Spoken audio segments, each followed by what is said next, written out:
Okay, Chairwoman East? Yes, are we ready? Yes, looks like we got it all situated. Okay, super, thank you.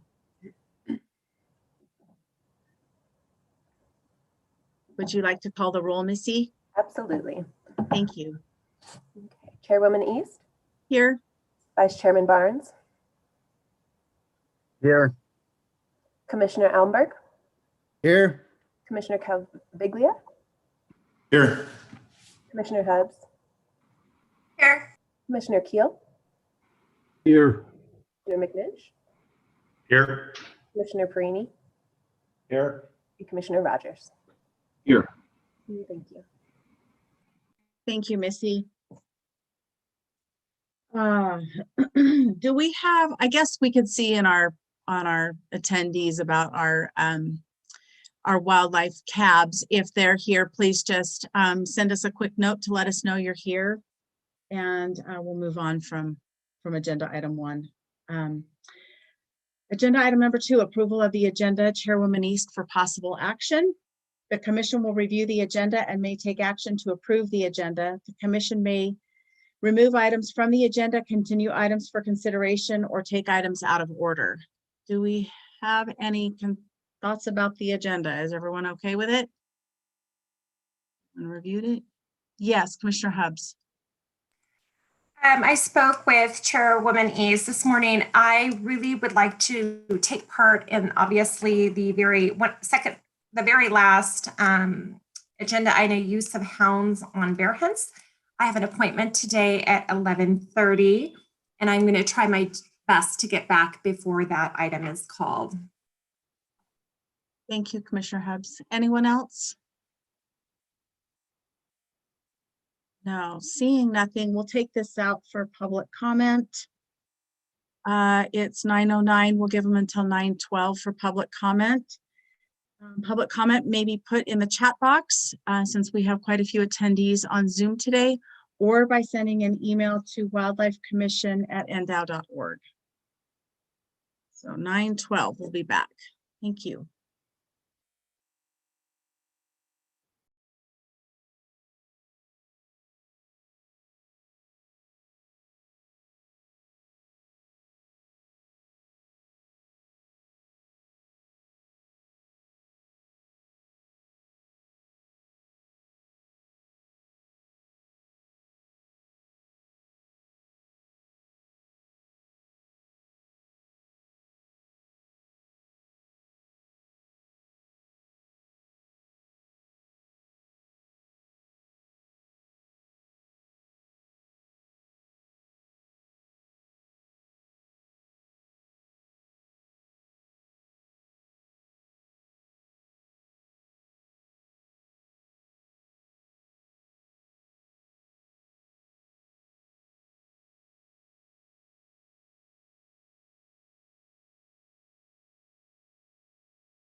Okay, it's 9:12 and I'm not seeing any comments in chat. Okay, no public comments, so we'll move on to an approval of the agenda. Do I have an approval of the agenda? I have a motion by Madam Commissioner Chairman. McNish. Yes. Oh. Yes, Vice Chair Barnes. I'll second it. Okay, so I have an approval or a motion by Commissioner McNinch and a second by Vice Chair Barnes to approve the agenda. All in favor, raise your hand, please. I cannot see. There she is. Okay, motion passes unanimously. Thank you. Agenda item number 3, approval of minutes. Chairwoman East for possible action. Commission minutes may be approved from the November 6, 2020 meeting. Once the commission members have discussed the agenda item, a recess of a specific duration will be taken in order for the public to provide input at the following email address: wildlifecommission@ndow.org. Upon reconvening the meeting, public comments will be shared with the commission prior to taking any action. Again, you can also place public comment in the chat box. Do we have any comments or thoughts about the minutes? I had a few, and I know Commissioner McNinch. Yes, Commissioner McNinch. Go ahead, Madam Chair, with yours, and then I'll hit what I have, what I still have. Okay, I'm looking. On page 8, there's a redundancy in that line. The second paragraph in Management Analyst Taylor stated we should have was discussion regarding what would happen. There's just some redundancy there, so maybe clean up that section. And then again on page 11 under Warden Lucetti, we should insert the word stated. It's the fourth paragraph down from the top. And I saw another one as I was just opening up my packet today, but I think I try to highlight these. I think that was it, but I just saw another one. So I'll let Commissioner McNinch jump in here. Okay, thank you, Madam Chair. On page 2, under item number 3, Commissioner McNinch asked that page 14 reflects the term. The term that was reflected was carrying, C-A-R-I-N-G, and it should be carrying. So I think we need to flip carrying and carrying around on there just to reflect accurately the issue. Okay. Okay. On page 3, under 6A, third paragraph under 6A on the second line, it states, she explained how common species are better, I believe. So I'm not sure, ablet or adapted. I think it's are better adapted, I think is what was trying to be reflected there. Good. Okay. Okay. On page 6, I'm sorry, on page 7, under item 9A, first paragraph on the second line, at the end of that, it states Attorney General DAG Craig Burkett reflected that discussion in the recommended changes of the department. So I'm not sure if it's the updated or the recommended, but one or the other should be removed.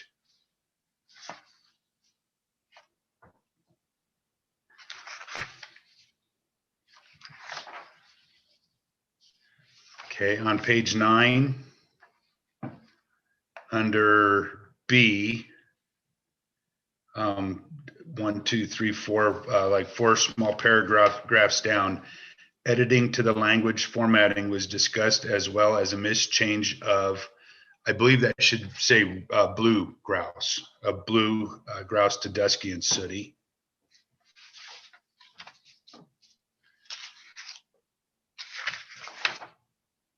And then on page 10, 1, 2, 3, 4, 5, 6 paragraphs down. Secretary Wassley stated that having the Archery Trade Association speak to the commission on the subject could be arranged. I know Craig probably likes it arraigned, but probably.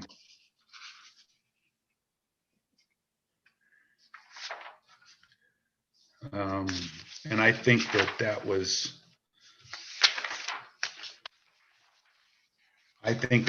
it, Madam Chair. I'll look. Oh, Okay, Commissioner one last one. I'm Lynch. sorry. Page 24 on the motion, under page 24, there's a reference to Commissioner Omber. So we should just Oh, clarify. that's the one I saw. Thank you. That's the last one I saw as well. Okay. That's it. Okay, thank you. Anyone else? Commissioner Allenberg. Yes, on that same page, on page 24, when it said Commissioner Allenberg stated that GPS collars, I believe I said telemetry. Telemetry is still part of the GPS, the modern GPS collars, but it originally started out with telemetry collars.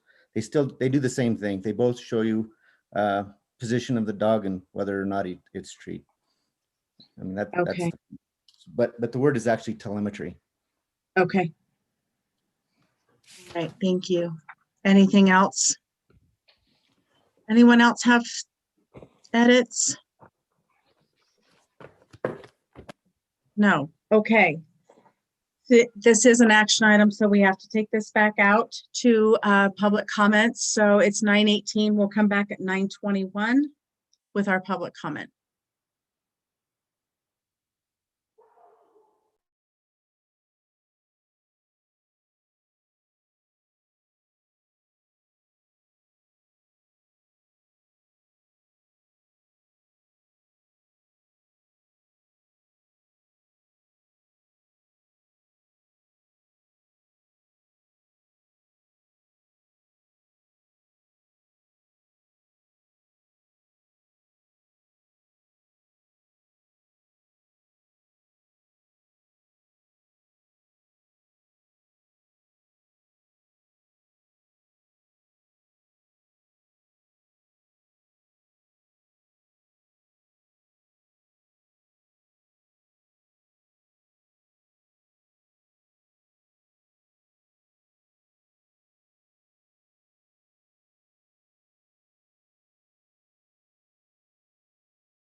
Okay, it's 9:21. And I'm not seeing any public comment. So do I have a motion to approve the minutes? Commissioner McNinch? Madam Chair, I'll make a motion to approve the minutes with the noted changes. I second that. Okay, I have a motion from Commissioner McNinch and a second by Commissioner Hubbs to approve the minutes as noted. All in favor, raise your hand, please. Okay, motion carries 9-0. Thank you. Agenda item number 4. Oh, oops. Oh. Agenda item number 4, member items or announcements and correspondence, Chairwoman East informational. Commissioners may present emergent items. No action may be taken by the commission. Any item requiring commission action may be scheduled on a future commission agenda. The commission will review and may discuss correspondence sent or received by the commission since the last regular meeting and may provide copies for the exhibit file. Commissioners may provide hard copies of their correspondence for the written record.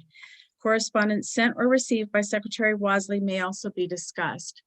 I have sent a number of emails that I've received over the last week to the office where I didn't see everyone copied. I sent those into the office to be distributed to all of you, as well as to appropriate staff and others. So if you haven't done so, please do that so that all of our correspondence is accounted for.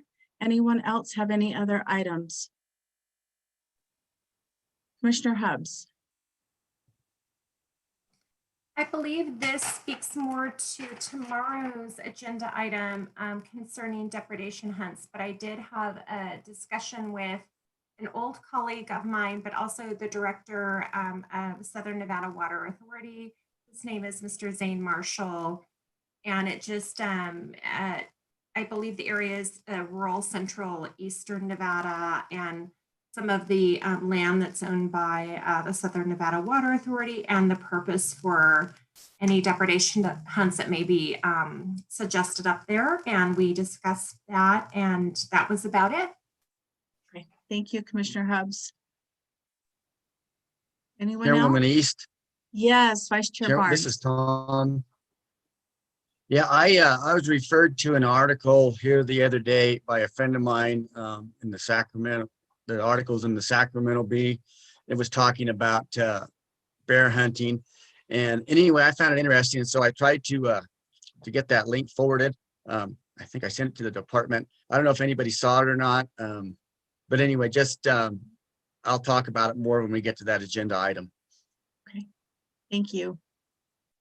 I saw it as well, and I believe I asked for it to be forwarded out as well. So thank you. Anyone else have any other correspondence? Secretary Wasley? Thank you, Madam Chair. In terms of correspondence, I'd just like to say that generally speaking, the department also received a great deal of public comment, primarily specific to the hounding petition and some of the seasons.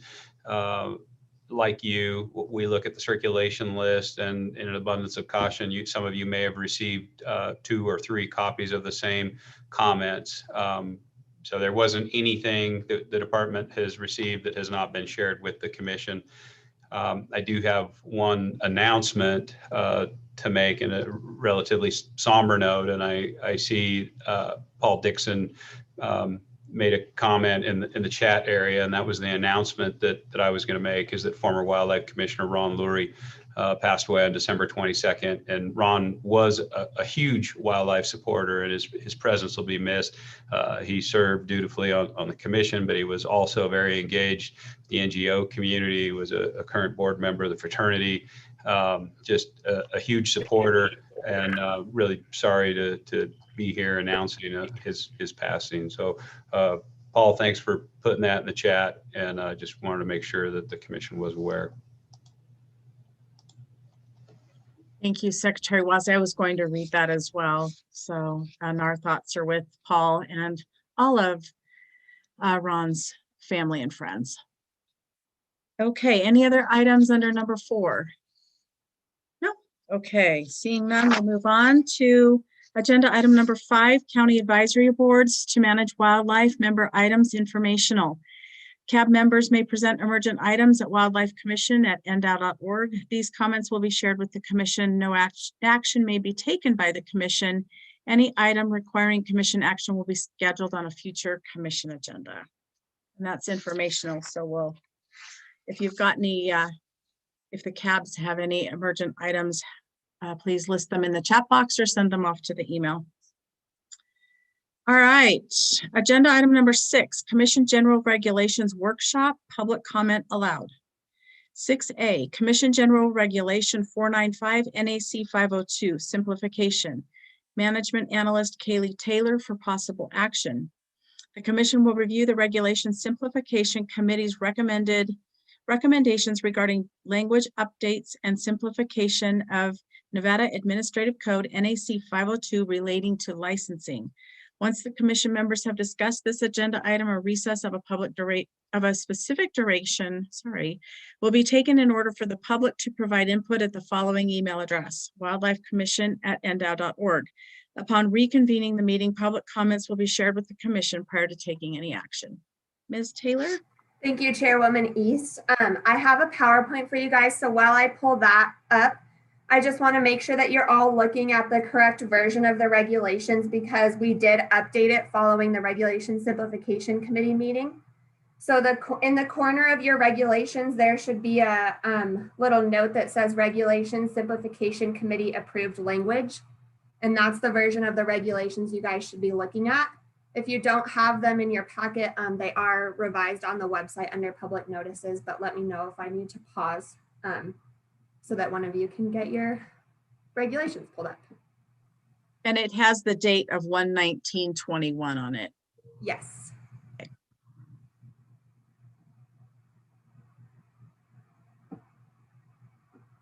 Okay. Can you see this PowerPoint now? Awesome. Okay. So starting with 502. These are the changes that have taken place since the revised version has come out. And I'll go through them slide by slide, but I just wanted to have an overview for you guys. And then there are 2 changes to 502 that I did not list on this slide that I have since revised since yesterday. So I'll go over those at the end, but okay. So starting, or I guess not at the end, sorry, this one's first, but starting with 502.407, our DAPS division noticed in some meetings this week that this needed to be updated. And so in section 4, we're just removing the dates and saying that it needs to be done before the respective application period for which they were applying. This change is needed because before this change, there's no way for turkey hunters to pay the $50 fine before their application period and if they didn't do the harvest questionnaire so that they could get into the turkey draw. So this is updated to make it easier for them.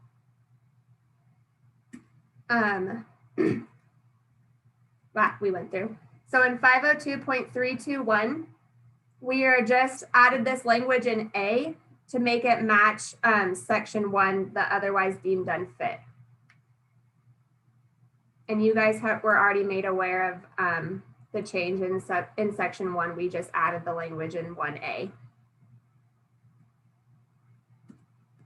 In 502.370, we removed outside of the prescribed period at the end of the sentence and just left it how it should have been. It was just duplicative. In 502.4235, in the original version of your language, we had referenced the definition of immediate family members from NRS 502.103. We since removed that reference and just typed out the definition because in 502.103, it references a tag holder, and we want in this NAC to reference guides. So it's the same definition, but just replacing tag holder with master guide and sub guide.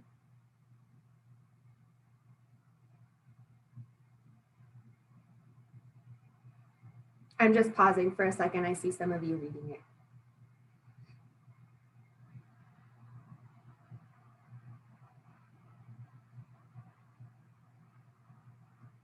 Okay, and then the last thing in 502 is, oops, sorry.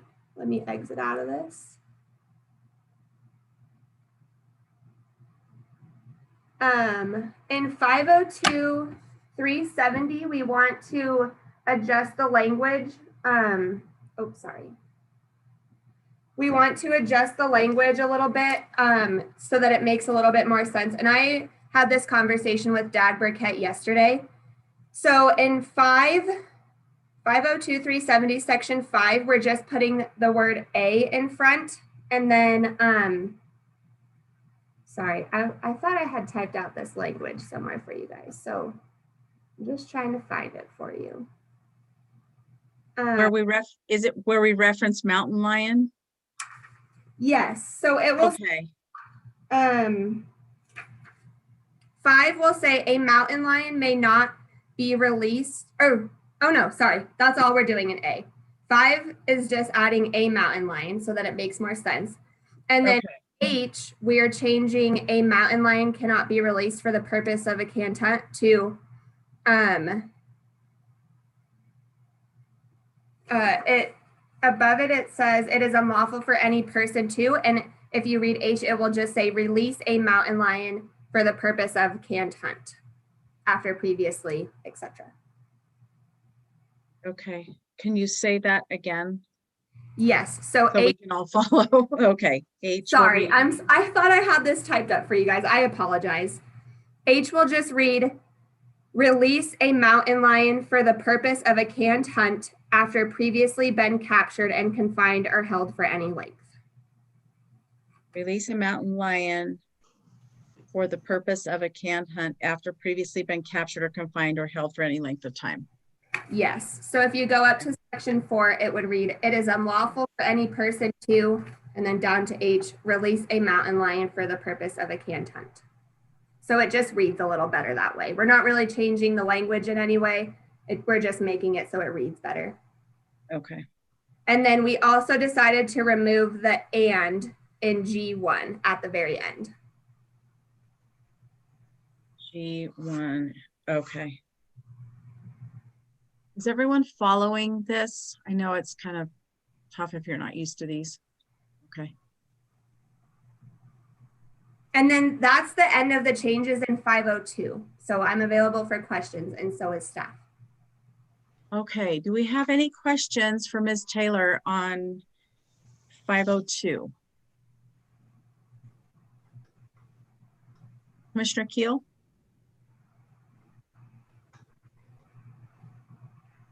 Yeah, thank you, Chairwoman East. I just wanted to commend Commissioner McNinch for his edits on 502 during the last meeting. I've really struggled with this mountain lion language for long before I was even on the commission, and I thought his edits kind of really cleaned this up and made it a lot more clear. So appreciate that. Thanks, Mr. McNinch.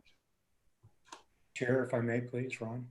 Yes, Commissioner Perini. I think it's done very well. I think we put a lot of work into that, especially quite a few people here. I think it's been outstanding. So I just, I look at it and I think most of us know we've got it done. So thank you. Yeah. Anyone else? Okay. Seeing none, this is an action item, so we'll take it out for public comment. It's 9:35. We'll come back at 9:38. Thanks.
Okay, it's 9:38. Let's all come back. And Ms. Taylor found her slide. So she's going to share it with us just so that we can see it. Yes, sorry. So this is how it would look written out. I'm sorry for the confusion earlier.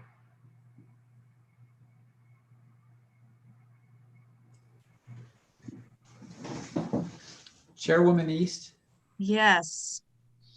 this is Dag Burkett. The only minor suggestion I would make, I'm loath to involve myself in these things, but what I suggested perhaps is under section H, that the language read, instead of release a mountain lion for the purpose of a can hunt after previously been captured, should perhaps say release a mountain lion for the purpose of a can hunt after having been previously captured.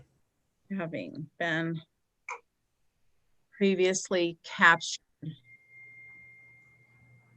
Just little notes that a lawyer would see. Okay. Unfortunately, sorry. Oh, we want these to be correct. And we did have some public comment from Joe Krim, Pershing County CAB. We believe that having to add UTM of lat and longitude should not be required. A location on a mountain or canyon should suffice. I don't recall where I saw that.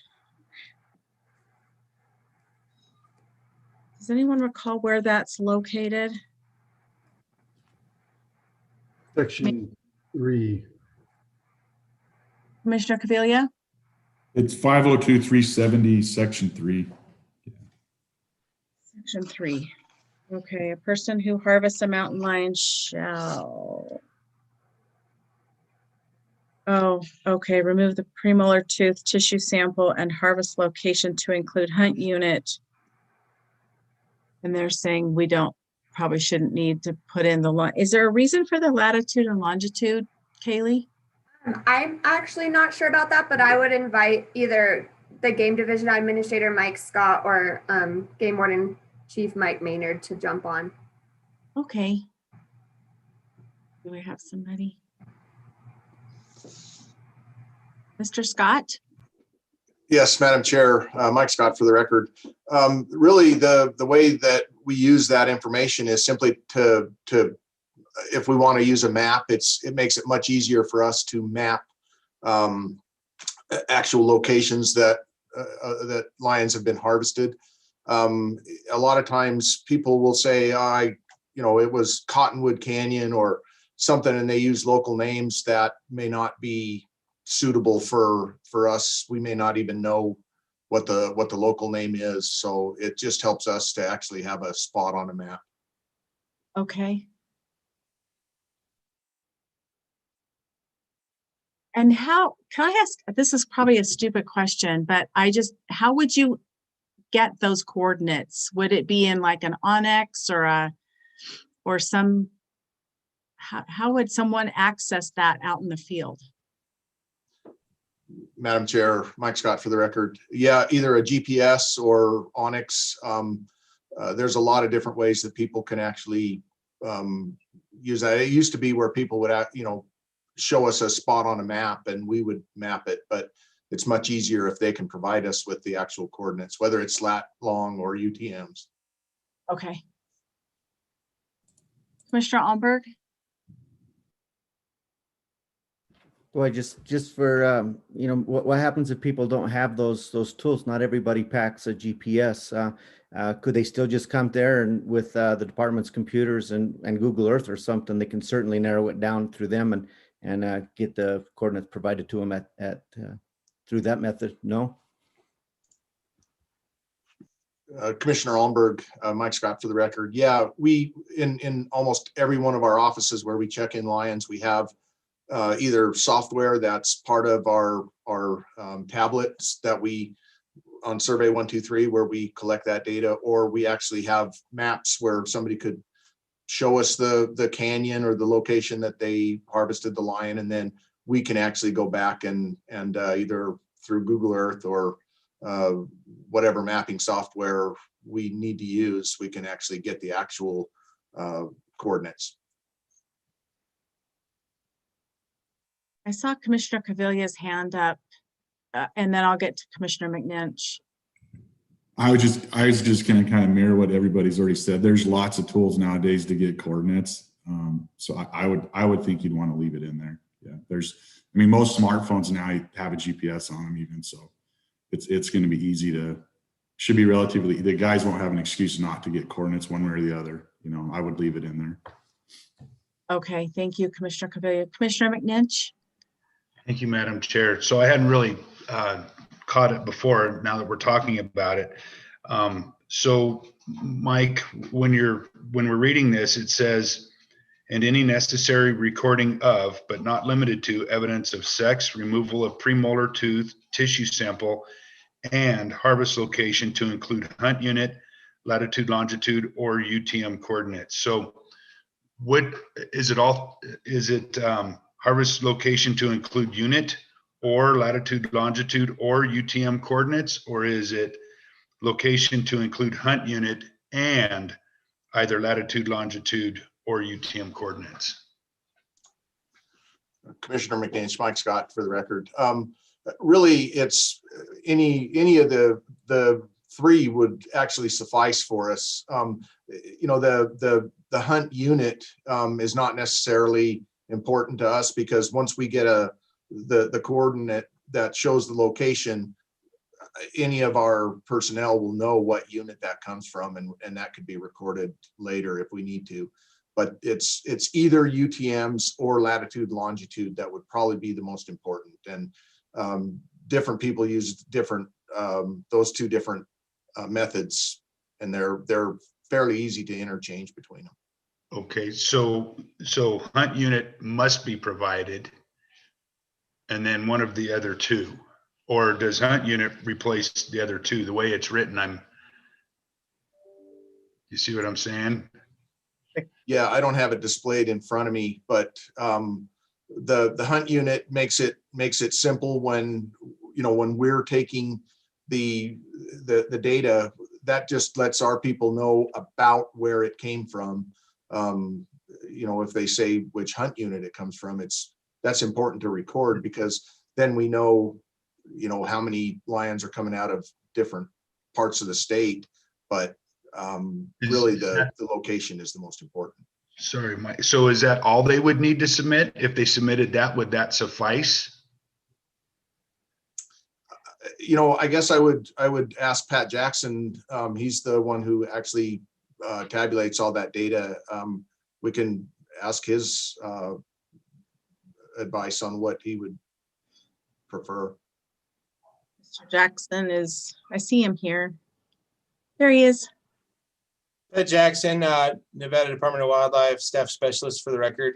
As long as we have a GPS coordinate, that we could generate all that other information.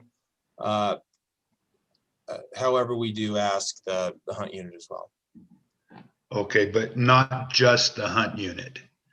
That's correct, yes. Okay, all right, that helps. Thank you. Okay. Any other questions?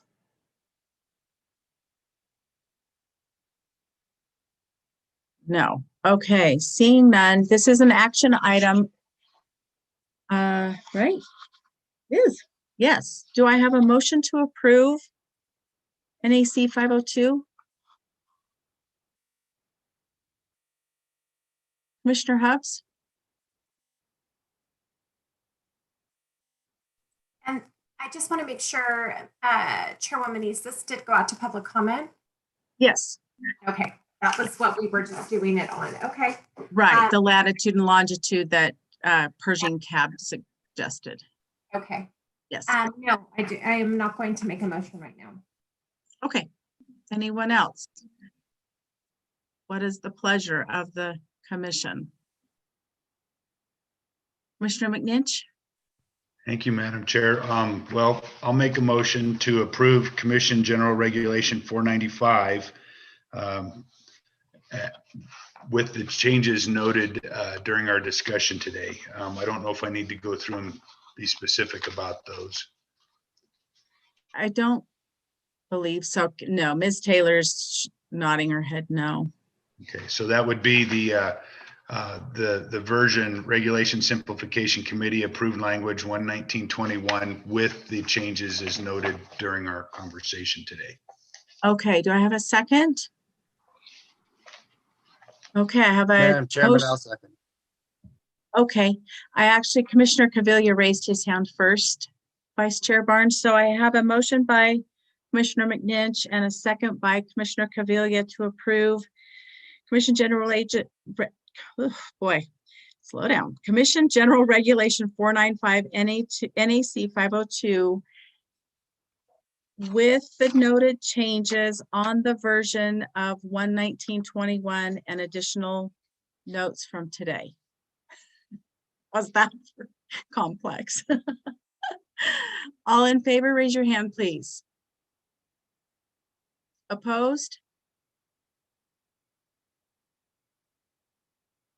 Are you opposed, Vice Chair Barnes?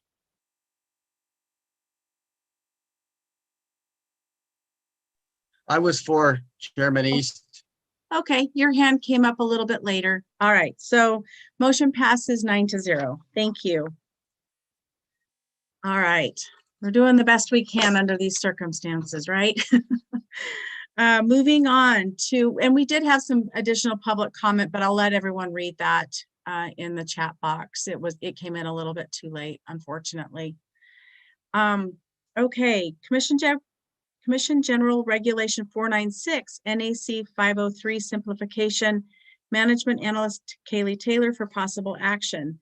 The Commission will review the Regulation Simplification Committee's recommendations regarding language updates and simplification of Nevada Administrative Code NAC 503 relating to wildlife. Once the Commission members have discussed this agenda item, a recess of a specific duration will be taken in order for the public to provide input at the following email address: wildlifecommission@ndow.org. Upon reconvening the meeting, public comments will be shared with the Commission prior to taking any action. Ms. Taylor? Thank you, Chairwoman East. So we'll continue with CGR 496. This is the second time you guys have seen this specific regulation. So again, I only go through the changes since since the last time you've seen this, which is not very many on this one. So we have removed NAC 503.093 and NAC 503.183 completely from the regulation since the last time you've seen it. On 0.093, we just realized that the reviser's note actually is more relevant today than we thought it was originally. And then in 503.183, the attempted simplification for the shotgun shell requirements just was too messy, and it ended up actually putting forward something that we didn't want. So we just removed both of those completely from the regulation, and they'll remain as is, as they currently are in NAC. And then the portions that have changed since the last time you've seen this regulation are listed below. And they're very small portions, or they're very small changes like you can see, but I'll go through those slide by slide as well.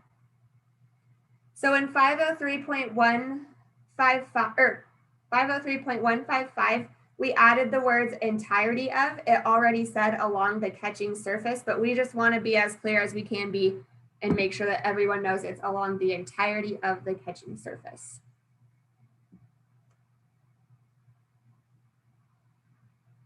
In 503.157, we added body gripping trap. It used to just say snare, comma, or steel leg hold trap in those. And then in C, we also used for any method of trapping, and that's just a clarification, I believe. You already couldn't use that bait for trapping, but this is just our way of clarifying it. And then in 503.180, originally all of these highlighted were removed, but we decided to leave those in there because we didn't want to be responsible for portions of that CFR that we were removing that weren't actually listed before. So if we removed all of those referenced, we'd be responsible for all of 50 CFR. Now we just want those specific sections in there. And in 503.450, we just removed the reference to NRS 503.450. That's just the only change to this. So it looks kind of like it does in section 5, but we removed the reference to NRS. And then that's it for CGR 496. So we're available for questions on those changes. Okay. Does anyone have changes for or questions for Ms. Taylor or anyone else? Okay, I got hands up. Commissioner McNinch? Let's see. Thank you, Madam Chair. So Kaylee, I had noticed the NAC 503 did you say 083 or 183? 183. That you're taking out? 1.0, sorry. Let me go back. NAC 503.183, we're removing entirely. Okay. How about 503.205? Were there any proposed changes to that? Oh, yes, there actually was, and it's just removing the words "in writing." Okay, so that you would like to get that done today as well? Yes, I apologize. I missed that one in That's the. all right. You Yes, got the your- only change for 503.205 is just to remove the words "in writing." Okay, and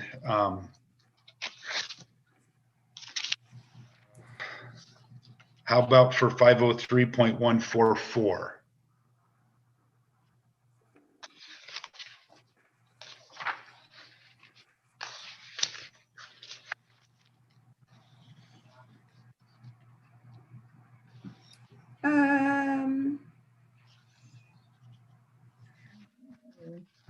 I don't have any changes listed for that. Do you feel I'm missing something, Commissioner? No, it was just part of other paperwork, other versions earlier on. And so when it didn't show up in this document here, I didn't know if it was, if we were just going to leave it as is, or if there were some intended changes. So if you're good with it, then I'm good. So. Yeah, I don't have that listed as any changes on my list. Okay, good. All right. We changed anything on that since your last version. Okay. So I do have one more thing, but I'm going to wait a moment and until we get there, Madam Chair. Okay, thank you. Commissioner Cavilla? Yeah, I wanted to bring up on 503.165, we had the discussion in the committee regarding the suitcase traps, and at the committee level, we wanted to bring it to the commission level to discuss that. Joel Blakesley with the Nevada Trappers Association brought it up, but they would like to see a suitcase trap included in that. There's been some at the committee level. We've had a couple discussions regarding if a suitcase trap falls into a box trap, and if we need to actually define that in this part of the regulation. So, and specifically, it's basically the suitcase traps are used for trapping the beavers. Sounds like in and around Reno, and it's my understanding with the department, this has come up before in the past, and the determination is kind of, and way before I was on the commission, but it's my understanding the determination is kind of flopped back and forth a couple times depending on who's looking at the regulations. So that's why Joel believed that we needed to add something here. And I mean, myself looking at it, I've looked at the suitcase traps online.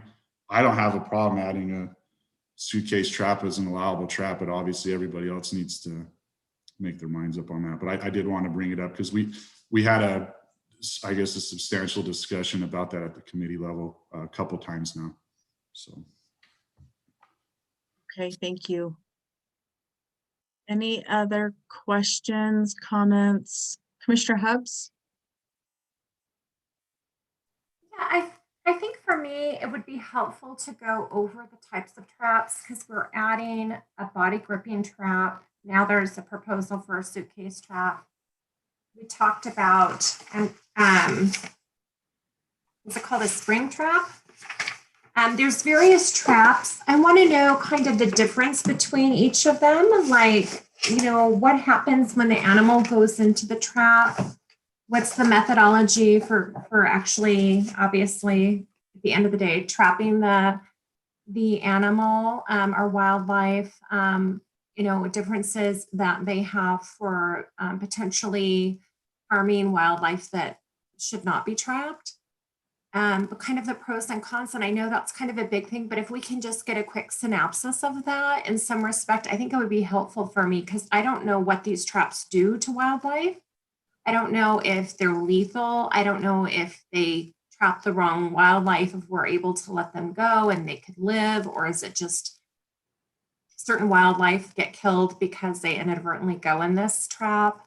So I think it would be helpful if we all kind of understood what happened with each trap, the methodology really quickly behind each one as we propose adding new ones or well, we're not removing them. It looks like we're adding to. We're doing the body gripping trap and the suitcase trap proposal, and I don't see anything getting removed. So it just, to me, it seems like an addition of trapping out there, and I would like to know what takes place out in the field when folks are trapping. Okay. This is where it might be helpful if we were all in person to have a show and tell, but maybe we could ask someone to give us a little bit of an idea. Mr. Scott, Mr. Maynard, Chief Maynard, can someone help us understand?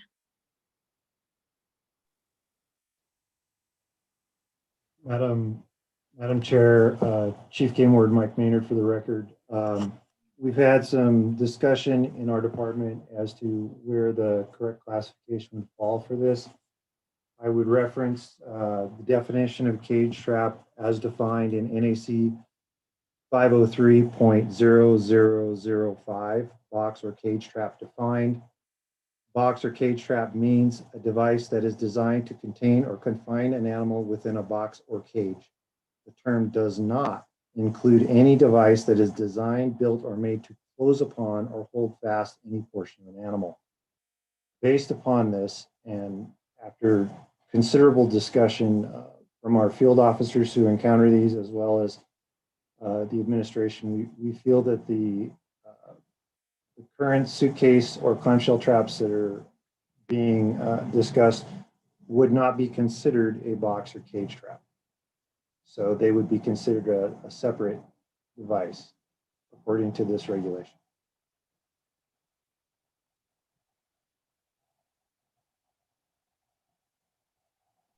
Commissioner Hubbs? So can we assume then, Mr. Maynard, that a suitcase trap holds part of the animal in place where they're restricted from movement in the trap? There's several factors that affect this. The size of the animal, the type of animal would all play a role in determining exactly at what level they would be restrained, but we would consider that, yes, it does. And how are they restrained in the suitcase trap? The design is it's an open trap, and it's hard to visualize this. I didn't have a visual presentation available. You can do search on the internet, and there are some YouTube videos as well. Basically lays open and it closes on the animal like this. There's a series of metal chains or cables that close upon the animal, like a clamshell closing would be the best analogy, or an open suitcase closing, thus the name. There are different versions. Some call it a Bailey trap, some call it a Hancock, and you can search for both of those to get you, if you're looking for a good visual. They restrain the animal. They're not designed to necessarily harm the animal, but they do close upon and hold fast. Okay. I just have another question. So what is the body gripping trap? Because it kind of sounds like a suitcase trap, but I don't know what the difference is. I mean, a body gripping, it would be like maybe it keeps them from moving or.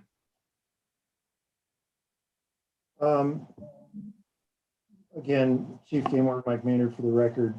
Conibear, for example, would be body gripping. It's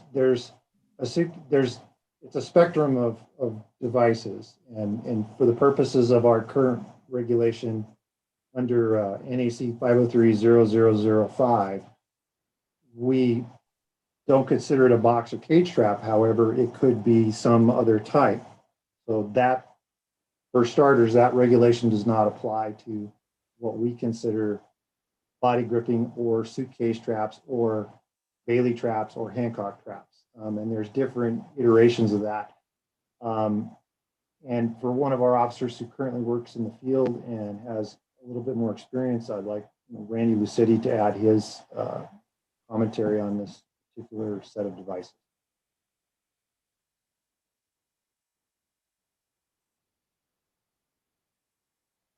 So in general, out of all of the traps we use, are they all lethal traps or non-lethal traps? Through you, Madam Chair, Mike Maynard for the record. I'd like Randy Lucetti to jump in here.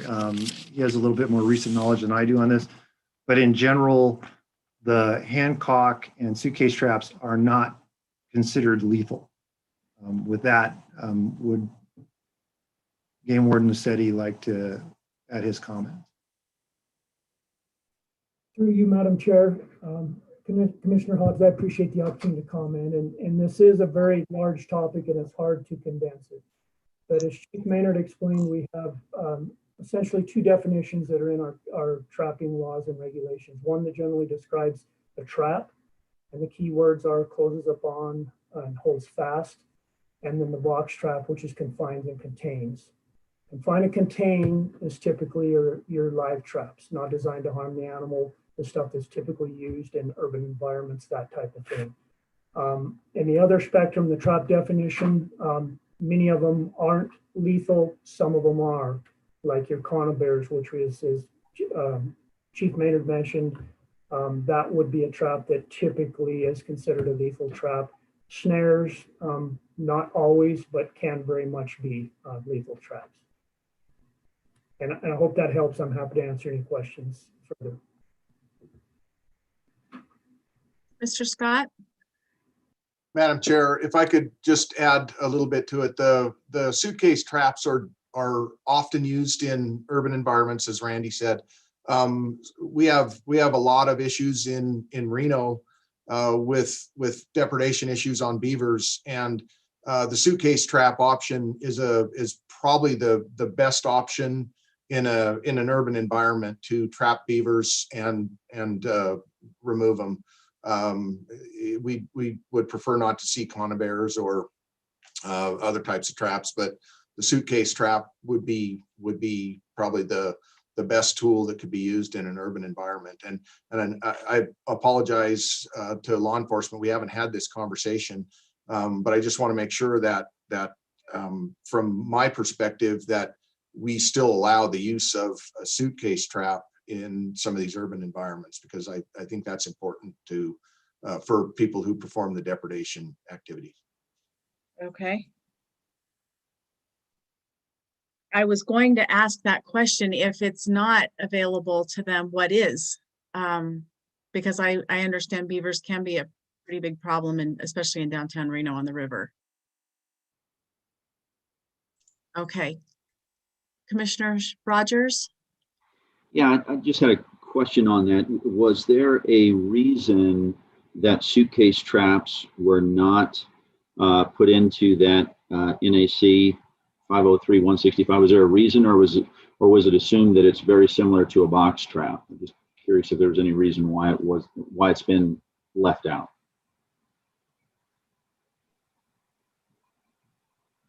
Yeah, Madam Chair, I might speculate. I don't know that any of us were party to the original drafting, editing of that regulation. My speculation is that it was just not a common, as common as many of the other traps. And so that it could have been, certainly could have been an oversight. To maybe expound a little bit further on Game Division Administrator Mike Scott's concern as far as a tool. I think the question, you know, of whether or not this is an effective tool has certainly been answered. I think this is an effective tool. I think that there are a couple pieces to this. One is what the language currently does or doesn't allow for, number one, and then two, the based on the interpretation of that language, you know, does this tool remain in the toolbox? And if so, what needs to happen in order to be able to exercise use of that tool? And so, you know, even in the event that the commission, you know, determined that it fell in the category of the body gripping or you know, wasn't defined along with box and cage traps, that doesn't take it out of the toolbox.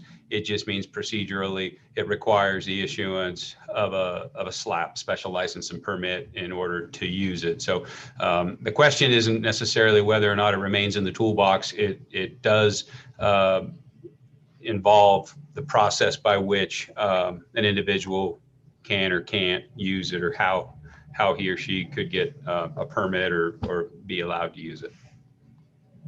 Okay. Thank you. Commissioner Hubbs?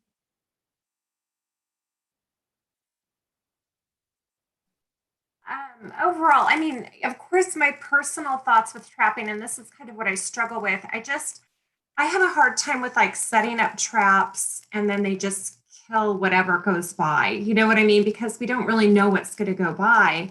And I feel like just kind of wasteful to our wildlife. Like, you know, we're trapping for a reason, but there's a lot of, I think, incidental take. And we've talked about that. And I find that quite just personally disturbing, because we're supposed to be taking care of wildlife in general, like not letting anything get trapped in these things. So I like the live traps. That's just my personal preference. And so ironically, I mean, I would choose, if I could to do everything live trap. And then when you go to your live trap, you see what species you have, and hopefully you're checking it often enough. And if it's not the right wildlife species, you let it go.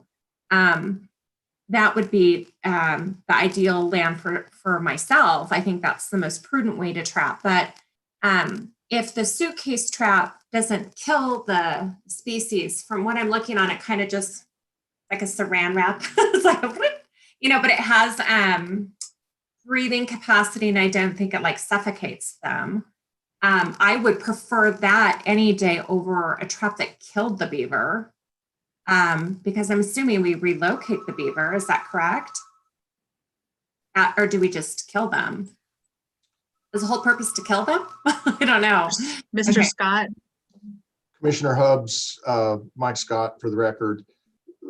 We do not move beavers unless there's a management activity for it, because when we move beavers, all we do is move the problem. So we would use lethal means, but the traps themselves are not lethal like a conibear that actually kills the animal. These collapse on the animal and hold it. And then it's safer to use in an urban environment than a conibear would be for you know, whatever non-target species might move into that trap. But no, we use lethal means on beavers when we capture them. Commissioner Almberg? Yes, I'm not familiar with the traps themselves, but I did read all the literature and understand them to be completely suitable for catch and release activities. So they're not by design. It might be an accident, but by design, they're meant to do exactly, I think, as described, is that they're just meant to contain it until they can either be released, moved, or whatever. But they're not meant to hold any part of. I mean, as I read definition D, in my mind, it does meet that, but one way or another, I think I would be supportive of adding language to make sure that it's a tool that we can use. And we have to add in line 1 up here that specifically says this trap, this suitcase trap of this model, and including an E down below to make sure that we have the tool that's designed to be used in this setting. Okay, thank you. Commissioner McNinch? Thank you, Madam Chair. So there's a couple things going here that I can see. One is to fit this suitcase type trap in the category for purposes of the regulation. But I mean, I think it's important that we have full disclosure. I mean, the suitcase type traps, from what my understanding, they can be submerged. They can be put under the water to catch, and so I think it's important to throw that out there. At least that's my read on it. I know that AFWA, we received, I imagine we've all received some form of information regarding the AFWA best management practices that does fit the suitcase type. It does imply that it would be a type of cage trap, and in a lot of ways it makes sense to me. But with all due respect to Joel, I've had a little bit of chance to talk about it, to think about it since I've talked with him last, and we don't always use BMPs for all the trapping stuff to begin with, so there's not any consistency that we need to stick to with respect to that. With respect to that, certainly there's things that we acknowledge, but we don't always have best management practices in our trapping world to begin with. So if we deviate from that, I don't think that we're creating anomalies in our regs or how we do things. So I think for me, it boiled down to why there's two reasons in my mind why the suitcase trap would not be included. One is the intent is in these areas where you have residences or more people, we're trying to have a level of security for people that might be using that river corridor, et cetera. So because that trap could slam on them if it's submerged, we could be putting things at risk. I'll just say, we could have another incident. That's what usually prompts the conversations on our trapping stuff. But maybe more important for me is we're not taking the tool out of the toolbox. It would just require that a permit be obtained. So it's not, by not including it in this definition or recognizing it as a box or cage trap, the tool is still there. They would just have to go get a permit. And I think the reason why that's a concern is because, there's probably people out there that are wanting work done that don't want their name on the public record. So I think from a transparency standpoint, I think it's in the best interest of the agency to have that disclosure. I think it's okay for that to be on the public record and for people to know that kind of stuff is going on. Otherwise, it becomes an albatross around the department's neck and our neck, and I think it creates issues for us in other arenas. So that's my thought on it. Okay, thank you, Commissioner McNinch. Commissioner Keel? Yeah, thank you, Madam Chair.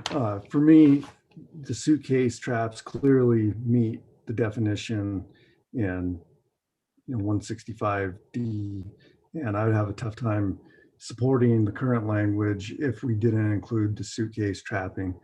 The other reg that I want to point out is 503 155, and in respect to along the entirety of the catching surface, I don't think that's physically possible with a leg hold trap. When it's open, there has to be some portion that when it closes creates that stop, and then it would create the 3/16 of an inch in that narrower area of the trap. I get the intent, but I don't think it's physically possible to achieve along the entirety of the catching surface.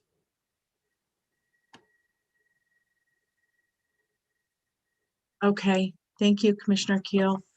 Vice Chair Barnes had his hand up too, and then I'll come back to you, Commissioner Hubbs. Thank you, Chairwoman East. I just kind of want to agree with what Commissioner Allenberg had to say about, adding language to get the suitcase trap in there. I know that we're not taking it out of the toolbox, but I wonder if it would be better to have it stated in there, because I think it is a confinement where it's not a lethal trap. And with that, I'll leave it there. And then at some point, I'd like you to, if you could come back to me, because I do have a comment on another portion of this reg. Okay, I'll come back to you. Commissioner Hubbs. I'm a little bit nervous to ask, but I think it's worth asking. So if you're not using, sounds like we were using the suitcase trap. Am I incorrect about that? Mm-hmm. No, we were not. Okay, I'm getting. No, I'm sorry. Hang on. I don't know that I answered that correctly. We have been using the suitcase trap. Correct, Chief Maynard? Through you, Madam Chair, Chief Maynard for the record. The issue at hand here is there has been some confusion and questions from the public on whether or not the suitcase, Bailey, Hancock, whatever you want to call it, that kind of trap is considered a box trap. And the reason it is relevant is for trapping purposes, for instance, in urban areas, which would fall under the restriction where there is only going to be box traps allowed, it would not be allowed under our current understanding of what the regulation currently reads. So it would be excluded because of the language that currently is in, as we've discussed as a department. Again, it doesn't mean that someone can't get a special license, a SLAP permit to use one. It just means in general use, it would not be allowed in an area where only box or cage traps were permitted. That is our current interpretation of this. Madam Chair, if I might, Chief Maynard, could you please expound on those circumstances where box and cage traps are presently allowed, but other devices aren't? Proximity to roadways, public land. And so that's really, I think where the challenge has been in this, and what's brought this to light in terms of this discussion and this definition, where box and cage traps are permissible, within certain distances of roadways on public lands. And so whether or not this suitcase type trap is considered a box and cage trap, it could be used adjacent to those roadways. And if it's not considered a box and cage trap, then it's prohibited from use adjacent to those roadways without issuance of a permit. So can we go into like trapping the beaver? Just, or do you trap the beaver while the beaver's under the water? I mean, when they were talking about submersing the, that it would be submerged. In case I didn't understand, Commissioner McNinch, or are we doing that on the banks? Like, are we going in the water and setting traps underwater for beaver? I can't answer that question. Mr. Scott or Chief Maynard, can you answer that? I can speak to, yes, beavers are sometimes trapped under the water, partially under the water or on the bank, depending on the circumstances. And so when they're trapped under the water, what kind of trap are they using if not the suitcase trap? Again, Chief Maynard, for the record, through you, Madam Chair, it depends on the area they're in and what they're allowed to use and what they choose to use. There's different levels of efficacy for the different traps. For trapping beaver, from what I understand, and Mike Scott, Administrator Mike Scott might be able to weigh in on this as well. Typically, the suitcase traps are one of the most successful traps for trapping beaver. And leg hold and box traps are not as efficient in that purpose, from what I understand. Administrator Mike Scott may be able to fill more in on that as far as what his experience is. And then I can go over NAC 503 or 504 340 to Director Wasley's question about 1,000 feet and all that with box traps. Okay, thank you. Yep. Mike Scott for the record. Yeah, the suitcase trap can be used either underwater or on top as a live trap. But again, in an urban area, we would prefer to see that over a conibear, which is arguably the most effective way to trap beavers, but that's a lethal trap. And we don't want to see those traps used in urban areas. But even if we use the suitcase trap underwater, I mean, it's lethal. A mammal can only stay underwater like so long. It's going to drown, right? Correct. But it doesn't have to be used underwater. It can be used above. And it's what it is it's basically a fence, like, a chain link fence connected to some jaws of a large trap. It's 3 feet or so probably. So it's a large trap, and it's in urban environments, as Chief Maynard said, it's probably the most effective way to safely catch beavers. So I just was going to go into urban areas. So you're saying, like, I mean, even though whatever is inadvertently that gets in the trap is going to die, if it's a mammal, it will, I don't know what else would be out in the water, but just say there is something out swimming in the water, it'll die from drowning. But it's better than having like some type of clamp trap that's going to, like, a little child is wading in the water and they step on it. Commissioner Hubbs, Mike Scott for the record. I guess my expertise is not in this field. I used these cage traps when I was in college as a live trap to capture beavers. We did not use them as a lethal means, but my understanding is that they tend to be right at the surface of the water, so that when they catch the animal, it's held above the water. But I'm not saying that it couldn't be used underwater, but my understanding of the effective use of these traps is that it's generally used as a live trap.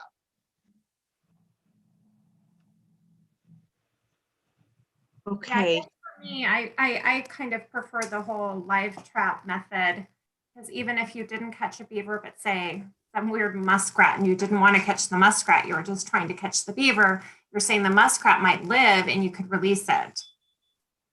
Or a duck or baby ducks or whatever it might be at the top of the water. That's correct. And if it's something lethal, they're going to die. That's correct. That's why we would prefer to use this type of trap over say a conibear that is a lethal trap. Does Chief Maynard, would you like to go back to that other section? Yeah, there's two, Chief Maynard for the record. Just to bring everybody in on the conversation as related to use of boxer cage traps within an urban environment. You can refer to NAC 503-165 as well as 504-340. Those are the two NACs which kind of cover the basis of it. To start with NAC 503-165, basically that says, except as otherwise provided in subsection 2, a person shall not trap other than with a box or cage trap within 1/2 mile of a residence if the residence is located within a congested area of a county whose population is 100,000 or more, which Washoe County, for example, the Truckee River would fall within that potentially. The provisions do not apply to, and there's several exemptions, including a private property. And without reading through every single one of those, basically what what the intent of these regs were when they were initially came out, as best I can articulate, was that they wanted to limit the effect on potentially human and pet interactions to trapping in urban areas where there was a higher likelihood that they would encounter a trap versus, 100 miles out in the middle of nowhere. So there were limitations that were placed using traps that could easily allow for a pet to be released, for example, versus the other types of traps, which we would consider suitcase traps to be one of those other types of traps, as well as leg hold and snares, et cetera. And the field was limited that those would be the types of traps used in those particular restricted areas. It's quite extensive. I'm more than willing to read it all, but I think it might be a little onerous for the meeting today. Suffice to say that the question at hand here is, in many ways, does the commission want to allow the clamshell chain link fencing traps to fit in the same category of use as a box or cage trap, or leave it under the auspices of a special license and permit, which would be the only other way it would be allowed to be used in areas that are restricted under NAC 503-165. So the argument as to whether or not there's a lethality potential for the clamshell or suitcase traps is one that varies depending on the circumstance under which it is used. And at this point, for a little more clarification, I'd like to again bring up Officer Randy Lucetti to provide a little bit more input and insight as to situations that may have occurred that would reference beavers specifically. Madam Chair, Randy Lucetti, Game Warden. For the record, I don't have a bunch to add to what Chief Maynard just said, other than the fact of our true intent with bringing up 503-165 was not a matter of a personal preference or personal interest in suitcase traps. It was exactly what Chief Maynard said. We have two regulations that, prior to many of us sitting here today, a decision was made by prior boards and the community. There were certain areas in Chapter 504 within 1,000 feet of certain trails that they wanted to limit the risk of non-target, et cetera, et cetera. 503-165, the same thing. It really comes down to the law enforcement division's intent with asking for clarification here of the folks on this meeting. Is not a matter of whether we feel necessarily should or should not be. It's a matter of there is some subject to interpretation as to whether suitcase trap meets the definition or doesn't. As Chief Maynard said, it has been our department's stance and our interpretation of the box trap definition. Again, focusing on two words at the front of that definition. One says confines and contains, and one says closes upon and holds fast.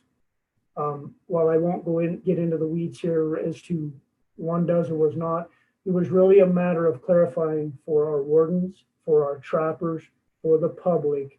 Is this a trap that we want being used in an urban environment? It really comes down to both are intended to be live catch traps. One probably has a clearer safety margin than the other, but to what level is for this board to decide. Those are the public, to be fair to everybody involved. So it's very clear, not to limit anybody in any way, shape, or form. We're trying to do beaver removal. It's so that everyone's on the same page of what should be allowed and what is allowed. That's really what it comes down to.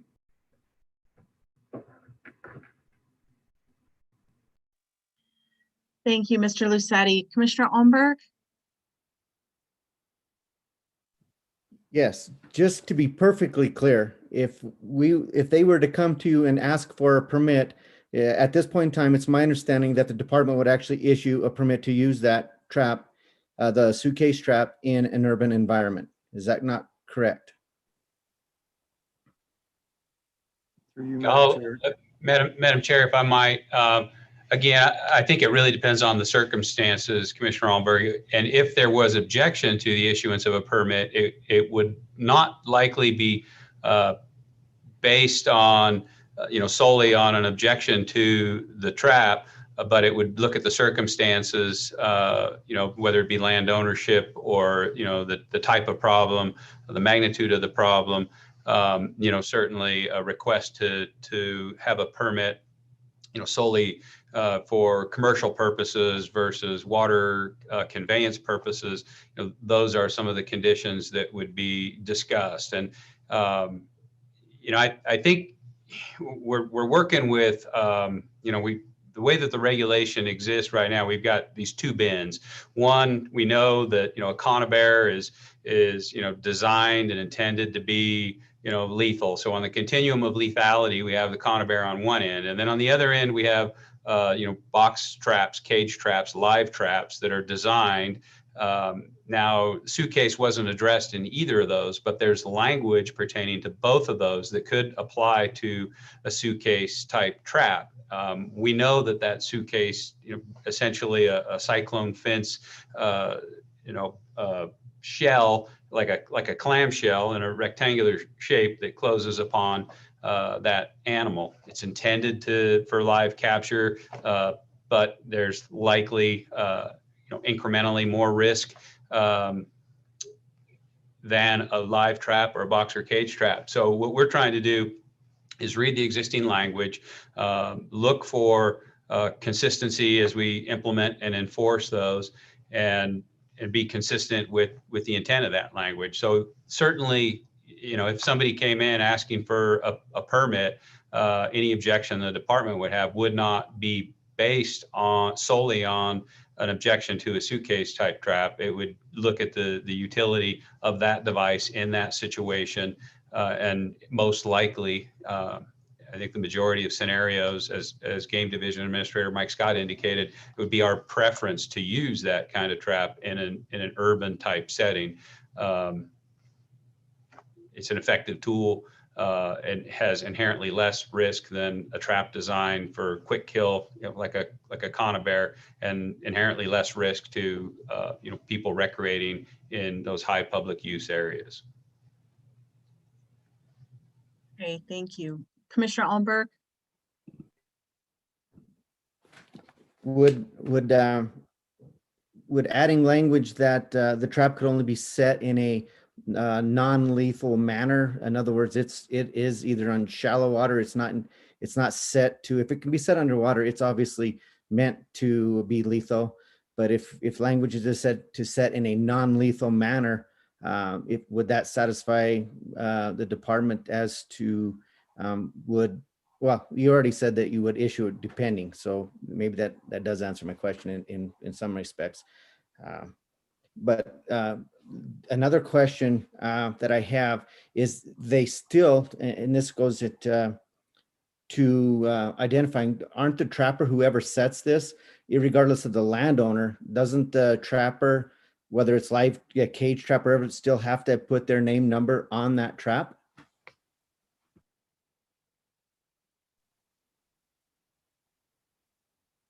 Maynard? Madam Chairwoman, to the commissioner.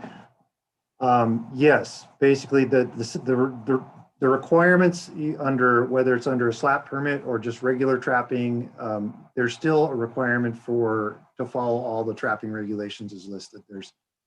We typically would spell out, for instance, in a slap permit, the parameters under which we would be allowing use of any trap under the permit conditions.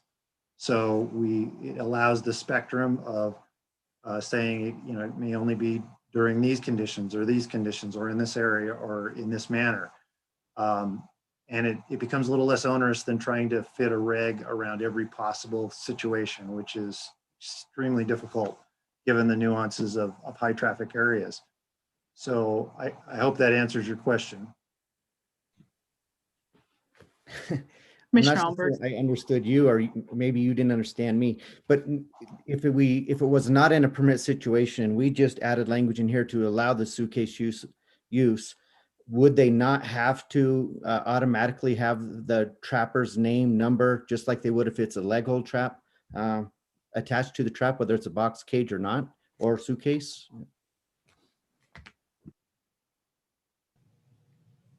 I'm not I think the question, Chief Maynard, is do all traps require the identification of the trapper? Chief Game Warden Mike Maynard, for the record, it depends. Like, for instance, on public or not, excuse me, private land, you would not. So they're required to follow all the regulations for marking their traps when appropriate under existing regulation. That's the best broad answer I can give you. In certain circumstances, for instance, private land, no. Okay. Does that answer your question, Commissioner Allenberg? It does. Okay. Commissioner Caviglia? I've got a couple questions. It's my understanding there's been trappers in Washoe County utilizing suitcase trap within recent history. Have we had any issues that the department knows of pets getting in the traps, or people getting in the traps, anything like that? Because that's my understanding they have been utilized in recent history. The second question goes to the permit, and I just don't know the process. Is the permittee the trapper, or would the permittee be the owner that's hiring the trapper to catch the beaver? That's my second question, because as mentioned previously, I think Commissioner McNinch mentioned it. Some property owners probably don't want their name out there knowing that they want the beavers killed on their property, just with the way of the world now. So that could create an issue with and then we create the bigger issue of the beavers, in Washoe County, and in my opinion, you hate to take away a tool that is obviously it's the tool. And even the department just said that's a preferred method to trap beavers, so, and it's a tough one, but if I could get an answer to those two questions, I'd appreciate it. Okay.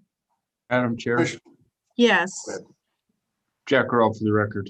The person that does need to pull the permit is the property owner. It's not the trapper. Public record.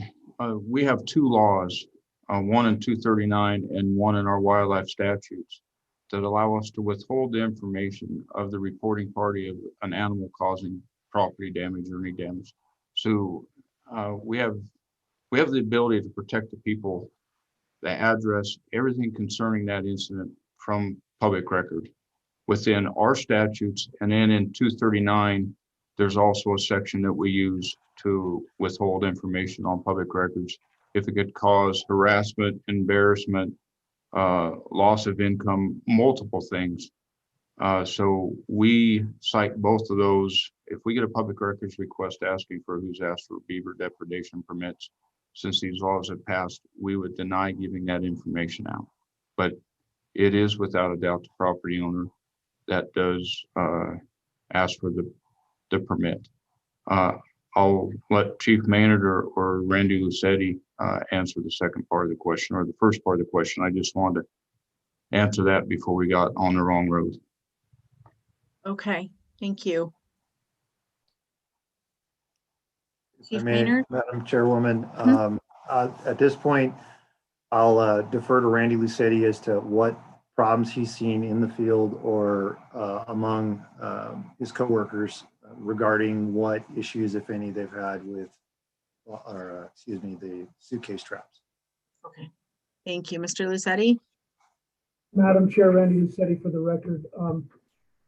I have not personally had any dealings with the use of a suitcase trap as a state game warden in the time that I've been on in terms of non-target catches, etc. Maybe some of my partners have. Commissioner Belia mentioned that they've been used in the past in Washoe County. I believe that is the case. I can't state to the fact of whether they were used in these congested areas as what we're discussing here today. I do know that it is a common method of trapping beaver. I personally don't know of any pros or cons necessarily to it in terms of personal experience. Oh, okay, thank you. I know we had some hands up. Has everybody had their questions answered regarding this particular topic? I know Commissioner Barnes had other things. Commissioner Rogers or Keel? That I thought I saw. No? Okay. Okay. Vice Chair Barnes? Thank you, Commissioner East. I don't know if we're done with the discussion on the suitcase traps or not, but this is kind of pertaining to a different portion of this regulation. So do we want to finish up? Or are we done with the suitcase discussion? I think we are, and let the record reflect that Commissioner Hubbs had to leave for an appointment, but she is listening in. So I think if she's got further questions, she'll try to ask those. Okay. Commissioner McNinch?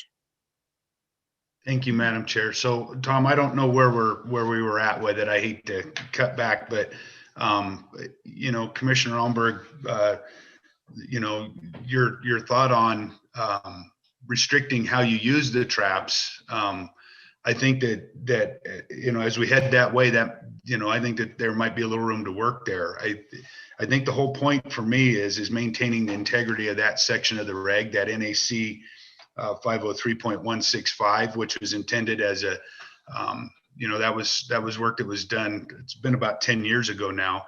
And it was brutal. It was brutal to get to that point. The whole gist of the conversation was, in these areas that are highly populated or highly used, that there be some level of protection for people with their pets or kids or whatever it might be, that there's some level of you know, protection from traps. So you know, it's clear that the suitcase trap, you know, in my mind, it does fit into that cage category. It does. I agree with Commissioner Barnes on that. But if we include it in there, I'm concerned that it detracts from the goal or the intent of the section that it's in. So, you know, if there's a possibility of, you know, limiting the use and saying if you're going to use it in a submerged fashion, then maybe that's when they have to get a slap permit or something. That's you know, do the slap. So I just wanted to throw that out there before we moved on too far. Okay, thank you, Commissioner McNinch. Any other thoughts on this particular topic? No. Okay. Go ahead, Vice Chair Barnes. Okay, the next thing I want to address, it's on page 20. It's 503-152, number 6, talks about the use of any manned or unmanned aircraft that is not an authorized means of trap visitation. I guess I've had to receive some questions why that's in there. So I guess that's a question I have for the department is, you know, why could, with the use of technology and especially drones now, why would that not be allowed to check traps? So thank you, Commissioner Barnes. I was under the impression that the law enforcement wants trappers to physically visit their trap to make sure that there's nothing in there, and that they don't want to use drones as a means of visitation because it's not actually being visited. But I would invite Chief Game Warden Maynard to add on to that as well. Okay. Chief Maynard? Madam Chair, Chief Game Warden Mike Maynard for the record. The visitation is important for a lot of reasons, not all traps. And I'll touch on this, and I'm going to defer to Randy Lucetti, our Game Warden, who's more recently done trap visitations than I have. But there's a lot of nuance to the vegetation and the, you know, what constitutes visually checking all the components of a trap. For instance, is there an animal in it? Is one? Has there inadvertently been bait that has now entered the area? Is, you know, there are other factors involved. Can you see that there's something in there that needs to be immediately removed? Whereas physically visiting your traps and seeing what else is around, was the trap drug off, and you can't see that unless you're physically there. Those are a couple of things that are of relevance. I'll let Game Warden Lucetti jump in and give his opinion on what he is seeing. Mr. Lucetti? Madam Chair, Randy Lucetti for the record. I would echo what Chief Game Warden mentioned, Chief Maynard mentioned. The intent with this potential simplification is again to clarify for our hunters, our trappers, our sportsmen, our enforcement as to what is allowed. I just kind of would like to make the respectful comment in terms of keep in mind when we're talking about these aerial-based laws that anything that we put in verbiage in these applies to drones, it applies to fixed wings, it applies to helicopters.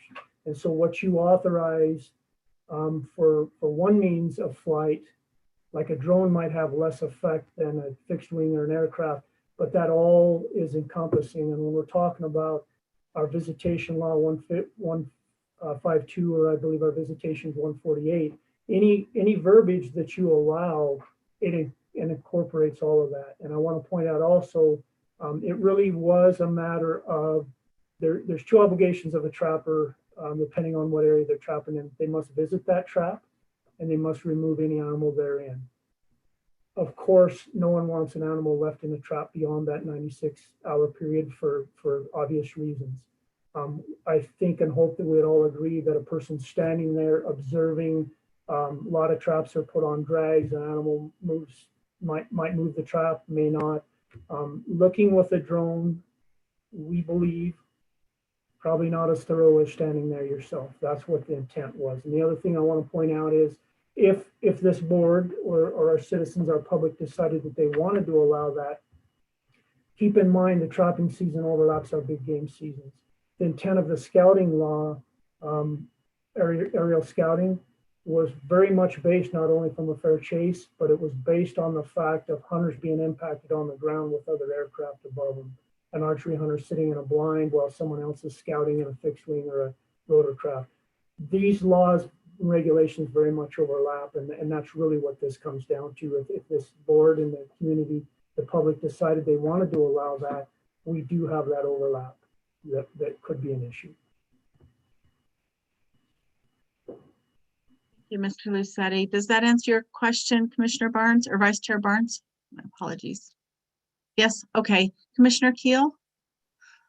Yeah, thank you, Madam Chair. And as I've been thinking about this regulation, I think there's a lot of pros that by using drones, you can avoid congested areas or public trails. And I think Mr. Lucetti spoke to, some of the offsets to that. And, at this point, I'm not, comfortable allowing the use of drones to check. I think there's other issues like you mentioned with the overlap of the general hunting seasons, as well as just having that certainty. But when you're standing there and physically inspecting a trap location.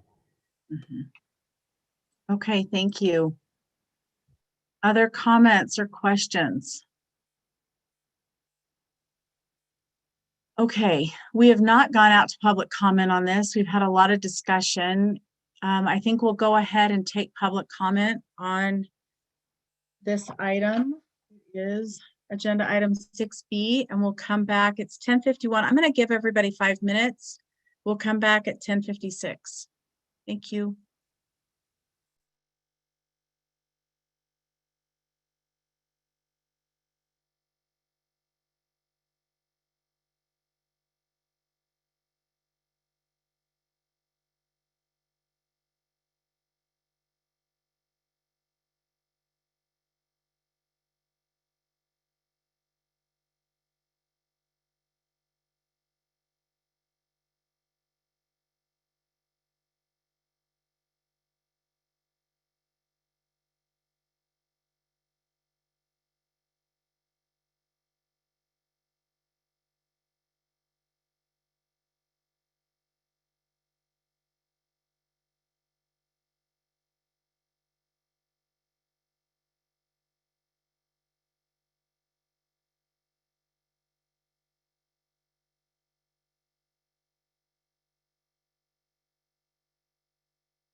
Okay, let's bring everybody back.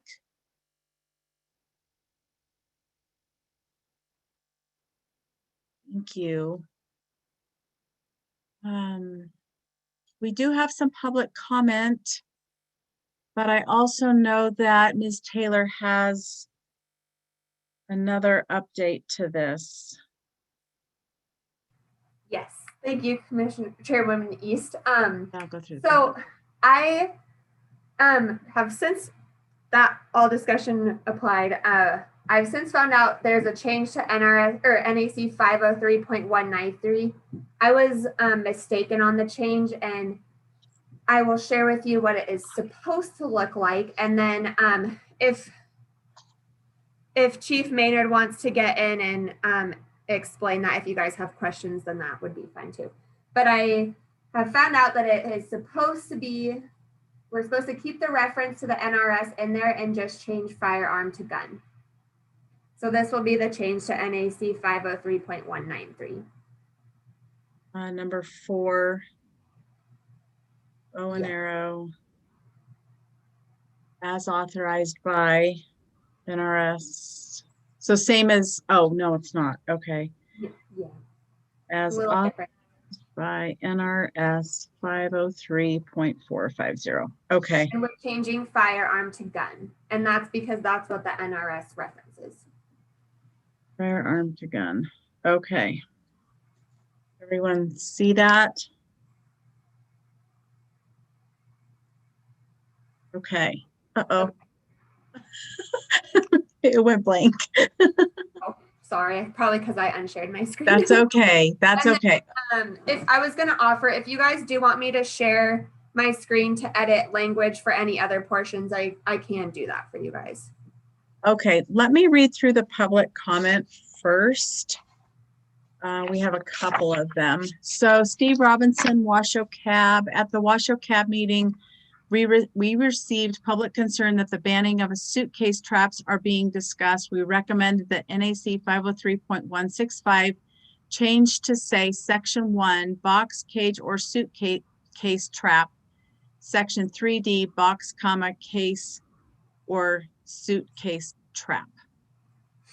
From Trish Swain, there's a long history about trapping, which I very much want to share with you. The discussion began in 2007 and culminated with 3 laws to regulate trapping, SB 266, SB 213, and SB 364. The resulting NAC has been referenced in today's discussion. Please, Commissioner Hubbs, consider the experience of a helpless animal, which to me is the basic issue. I will research points brought up today and communicate soon at greater length. Thank you, everyone, for considering this question. I have another one. I'm not sure. Oh, Carson Taylor. Okay, this is from Carson Taylor. This commission discussion is a perfect example as to why we need public trapping reform discussions immediately. Where are the biologists who are not trappers? Where are the scientific studies that state suitcase traps help with non-target animals? Suitcase traps may actually make it easier for trappers' surface area. The fact that the suitcase traps help wildlife has not been established today and needs more research. Also, the fact that the non-consumptive community has not been consulted in advance, like the trappers' results, reduces the credibility of the process. Here's another one. I am not comfortable with language requiring that suitcase traps be set in a non-lethal manner. There are a number of reasons, but one is that there are things you can't control. One, say someone came along and tossed the animal into deep water for you. 2, there are irrigation canals where you simply can't control deep water because of the steep banks. 3, there are more, but I don't have time to type it all out. Joel Blakesley. I would hope you would add language to definition of cage and box traps to include suitcase traps. It is quite evident that even with the department, there is differing opinions as to what is or isn't a cage trap, and AFWA clearly makes the description of a suitcase trap as a cage trap. It would be better to lean on science rather than opinion when passing regulations, and there is no known negatives to public safety. Rex Flowers. Okay, that's the comment that I have. I received a text. I don't believe that I should read it into public comment. It wasn't received in the chat box, and I'm just not comfortable doing that. Do I have an opinion from the DAG? Sorry, Tiffany. I don't know. Do you regularly receive opinions in text or public message in text? Not when I've asked for public comment, no. Yeah, then I would say no. Okay, thank you for that clarification. I really want to encourage everyone to submit public comment through the means we have available today. It's really hard for me to manage text messages and phone and email. Those typically get forwarded to the department, and I will forward this to the department later, but I really need everyone to follow the email or the chat box for public comment. Thank you so much.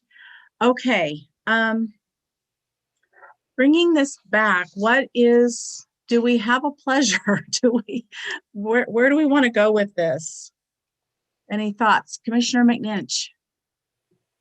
Thank you, Madam Chair.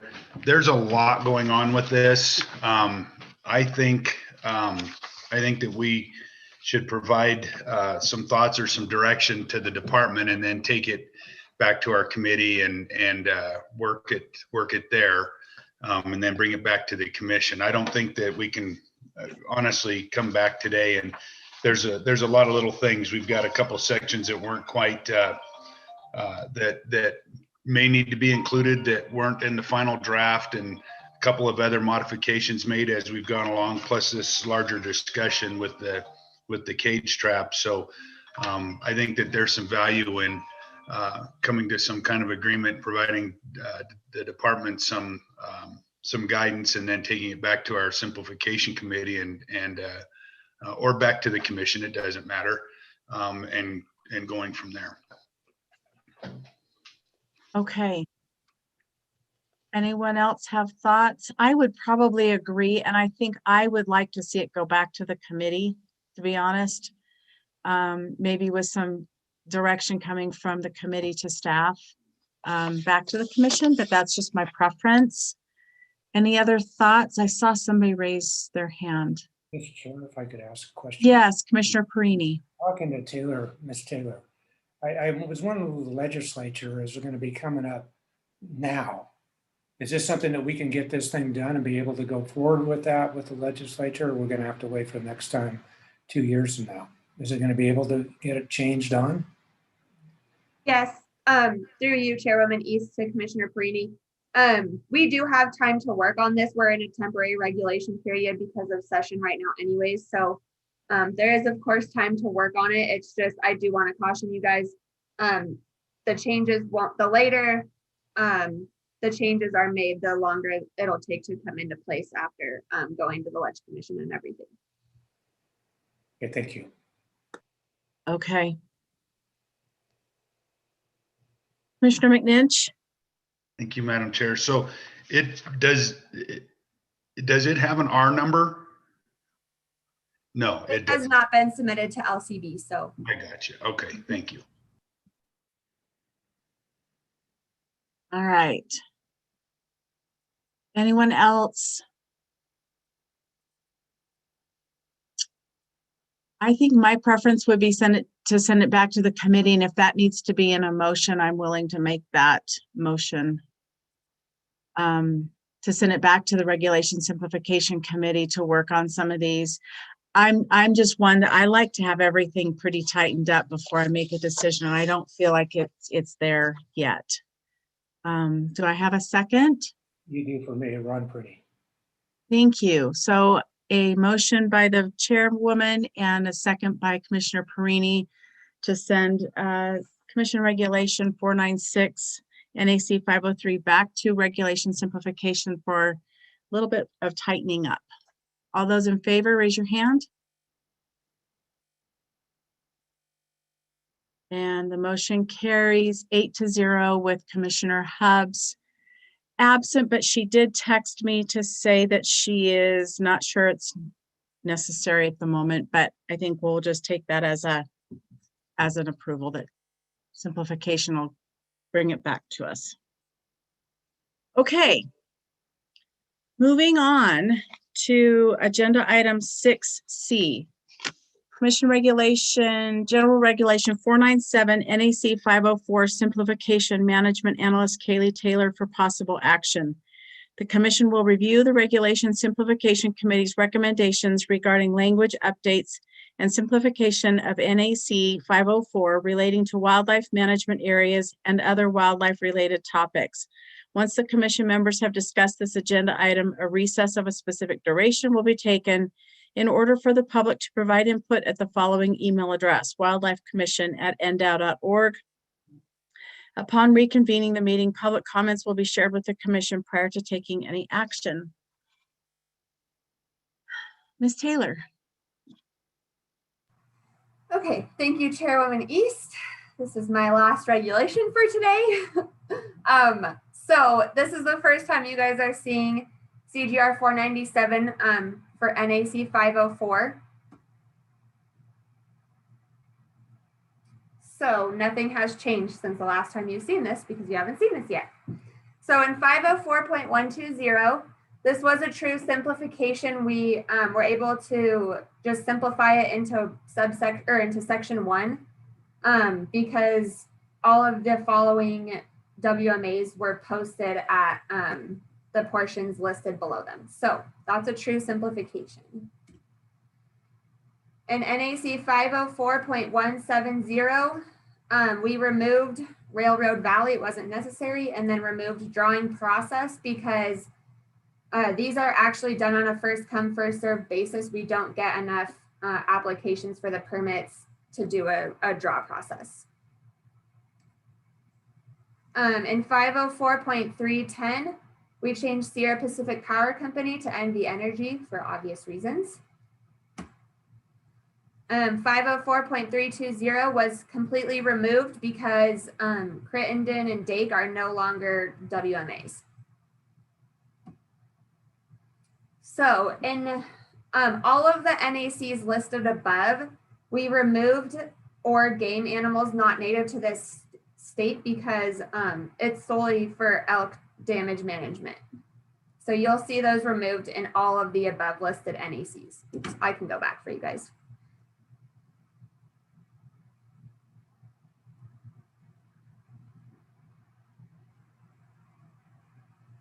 Okay. 504.375, we added business after 5 to clarify business or calendar days, and then added the language while under the cooperative agreement, just to make it clear that this is while they're in the cooperative agreement. It's just a clarification. In 504.405, we simplified it so that the claimant just needs to keep a detailed calendar of damage to give to the department. And then I think that should make it easier for the claimants to understand what's expected of them from the department. In 504.451, we're updating this to include a mobile phone number. Some people don't have landline telephone numbers anymore. And then we also added the real ID next to driver's license because a lot of people are moving towards the real ID now. In 504.451, we updated the mobile phone number and real ID again in that section, but then also we updated the requirements on what is needed for an application on the permits.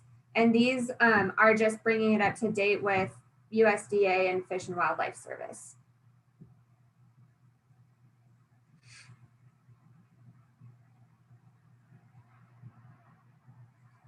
Okay, and then there's a small change to bullhead catfish in 504.4595. And then you'll notice we added section 5 at the bottom, and that allows people to transport fish on their private property from pond to pond, but it makes it so that they cannot remove the fish from their property alive without authorization from the department.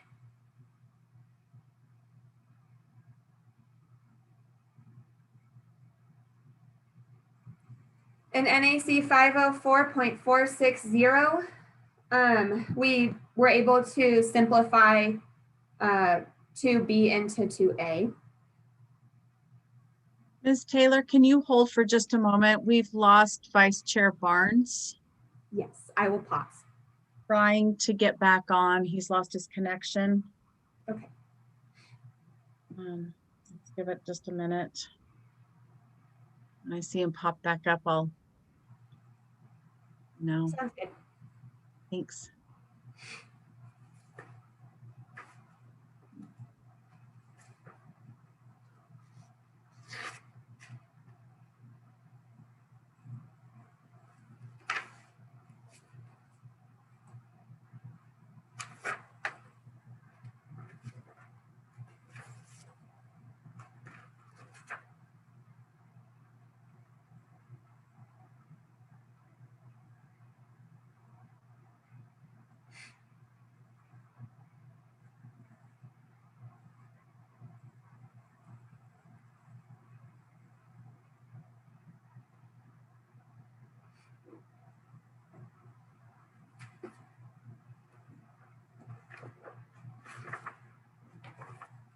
Do we have him yet? Let's see.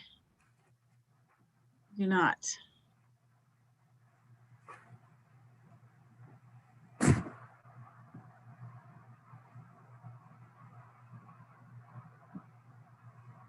I just stopped sharing my screen so it's easier to see when he comes. Oh, thank you. I'm scrolling down through. Oh, let me.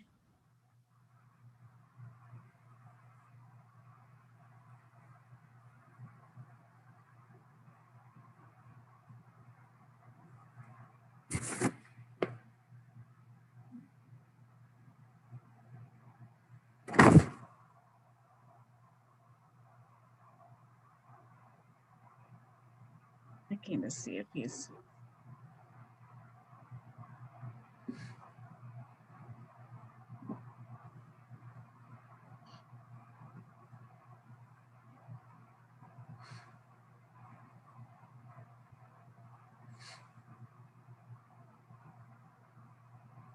We take a little break at the moment. But a few minutes. I can do whatever you guys wish. I just asked him if he wants us to wait, so.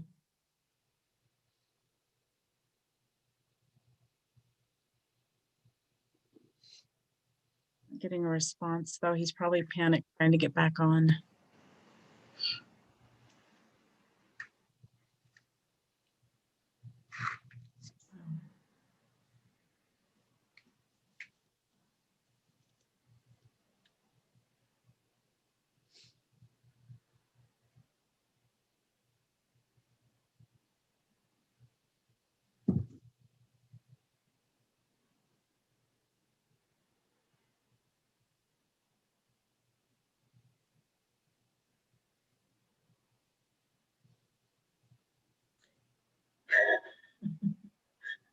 He has snow on his satellite.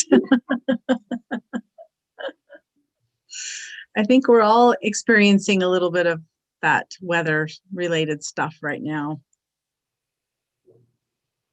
Why don't we take a 5-minute break and we'll come back. I want to give him time to reconnect. So we'll come back at 11:20.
Okay, it's 11:20. Let's bring the meeting back. Thank you. We have everyone back. Vice Chair Barnes is back with us. Okay, My apologies, Chairman East. We get a little snow in Jigs, Nevada, and it covers up my satellite dish. I had to go clean it off. well, that's the beauty of this commission. We're all challenged in some ways with our settings. So I think we're all good. Thank you. All right, Ms. Taylor, go ahead. Would you like me to continue where we left off, Chairwoman East, or go back a ways? Maybe go back up just a bit so that Vice Chair Barnes can participate. Okay, so I went back 2 slides. Let me know if you want me to go back anymore. But again, in 504.451, they were updated to include the mobile phone number and real ID as well. And then the permit, for what was needed on the permit was updated also. Okay. And then moving on in 4595, there was a change to the bullhead catfish name. And then we added section 5 to make it so that live fish can be moved basically from pond to pond on a property, but they cannot be removed from the private property alive without authorization from the department. Okay, and then 504.460 was a simplification. We were able to combine A and B essentially. In 504.4615, we clarified that no type of trap can be used for collection of reptiles, including a pit trap or can trap. And then we also included the exemption for employees of the department acting in their capacity.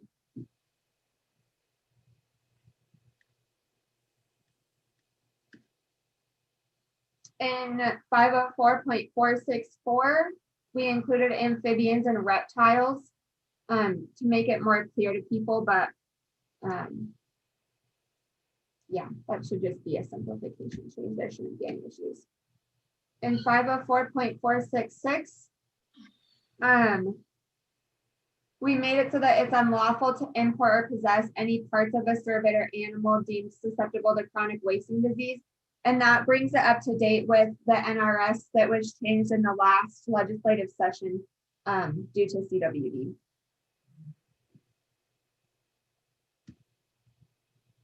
Um, 504.471 is related to the 2 slides ago. Unprotected reptiles and amphibians must not be shipped out of the state without a permit. Okay, so 504.476 and NAC 504.478, we removed the on or after February 28th, 1994.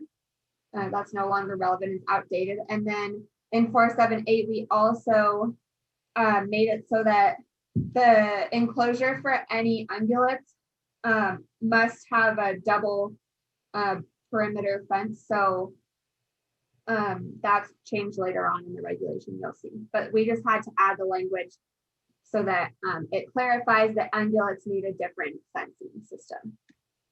And you'll see here that in section 9, we did clarify that it has to have double fencing for ungulates.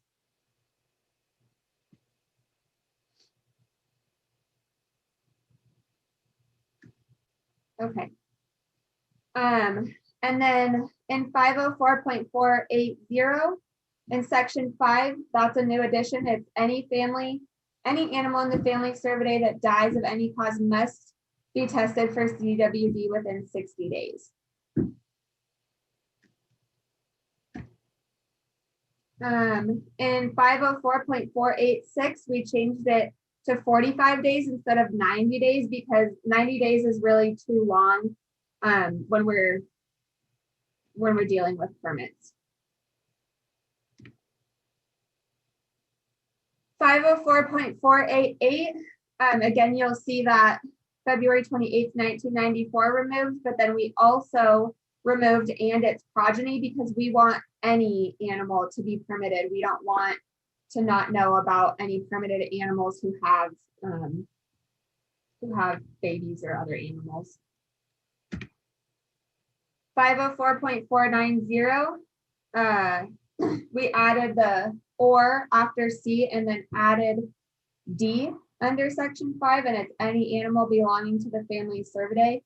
So essentially that's saying that the department will not issue a permit to rehab any animal belonging in the family survey. And again, that's just to monitor the spread of CWD closer.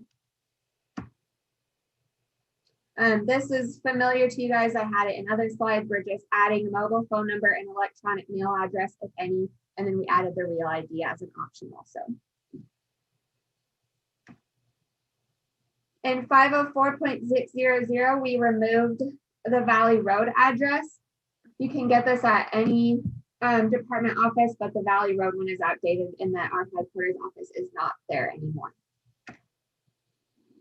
And then in 504.685, we clarified what exactly is needed of a master guide when transporting a client or while acting in the services with the client.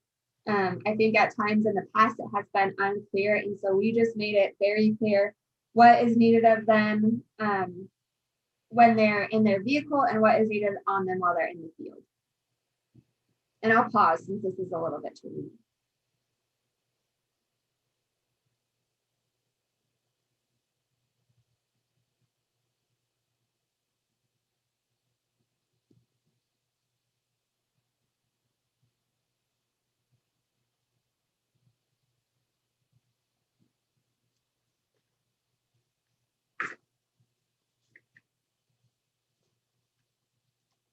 Okay. This is just following the last slide. We just added C so that the guides know that the client records must be kept in their primary method of transportation while transporting a client or providing a service to them. And that's it for NAC 504. So we are available for questions if you guys have it. Okay, thank you. Questions for Ms. Taylor or any other staff on 504? Vice Chair Barnes? Thank you. One question, I know this beginning part of 504, we're talking about damage caused by elk. Because we're starting to have moose come into the state, do we need to kind of leave that as is to account in case for moose in the future? Or will that be something completely different? That's the first question. The second question I have is, I guess it's in 504.375, down at the bottom where it says under the cooperative agreement. So if somebody has damage they need to be compensated for, they have to be under an agreement. What if the damage occurs before there is any kind of agreement? I mean, do they fill out the agreement and then assess the damage, or how does that work? So I'm going to defer both of those questions to Game Division Administrator Mike Scott. Thank you. Commissioner Barnes, Mike Scott for the record. With regard to the animals not native to the state, moose would not be covered. So if we do have moose causing damage, we could not pay for that out of the elk fund anyway. So we will have to, at some point, if we do start seeing damage by moose, we'll have to come up with some language to address that. But right now, any damage by moose would not be covered. We would probably have to harass them, haze them, do something else right at the moment. But eventually, if we ever do see that, damage from them, we'll address it. And I'm sorry, what was the other question? The other question was talking about it was well under the cooperative agreement at the bottom of 504-375. So if you have damage, you have to be in an agreement. I guess the question I have is what if there's a landowner who's not under an agreement that has damage? How is he compensated, or is that just part of the process where you look at the damage, he goes into an agreement and is compensated for it? Yeah, Commissioner Barnes, Mike Scott for the record. Yeah, you know, the intent is that we start a cooperative agreement so that we can start monitoring and making sure that if the numbers change or anything like that drastically, that, you know, we would be aware of it. All we're asking is that they make us aware of the damage so that we can be aware of it and you know, be responsible for whatever damage the animals do. If it's discovered at you know, months later, all we do is we say, okay, you know, we sign the cooperative agreement, and then we have to determine what compensation we could provide at that point. But generally, we're just asking them to enter into the agreement so that we can monitor whatever use of the private lands they're getting. And Vice Chair Barnes, I think that NAC 504.365 addresses what happens when they're not in a cooperative agreement. It describes how they can claim the damage to the department.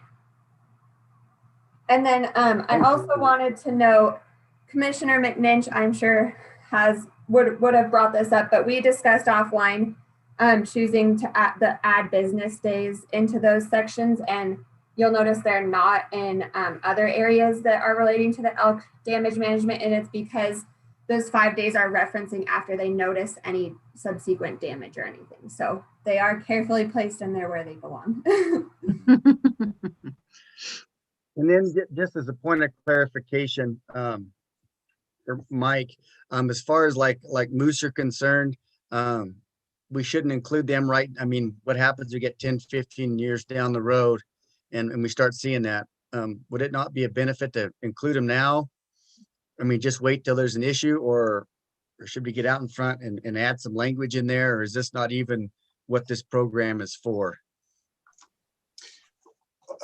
Commissioner Barnes, Mike Scott for the record. Well, the challenge is that we don't have a funding mechanism for moose at the moment. You know, with regard to deer damage, you know, we have that in place. We have you know, this language for elk, but we don't have anything in place for moose. And you know, if moose continue to increase in the state, and somehow we end up with both damage and a hunt, that would provide us with a mechanism to add, you know, $5 on, or, you know, some amount of funding that would provide a depredation program for moose. But I would leave it up to the commission to provide us direction to do that at this point. Thank you. Okay, Commissioner McNinch, did you have something?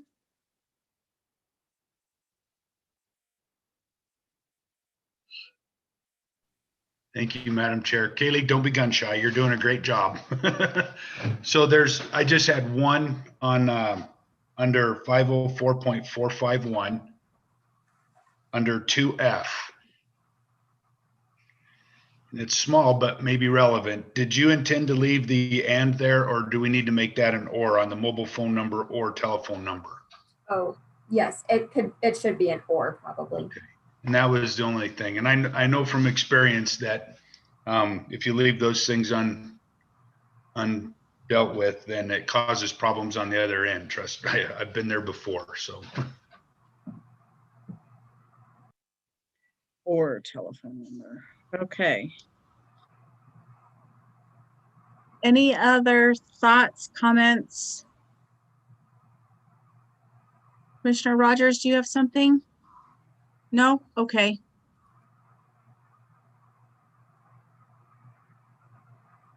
All right, seeing none, this is an action item, so we can take it out for public comment. It is 11:34. We'll come back at 11:38-ish.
Okay, it's 11:38. We don't see any public comment on this particular section. Chairwoman East. Yes. I did just on that NAC that Commissioner McNinch referenced 504.451, changing the and to or. I did also want to note that it should have and before mobile phone number. So it would read the full name, address, and mobile phone number or telephone number. Okay, so it should say the name, address. And mobile phone number or telephone number. Okay, great. And that's it. Okay. Okay, still no public comment, so I'll bring it back to the commission for a motion or a movement. Yes, Commissioner McNinch. I know you're gonna get tired of saying my name by the end of today, I think, Madam Chair. I think everybody else enjoys it though. So I'll make a motion to accept Commission General Regulation 497 as presented with the couple of noted changes, and that we bring it back to the commission at a future commission meeting for adoption. Okay, do I have a second? I would second that. Okay, so I've got a motion by Commissioner McNinch, a second by Commissioner Rogers to move forward with the noted changes on CGR 497 NAC 504 and bring it back to the commission at our next meeting for adoption. All those in favor, raise your hand. Okay, motion carries 8-0 with Commissioner Hubbs absent. So, right, we finished our commission regulations section on our in our workshop on our agenda. We can move right into reports. We can take a quick break for lunch. What is the pleasure? Should we keep moving and maybe take a break at 12:30? Yes, I see some nods. Okay, then we'll keep moving. So moving on to agenda item number 7, reports informational. 7A, Department Activity Report, Secretary Wasley. A report will be provided on the Nevada Department of Wildlife Activities. Thank you, Madam Chair. We are going to take a little different approach to our department activity report today.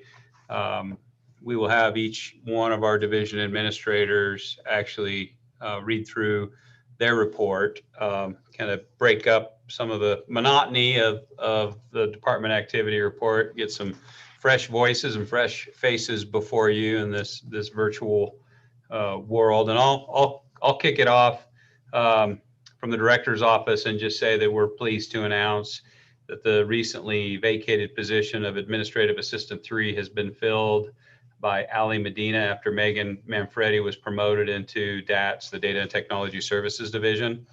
And also that after months of searching for a perfect executive assistant, we finally hired Missy Stanford, who comes to us with previous commission experience. And Missy has been an employee of the state of Nevada for the last 11 years and has experience from a couple of divisions, and most recently has provided some support for the Personnel Commission. So we're grateful to have that position filled. And I know many of you saw her name attached to various emails as we're preparing for this meeting, and you'll continue to see her name into the future. Many staff were fortunate enough to participate in various winter WAFWA meetings. I know we have an agenda item on here to kind of speak to that, so I'll expound on that here shortly. The last thing from the director's office is that we've been pretty busy preparing for the upcoming legislative session, meeting with legislators, Legislative Council Bureau staff, and conservation partners regarding some BDRs that have been floated. Last week, we had our joint money committee hearing. So as is customary, the Assembly Ways and Means and Senate Finance get together and provide agencies an opportunity for a high-level budget overview to talk about agency enhancement. So it was about a 45-minute, it was a 40-minute presentation and 7 or so minutes of questions. Last week, we also had an interim finance committee meeting where the department requested permission to accept donations totaling just over $1.9 million into the Wildlife Trust account, that Wildlife Trust Fund that was established back in 2011. There were 10 different work programs, and all of those were approved. There's also been a number of budgetary related questions from the governor's finance office as staff were, those questions were frequent and numerous, but it was a great opportunity to interface with the governor's finance office and some new personnel there to achieve a deeper appreciation and understanding for who we are and what we do. So that just is a tip of the iceberg for some of the department activities in the director's office. And with that, I'll turn it over to Game Division Administrator Mike Scott to provide you an update on the Game Division. Thank you, Director Wassley. I did not expect that I was going to be reading this, but when you've said that we should strive for brevity, I will learn my lesson from here going forward. So anyway, thank you. From the Game Division, development of an aerial survey application. Game Division staff continue to coordinate internally and externally with contractors for development of a tablet-based aerial survey data collection application. The first demo version has been received and field testing will begin in the near future and will significantly improve the efficiency with which data are collected, summarized, and analyzed. There's a section on the Mule Deer Enhancement Program, but I will skip that because we do have an agenda item shortly that I will give a little more in-depth presentation on that. Translocation guidelines for sage and Columbian sharp-tailed grouse. Division staff participated in a WAFWA-sponsored paper documenting past translocation efforts, which has required review and revision from all Western states. Game Division staff also provided technical review to the WAFWA Sage and Columbian Sharp-tailed Grouse Technical Committee on the guidelines for collection, storage, and analysis of a sage grouse select data document. This document provides 3 different population modeling approaches, including state space, N mixture, and integrated population models, and discusses data collection needs for each, and provides consistency among states in data collection methods and storage. Risk of contact modeling. Game Division staff have been involved in helping the Eastern region with risk of contact modeling for proposed domestic sheep and goat grazing on BLM allotments associated with nearby bighorn sheep herds. Staff have pulled together habitat layers, previous modeling, spatial data outputs, and GPS collar data sets for adjacent herds to allow calculating core herd home ranges, as well as foray distances and frequency estimates to be developed specific to Nevada and Great Basin topography. Bighorn disease investigation. Game Division staff are collaborating with University of Nevada, Reno, College of Agriculture, and Agriculture Experiment Station professors and staff in its Rafter 7 domestic sheep flock managers to evaluate the prevalence of the deadly pathogen in their domestic sheep that causes bighorn sheep die-offs and disease events. All involved are excited to participate in the research project. Initially, we will subsample the large domestic flock to get prevalence rate for Mycoplasma ovipneumoniae, or MOV. And then based on that information, we hope to conduct a series of longitudinal sampling of domestic sheep groups to discern chronic shedders in the flock and evaluate the heritability traits associated with shedders versus non-shedders. This could lead to the potential of eliminating MOV from the Rafter 7 flock, which is a closed population and which provides replacement rams for the majority of Nevada wool growers. Big game captures. Game Division staff are coordinating and scheduling with big game helicopter capture crews and regional biologists for captures in December, January, and February for various projects. This also requires coordinating and negotiating with state purchasing and a British Columbia-based capture crew to develop a contract with them, since our existing contracted crews are extremely busy and not able to accommodate our capture needs this season.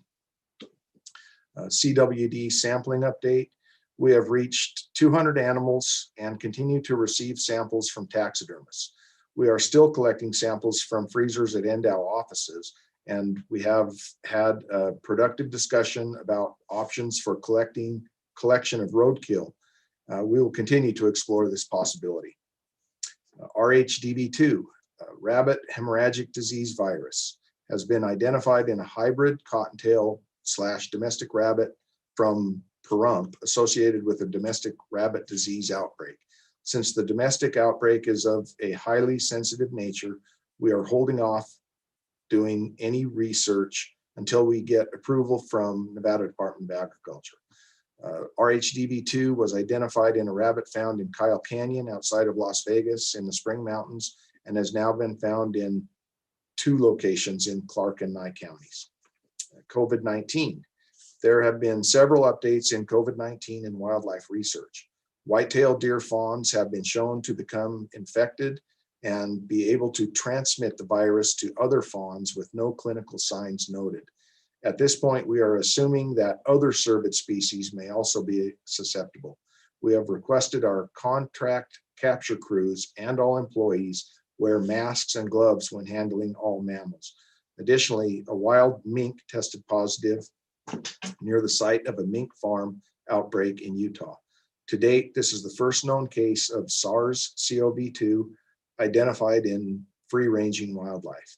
In light of susceptibility of mink, guidance will be provided to those with beaver slap permits who may live trap and release mink incidentally to wear masks and gloves when handling and releasing them. Wildlife health. Game Division staff have continued to review disease sampling for elk and mule deer and identify where gaps exist in understanding disease in these species in Nevada. Bovine viral diarrhea, BVD, continues to be a potential concern among mule deer. Adenovirus has been identified as a potential concern in Area 6 elk, and sampling from captures this winter of other herds should help provide a comparison. The Panaca game biologist. Interviews for the Panaca game biologist position were completed. This position was offered to Daniel Sally, and he has verbally accepted the position with a tentative start date of February 8th.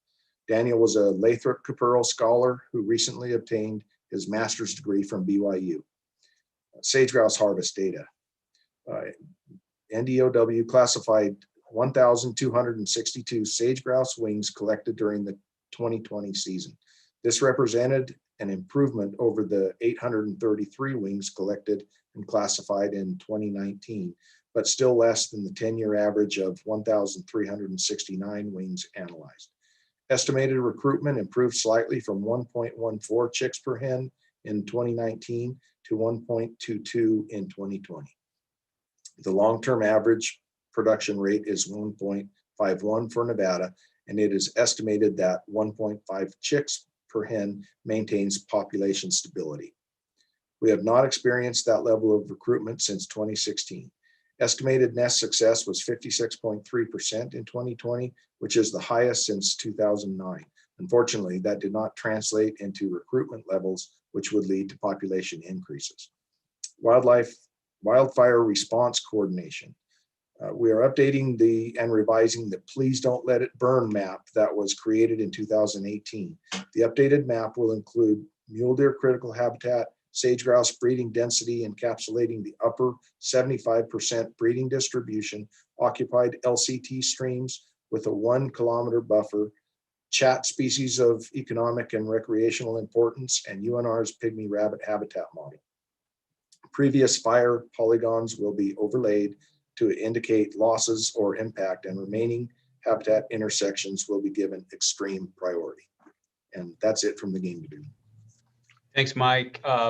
And just so everybody's aware, that was certainly not a punitive gesture to allow division administrators the opportunity to read their reports, but just an effort, again, to put some different faces and some different voices out there. One thing that Mike did mention in coordinating, collaborating with the University of Nevada, Reno on the bighorn disease investigation, it did remind me of a meeting that I had yesterday with the University of Nevada, including USGS, U.S. Fish and Wildlife Service, and the Wildlife Management Institute regarding the creation and the establishment of a cooperative fish and wildlife research unit at the University of Nevada, Reno.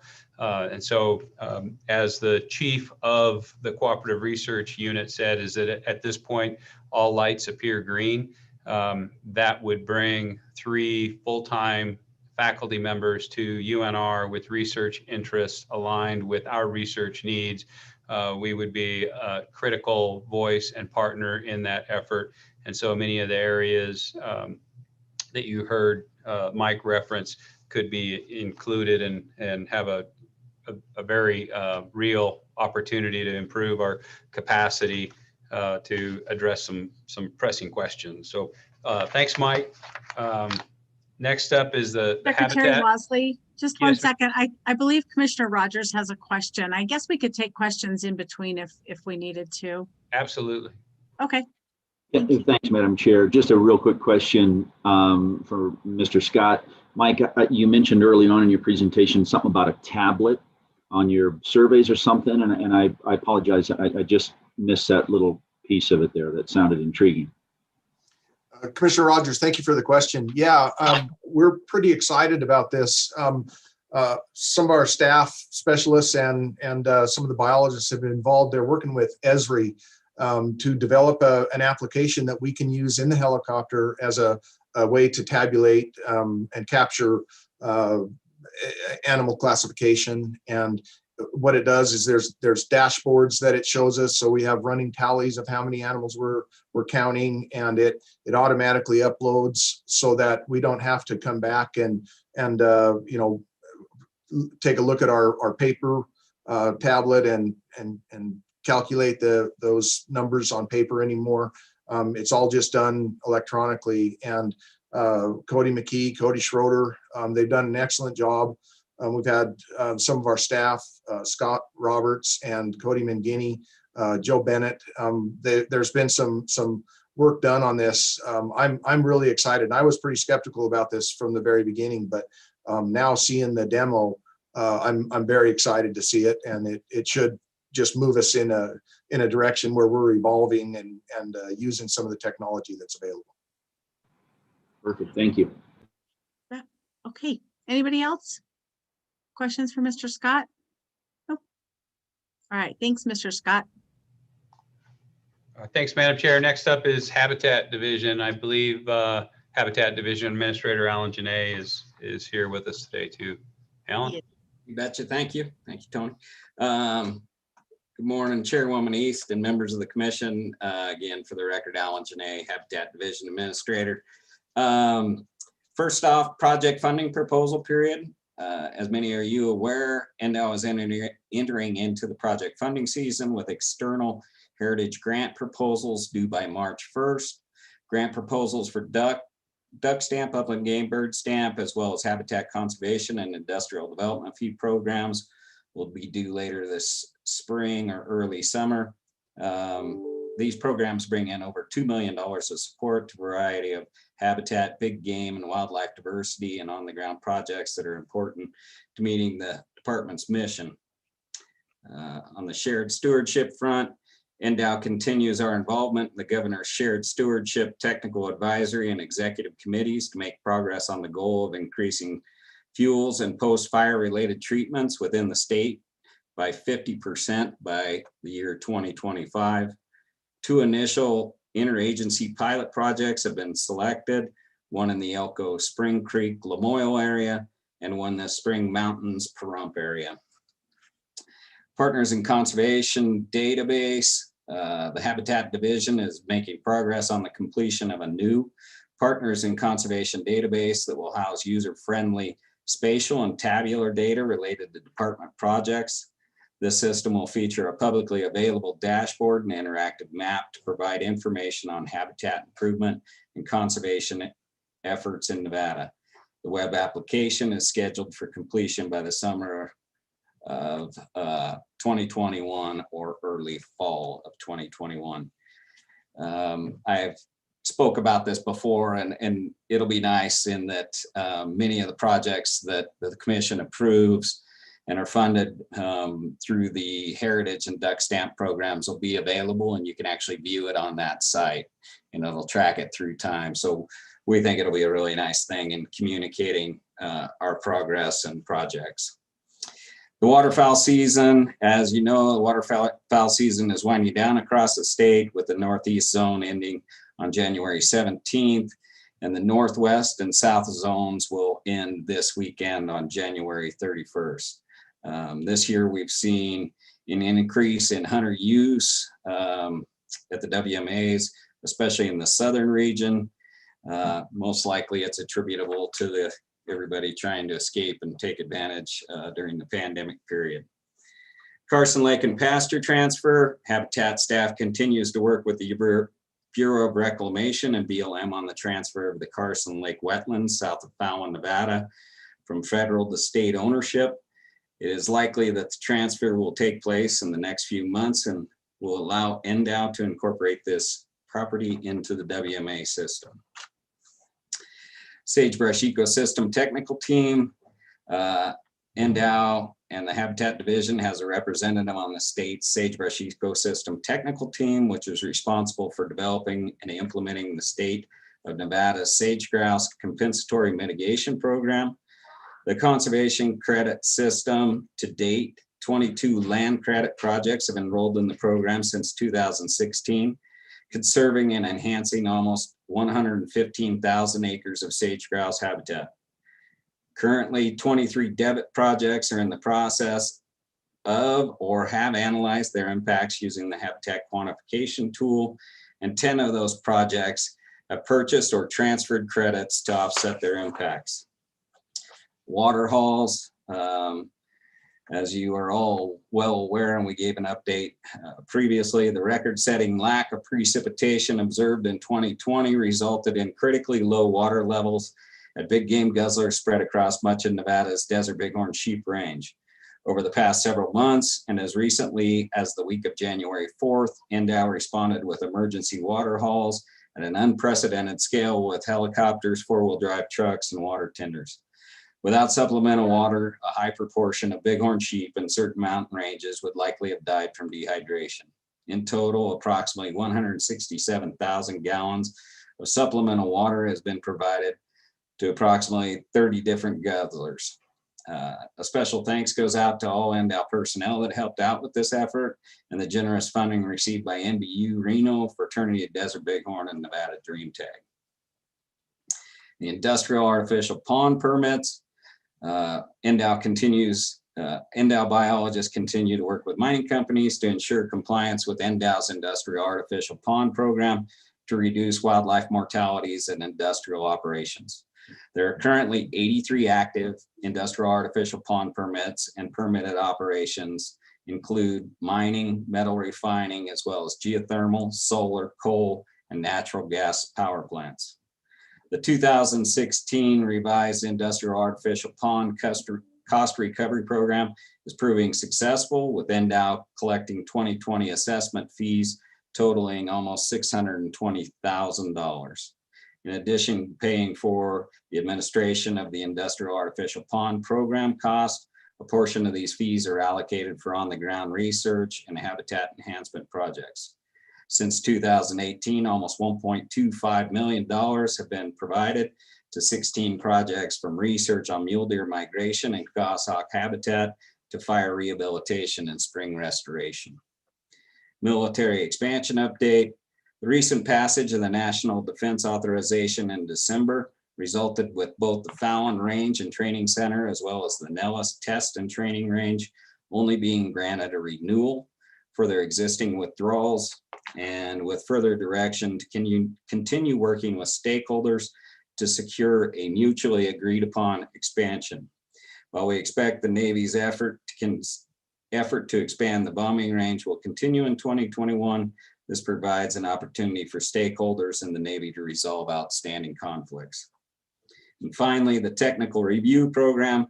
The technical review program continues to administer the Energy Planning and Conservation Fund and the Fund of the Recovery of Costs, the old AB 307 bill, and is finalizing a biennial report for public release describing applications for energy projects in Nevada from 2019 to 2020.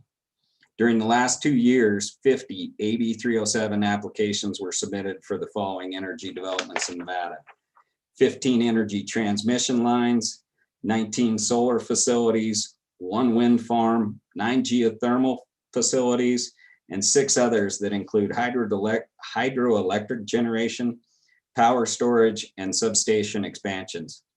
With the significant increase in applications over the last year, applications received in 2019 to 2020 account for 43% of all applications we have received since the inception of the program.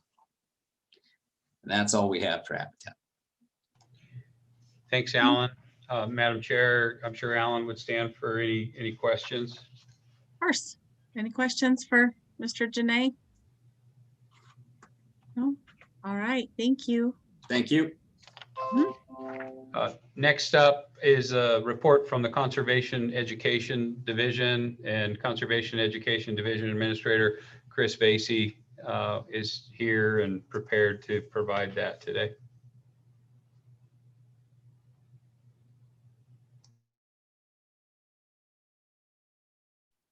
Mr. Vasey, you're on mute.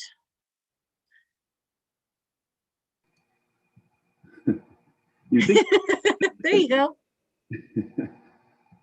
Thank you for the opportunity, Director Wasley and Madam Chair and the Commission. This gives us opportunity to highlight some of the events we just have held. Our conservation education staff has held its annual volunteer instructor appreciation event virtually due to the pandemic restrictions. Instructors were recognized for their service in angler ed, archery ed, hunter ed, wildlife ed programs. And I wanted to highlight two. We had 2 40-year of service hunter education awards to Jim Darrow, Pete Barnum, and these instructors also taught in Douglas County with our Commissioner Ron Perini for over those 40 years. So just wanted to highlight that, and also that they were awarded by the Carson Valley Chucker Club 2 premium rifles for their years of service in those 40 years of service. And just a little note, that was when we started our program with hunter education. So they've been there ever since the beginning. Another event we had was the Wild Sheep Foundation Sheep Show was held virtually this year, and we designed and hosted an interactive booth. NDOW's virtual booth included Nevada-specific PSA downloadable bighorn sheep hunt summaries and links to our social media. Over the course of the week, NDOW Outdoor Education Coordinator hosted a live chat and answered questions from the public. Sheep Week was held January 11th through 16th, but our conservation partner registration gives us an unlimited access to virtual platform through February. So you could take a look at that virtual platform as we speak. Outreach and education efforts, staff developed signage and messaging for campaign encouraging pet fish owners not to release their aquarium fish and other aquatic species into Nevada waters. The campaign is called Don't Ditch a Fish. Regional conservation educator personnel also designed a pocket card carrying information for addressing 4 different aspects of urban wildlife: living with coyotes, baby birds, feeding wildlife, and living with waterfowl. They also researched and wrote a wildlife brief for What's in Your Backyard, post that goes up every Thursday on the Nextdoor app. Conservation educators trained to facilitate teacher training workshops on Project Wild Aquatic and Project Wild Terrestrial guides. Over 100 teachers were interested in attending this workshop. The workshops are 6 to 8 hours and hands-on training on how to use outdoors to teach and to learn about wildlife.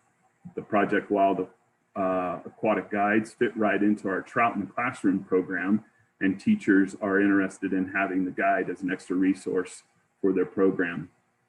Conservation educator staff coordinated 2 sagebrush seed collection projects in January, Over 40 volunteers participated, resulted in over 50-hour volunteer hours and 591 miles being logged an in-kind match. 37 pounds of seed were collected. Some of our media highlights: in December, staff celebrated 25 days of Fishmas, a social media campaign which consisted of fishing related posts at least one day from December through December 25th. Posts include fishing spots, recipes, and pictures that were sent out on page followers. The campaign was well received, and we received more than 50 fishing photos from the public for use during the campaign and in the future. During this time, we promoted the department New Fish Nevada app on Facebook, Instagram, and Twitter. Posts included announcement, 3 tutorial videos, and a podcast. They all performed well. The campaign also included 2 email blasts, 1 to current anglers and 1 to lapsed anglers, encouraging them to buy a license.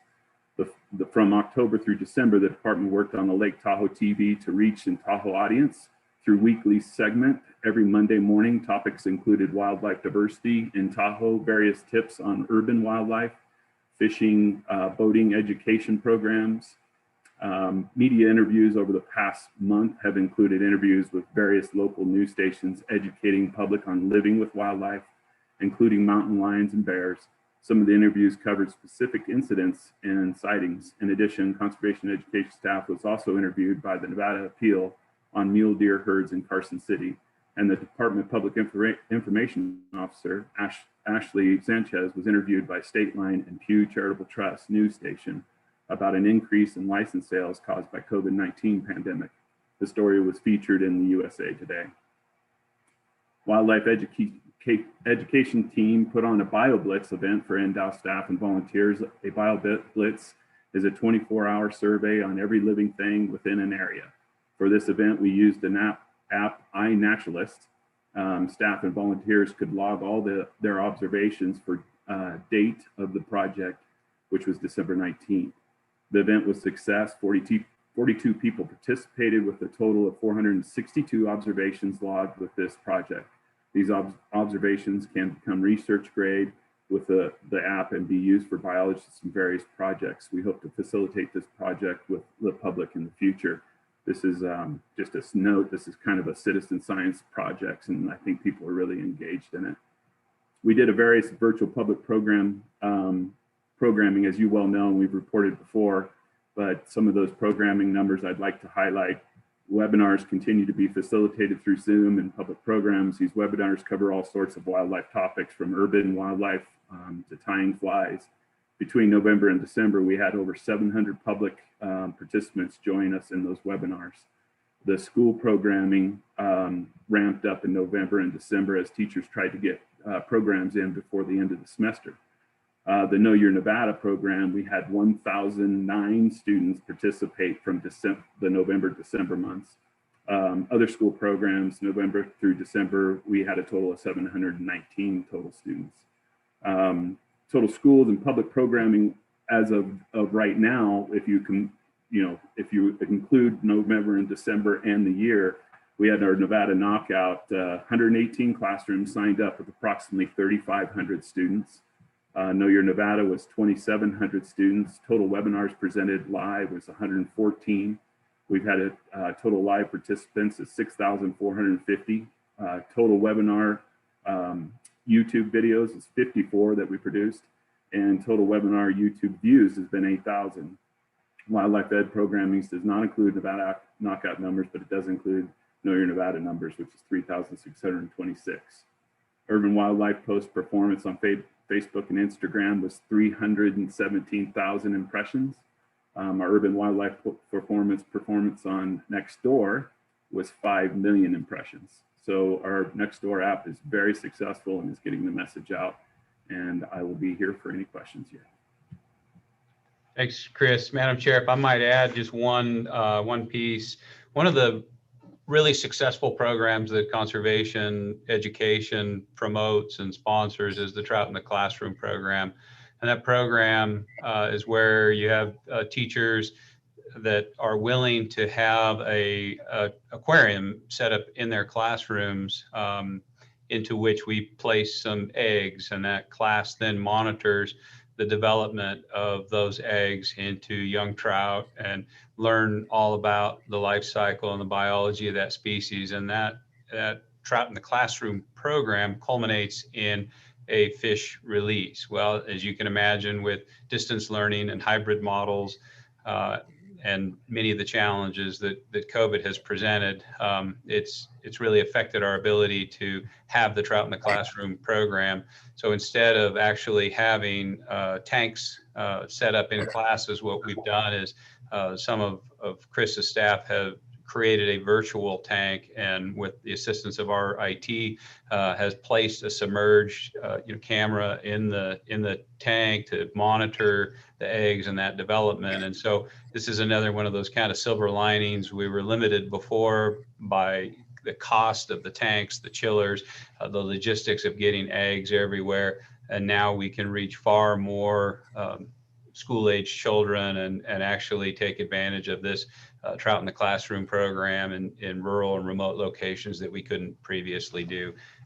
Chris didn't expound on that, but we just were exposed to it in a interagency meeting this week, and I thought it warranted mention here. But as Chris indicated, he would certainly stand for any questions as well, Madam Chair. Thank you. Well, I have a soft spot in my heart for that program because when my dad passed away 21 years ago this year, we did a memorial fund for him that went to NDOW and helped with angler education, youth anglers, and the Trout in the Classroom program. So I have a very soft spot for that, and I'm excited to hear about that. So thank you. Any other questions for, or any questions for Mr. Vasey? Doesn't look like it. Thank you for the report. I love hearing all about the education efforts, as you know, and so that's really exciting for me. I was going to ask you about the webinars or the Zooms on Facebook because I see them promoted a lot. I haven't had the chance to sit in on very many of them, but I have a few, so fantastic. All right, thanks. Oh, Madam Chair, next up is our Diversity Division, and Diversity Division Administrator Jennifer Newmark will provide that update. Good afternoon, everyone.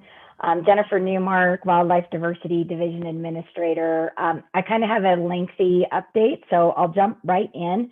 But as part of our recent annual coordination meeting, Wildlife Diversity provided a series of professional talks to over 80 partners on various projects that our division has been conducting as we implement our State Wildlife Action Plan.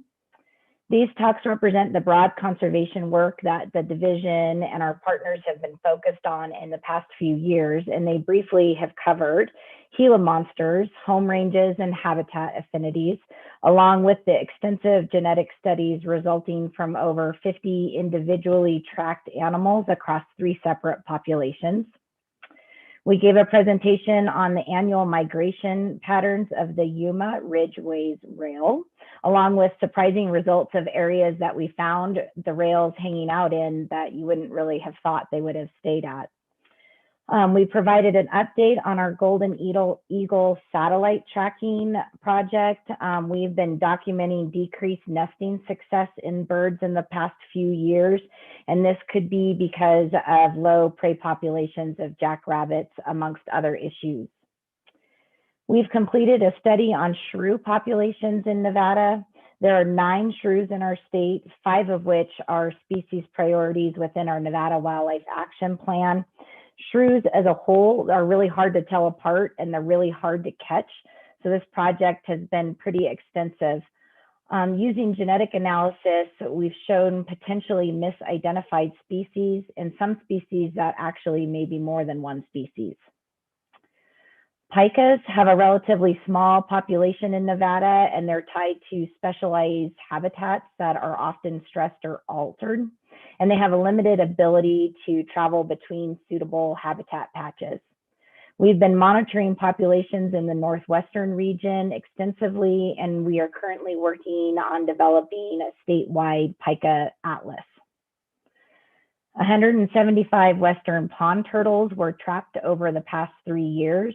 Nevada populations are skewed towards older age classes, so these turtles can live to over 50 years. This greater number of older turtles shows that rivers are providing habitats for adults, but the lower prevalence of younger age classes could be indicative of low recruitment.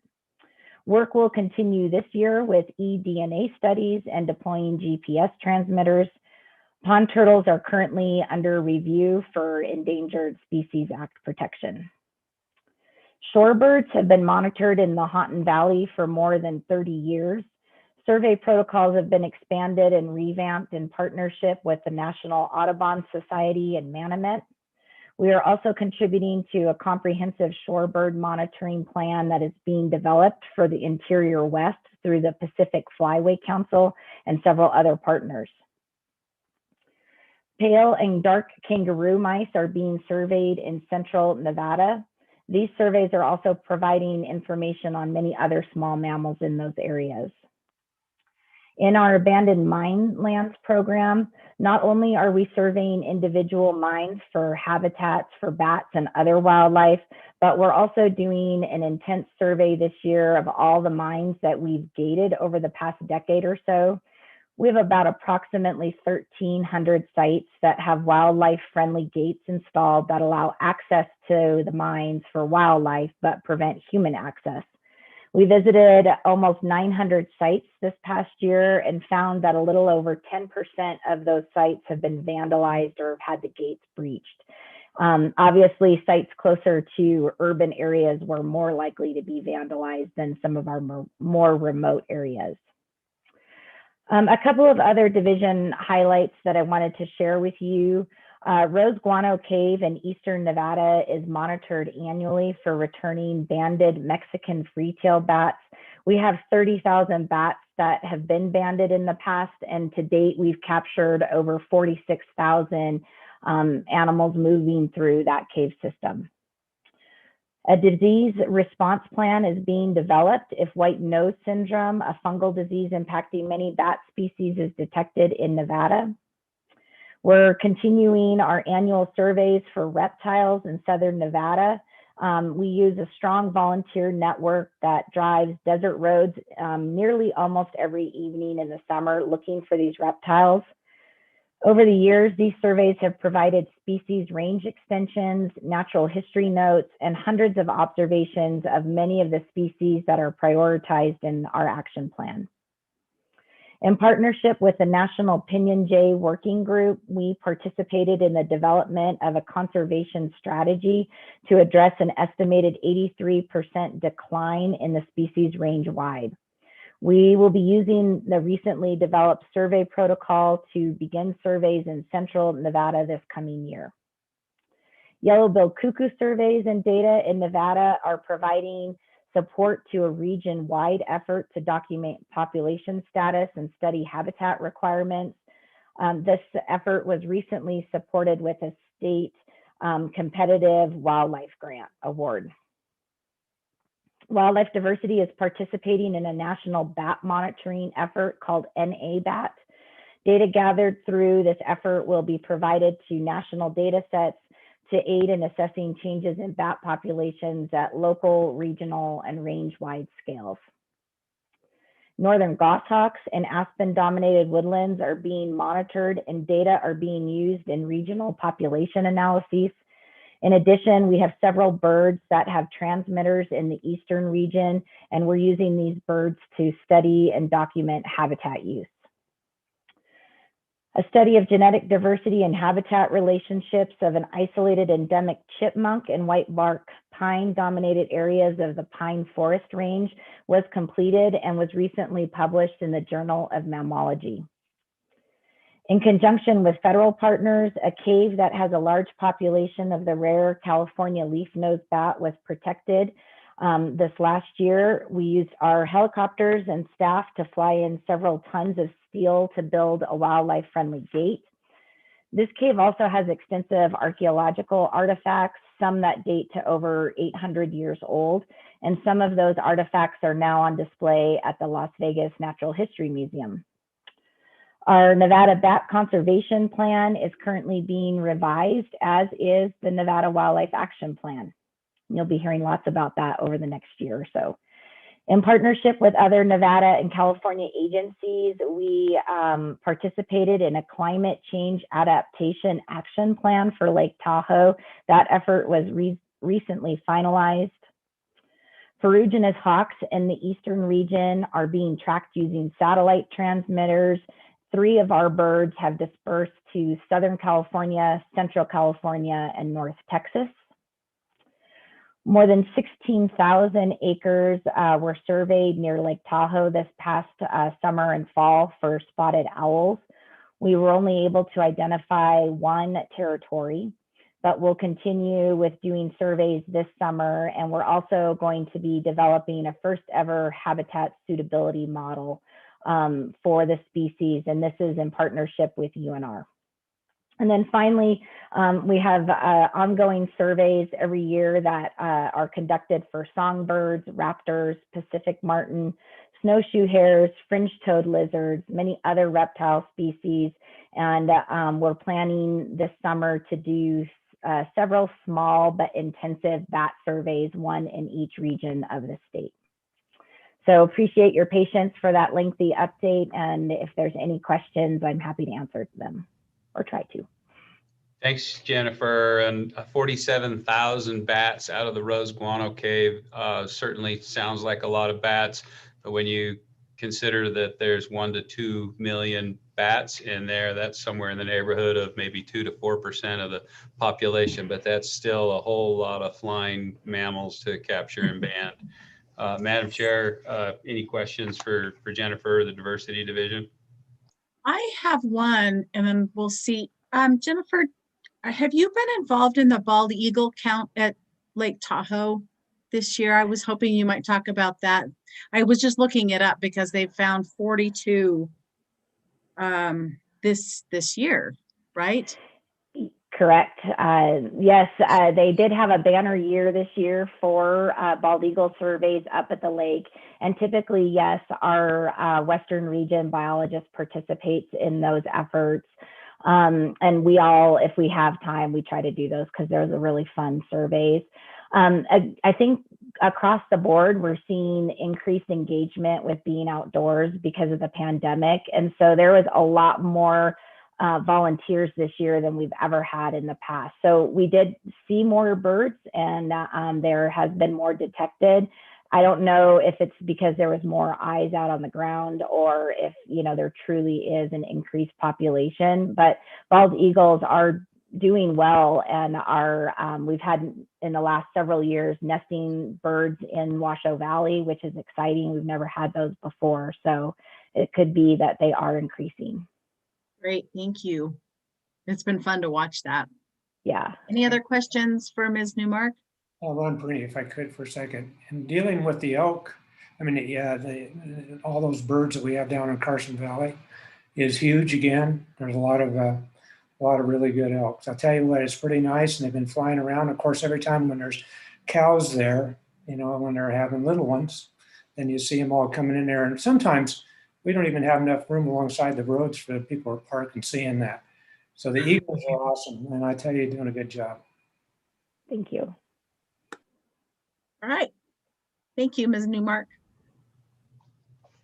All right, Madam Chair, our next activity report is from the Fisheries Division, and Fisheries Division Administrator John Schoberg will deliver that report. John? Yes, thank you, Tony. Madam Chair and Commissioners, John Schoberg, Fisheries Division Administrator, for the record. Our winter 2021 projections for upcoming fisheries conditions. Until this week, snowpack conditions in northern Nevada suggested that 2021 could see significant impacts to stream flows, reservoir storage, and fisheries resources this year. Before the recent storms, precipitation this water year in western Nevada, including Truckee, Carson, Walker River basins, was below 50% of average, and most of northwestern and eastern Nevada wasn't much better. Multiple storm events starting January 24th have improved this outlook considerably, with much of western Nevada as of this morning now closer to 80%, although some eastern and central Nevada basins are still somewhat below average values. Projected flows and storage this year for the Colorado River system are also concerning, but the current forecast for Lake Mead indicates manageable lake elevations through at least spring 2022. Marlette Lake improvements. Fisheries staff are continuing to work on improvements to the spawning station at Marlette Lake near Lake Tahoe. This station is critical for production of rainbow trout, Lawton cutthroat trout, and hybrid bowcut eggs to support Nevada's NDOW's statewide trout stocking programs. Changes over time have made it difficult for adult fish to access the spawning station from the lake. We finalized design plans for restoration of the access channel to the spawning station that will also accommodate much better variable lake levels when they occur. And we anticipate completion of that project by fall of this year, 2021. Willow Creek Reservoir. Eastern Region Fishery staff have been working on repairing and replacing habitat structures at Willow Creek Reservoir in Elko County. Many of the purchased structures have fallen over, sunk in the mud, and some of the older structures had washed up onto the high water mark. Willow Creek is owned and operated by Nevada Gold Mines, and they have been a significant partner in providing resources to develop and maintain those habitat improvements in the reservoir. An update on the Truckee River. Based on surveys that we completed this fall, the Truckee River's wild fish populations continue to improve thanks to good water flows that were available because of reservoir storage this fall in the upper watershed. Results of our fall 2020 surveys showed good representation in multiple age classes of wild rainbow brown and whitefish populations, and the average size of fish continues to increase from previous years. Hobart Reservoir dam repairs and update. Recent surveys at Hobart Reservoir in the Carson Range in Washoe County documented continued success with the tiger trout fishery that we've recently established there. It's increasing in both density and size of fish, with the largest around 20 inches, in addition to stock brook and rainbow trout. We're continuing to work closely with State Public Works on developing plans for needed dam reconstruction that will be specifically designed to minimize impacts to those fisheries resources. Lawton cutthroat trout recovery. NDOW staff are working with the Oregon Department of Fish and Wildlife and Western Rivers Conservancy to implement survey and initial conservation actions on the Disaster Peak Ranch and McDermott Creek in northern Humboldt County and adjacent areas of southern Oregon. This property was acquired by Western Rivers Conservancy late last year, and these efforts will significantly advance Lawton cutthroat trout recovery in northwestern Nevada, as it provides probably the best opportunity to create a large, networked, and persistent LCT population in the Northwestern Geographic Management Unit for the species. Also related to Lawton cutthroat trout, we co-hosted the annual Lawton cutthroat trout interagency meeting the week of January 19th. This had over 120 attendees in a virtual format this year, and is an opportunity to review progress towards the recovery of this Endangered Species Act listed species and to coordinate critical conservation activities for 2021 among multiple state and agency partners. Columbia spotted frog update. NDOW staff recently completed an updated monitoring plan for the Columbia spotted frog in central Nevada, which is currently undergoing partner review. This plan was last updated in 2005, and it's a critical tool for monitoring the success of conservation efforts for this species. The Columbia spotted frog in Nevada is a significant conservation story.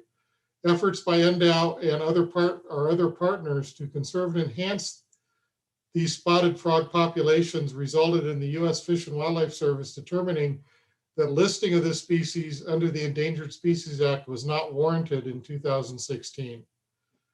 And some more amphibian updates, relic leopard frog conservation. Southern Region staff recently assisted with monitoring surveys for relic leopard frog populations in the Black Canyon on Lake Mojave in early January. This endemic amphibian is another conservation success story, with cooperative efforts between Nevada, Arizona, Utah, and the National Park Service, resulting also in a decision that ESA listing of the species wasn't worded by the U.S. Fish and Wildlife Service also in 2016. to update on some other native aquatic species conservation efforts.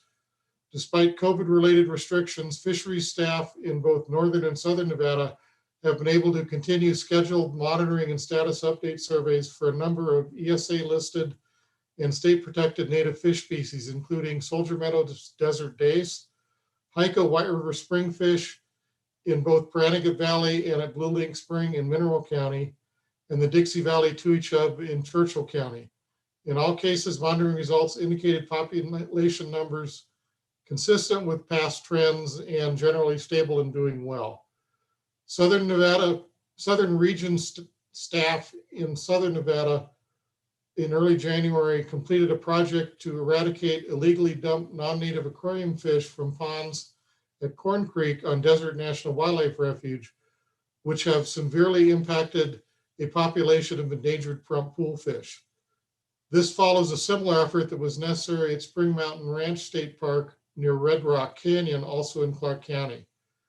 Fisheries and conservation education staff are working with the U.S. Fish and Wildlife Service and other partners on a public outreach campaign on illegal pet dumping, which continues to be a major and significant impact on native fish species populations in a number of areas. Division Administrator Chris Vasey spoke a little bit to that also in his presentation.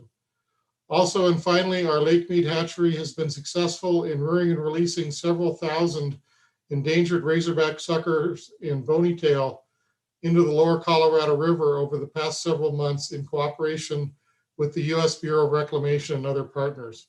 Additional razorbacks reared at Lake Mead will be stocked into the lower Grand Canyon later this spring to support ongoing research efforts by the National Park Service. And that concludes my report. I would be happy to take any questions, and thank you very much for your patience.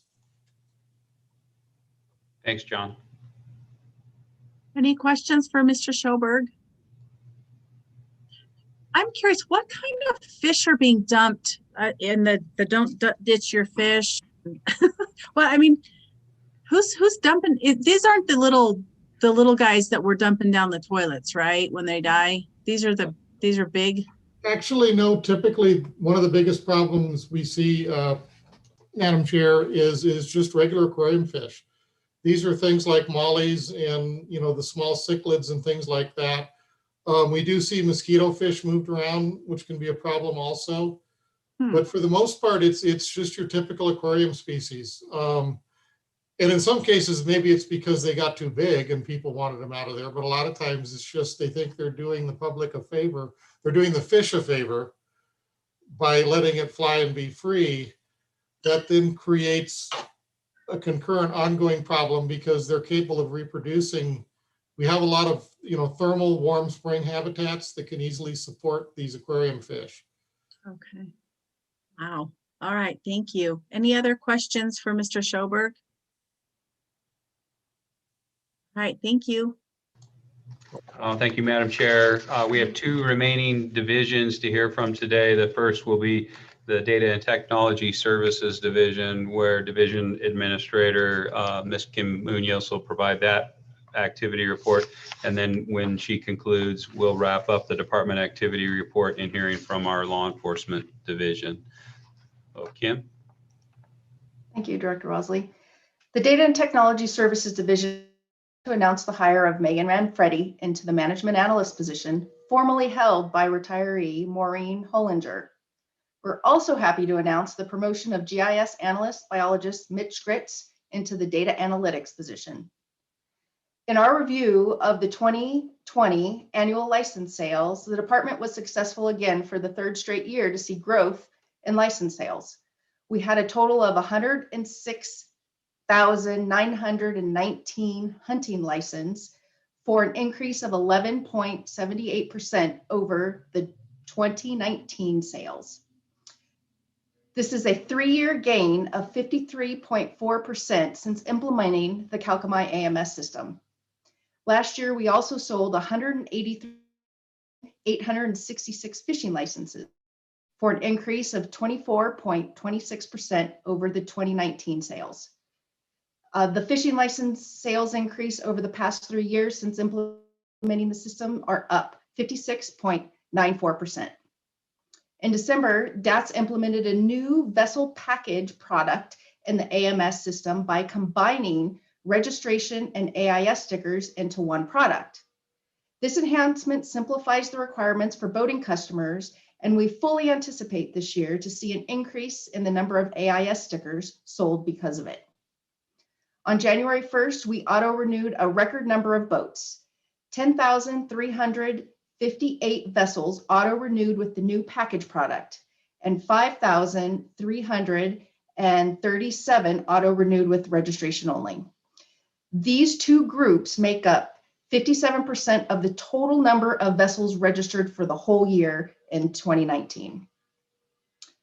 Applications for spring turkey hunts went on sale January 11th and will be closing on February 8th. The license and hunt staff are currently preparing for the non-resident guided mule deer hunt, which opens on February 8th. The Geographic Information Systems was excited to be able to hire 2 new staff members, Alex Diker and Ian Hall. This makes this unit fully staffed for the first time in a year. The information technology staff is implementing a mobile device management, commonly referred to as an MDM software, to manage all mobile devices issued by the department. This MDM will allow us to push down mobile apps to phones that are enrolled. This also gives us the ability to control the phones and wipe them in the event they are lost or stolen. And that concludes the DATS update for this commission meeting. Is there any questions that I can answer? Thanks, Kim. I'm assuming that, Ms. Munoz, that these increases in our licensees, I can't talk, licenses and other things is because of the automation, or do we just feel like we've just hit that mark? Do we have anything to attribute the increases to? We do. And Kim, if I might, it's a great teaser for an agenda item that we're going to hear to this. And we're going to do a little deeper dive on these numbers and look into what could be contributing to these trends. Oh, great. Okay. Stay tuned. Sorry, Kim. All right. Thank you. Any other questions for Ms. Munoz? No. Okay. Thank you. All right. Thank you, Madam Chair. Our last division that we're going to hear from today is our Law Enforcement Division, and Chief Warden Mike Maynard is here to provide us that activity report. Chief. Thank you, Director Wisely, Madam Chair. Wildlife Patrol and investigations. Wildlife Patrol has been very busy over the last few months with numerous wildlife cases ongoing or in final stages throughout the state, to include hunters trespassing on private property, multiple waste of game investigations statewide, investigation into a mule deer buck shot in a residential area, a guided hunt where one bighorn sheep was wounded and another was harvested by the same hunter, and a second hunter ended up taking the first wounded bighorn sheep ram. A mule deer buck was allegedly shot and roaming around wounded in Carson City. Mule deer doe near an urban area with an arrow sticking out of it. An Operation Game Thief report of a shot and left cow elk and hunting during a waterfowl close season, along with an investigation of a tour helicopter company that may be harassing wildlife at Guzzlers. An Eastern Region Game Warden investigated an incident where a hunter wounded a 370 class bull elk. The same bull elk was killed shortly thereafter by a second hunter nearby when he came upon it and realized the animal was wounded. Unbeknownst to the second hunter, the original hunters were tracking the animal following the poor shot placement. This led to issues where the parties met. The investigating game warden explained the legalities of the case due to the second hunter placing the mortal wound to both parties. The parties worked out a civil agreement for a replica of the antlers to be created for the first hunter. The second hunter tagged the animal, taking the meat and the head. Additionally, the Division of Law Enforcement Investigations Unit finalized 7 possible residency cases after working alongside Utah and Arizona. Multiple additional residency cases have been identified and are underway statewide. Game wardens had been involved in numerous non-hunting related incidents throughout the state, including multiple mountain lions being released from leg hold traps, a spotted mountain lion cub that may have been trapped, multiple incidents involving mountain lions depredating on dogs, goats, and close calls with humans in the Mound House, Nevada area. Game warden citing a suspect for a second offense of feeding big game, and a repeat offender for feeding a black bear. A Southern Region Game Warden contacted over 200 anglers in 3 days due to good weather and recent fish stocking. Game wardens are addressing multiple expired and not renewed special licenses and permit issues throughout the state. In Boating Safety Patrol, Southern Region Game Wardens worked a special permit enforcement on Christmas Day and New Year's Day in Laughlin, Nevada on the Colorado River. Throughout the events, no major issues were encountered. Game wardens also responded to a single vessel collision on Lake Mead. Game wardens conducted boat patrol the day after Christmas on Lake Mead and found several boating violations. The investigation unit is currently working on a stolen boat case as well. In public safety events, a game warden was first on scene to a 3-vehicle motor vehicle collision. This resulted in 3 subjects going to the hospital, a DUI charge on one driver, and a DUI marijuana charge on the other driver. Another game warden was first on scene to an overturned semi-truck. The game warden assisted EMS and Nevada Highway Patrol throughout the incident. Game warden in the Western region helped a lost 8-year-old child locate his dad near Bedell Flats. The Southern Region Game Warden assisted National Park Service with the recovery of a deceased missing person in the Lake Mead National Recreation Area. In headquarters and administration, the Law Enforcement Division began participating in the COVID-19 vaccination rollout for the Tier 1, which encompassed medical personnel and first responders such as law enforcement officers. Participating officers who wished for vaccination began the series in January. Recruitment is open for 7 vacancies due to promotions, resignations, retirements, and upcoming internal transfers. The remaining Game Warden Captain of Wildlife OGT Guides position has been filled by Game Warden Jay Kramer, who will be working in the Reno headquarters. 2 lieutenant positions in Elko and Las Vegas were filled in November of 2020. Lieutenant Buck Tingle is now the Game Warden Supervisor in the Eastern Region, and Lieutenant Chris Walther is now the new Game Warden Supervisor in the Southern Region. 2 new hires began in January, with 1 cadet to attend February Post Academy for the Winnemucca, Nevada position, and the other position, a transfer officer from another agency starting in the Law Enforcement Division Mini Academy and Field Training and Evaluation Program prior to being assigned to Overton, Nevada. Pursuant to collective bargaining legislation passed in 2019, Chief Game Warden is currently working with other state partners in negotiations with the Nevada Police Union regarding a future collective bargaining agreement, and these meetings are ongoing. I will stand for any questions. Thanks, Chief. Questions for Chief Maynard? You've been busy. Not the greatest stuff to report, I know, but important. Okay, thank you. Thank you, Secretary Wasley. I think that was a different way to do this and gave us a perspective maybe from their viewpoints and that we don't get. Thank you, Madam Chair. All right, let the record reflect that Commissioner Hubbs has rejoined us. And I think at this time, I'm going to call for a 30-minute break. It's 12:46. Let's be back at 1:15 and we'll continue on with our reports. Thank you.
Okay, it's 1:15. If we can have everybody come back.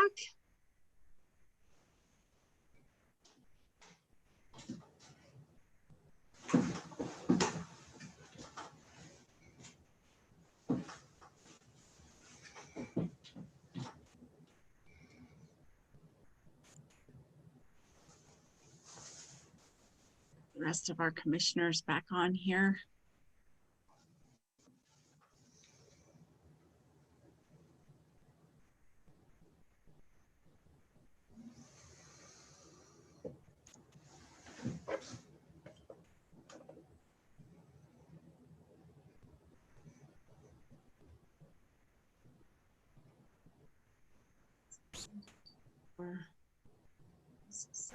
I think we're probably okay to start. We're just waiting for Commissioners Almberg and Hubbs, but I think we can probably go ahead and get started. So we're back on to our agenda. Number 7 under reports, informational 7B litigation report, Deputy Attorney General. A report will be provided on the Nevada Department of Wildlife Litigation. Mr. Burkett. Thank you, Chairwoman East. I just want to, as usual, my report will be very short, but I want to highlight and bring attention to the Commission a recent decision dismissing a challenge to Nevada's Predator Management Program, the statutory authority related to that program, and just thank Director Wasley, who provided testimony in that case through deposition that was, I think the court found compelling. And I believe in addition to the legal basis for the decision, what provided factual, considered information to the court about the program and was the foundation for the dismissal of that action. So I just wanted to highlight for the Commission that Director Wasley was instrumental in assisting us, and I want to thank Director Wasley for his assistance with respect to that action. Not surprisingly, though, it was appealed right away to the Nevada Supreme Court, and we should have briefing on that appeal, initiate briefing on that appeal in the next couple months. Secondly, I just want to report, since I prepared the litigation report, we did have oral argument on a summary judgment hearing as it relates to a defamation action filed by a gentleman by the name of Mark Smith against multiple employees of the department. And that summary judgment filed by the department was not granted. We are considering our legal options related to that, and there is a trial date of August 2. Finally, I wanted to share, we added a case to the litigation report. And for once, it's very nice to report that this one is a case that we're voluntarily engaged in. And that is the state is filing a motion in intervention of an action by the U.S. Fish and Wildlife Service to basically declaring that the bi-state sage-grouse population was not warranted for listing under the Endangered Species Act. And Troy Sondheim and I will be preparing appellate briefs supporting the U.S. Fish and Wildlife decision in that case. Of course, the basis for that decision is, or our intervention is our belief that there is extensive cooperative voluntary agreements and conservation efforts going on throughout California and Nevada to assist the bi-state population. And I just want to point this out. I just reviewed a conservation easement this week provided to me by Habitat Administrator Janae, which included a conservation easement for 1,200 acres near Wellington. I know it's not complete yet, but the more I do work for the department, the more I learn of all the things that the department does for wildlife. And when you look at an arrangement like that involves multiple cooperators, conservation entities who put money forth to protect, in this case, the bi-state population in perpetuity, it warms your heart.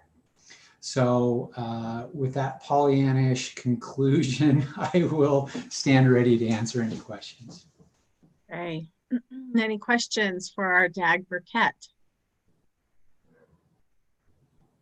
I don't see any. Where'd he go? He left. All right. I'm here. I just moving on. Moving on. Okay. Thank you very much for that update. Okay. Moving on to 7C. Western Association of Fish and Wildlife Agencies Midwinter Conference, Secretary Wasley and Commissioner McNinch. A report from the conference will be provided by the attendees. And I'm going to just add in, I attended a portion of the WAFLA conference, and I found the commissioners forum very interesting. And so I'll add in comments if Commissioner McNinch will allow me to, if there's something he doesn't mention, I'll mention it, but I know he'll do a great job, so. Okay, thank you, Madam Chair. I'll go ahead and get us started, and then Tony can clean up after me here.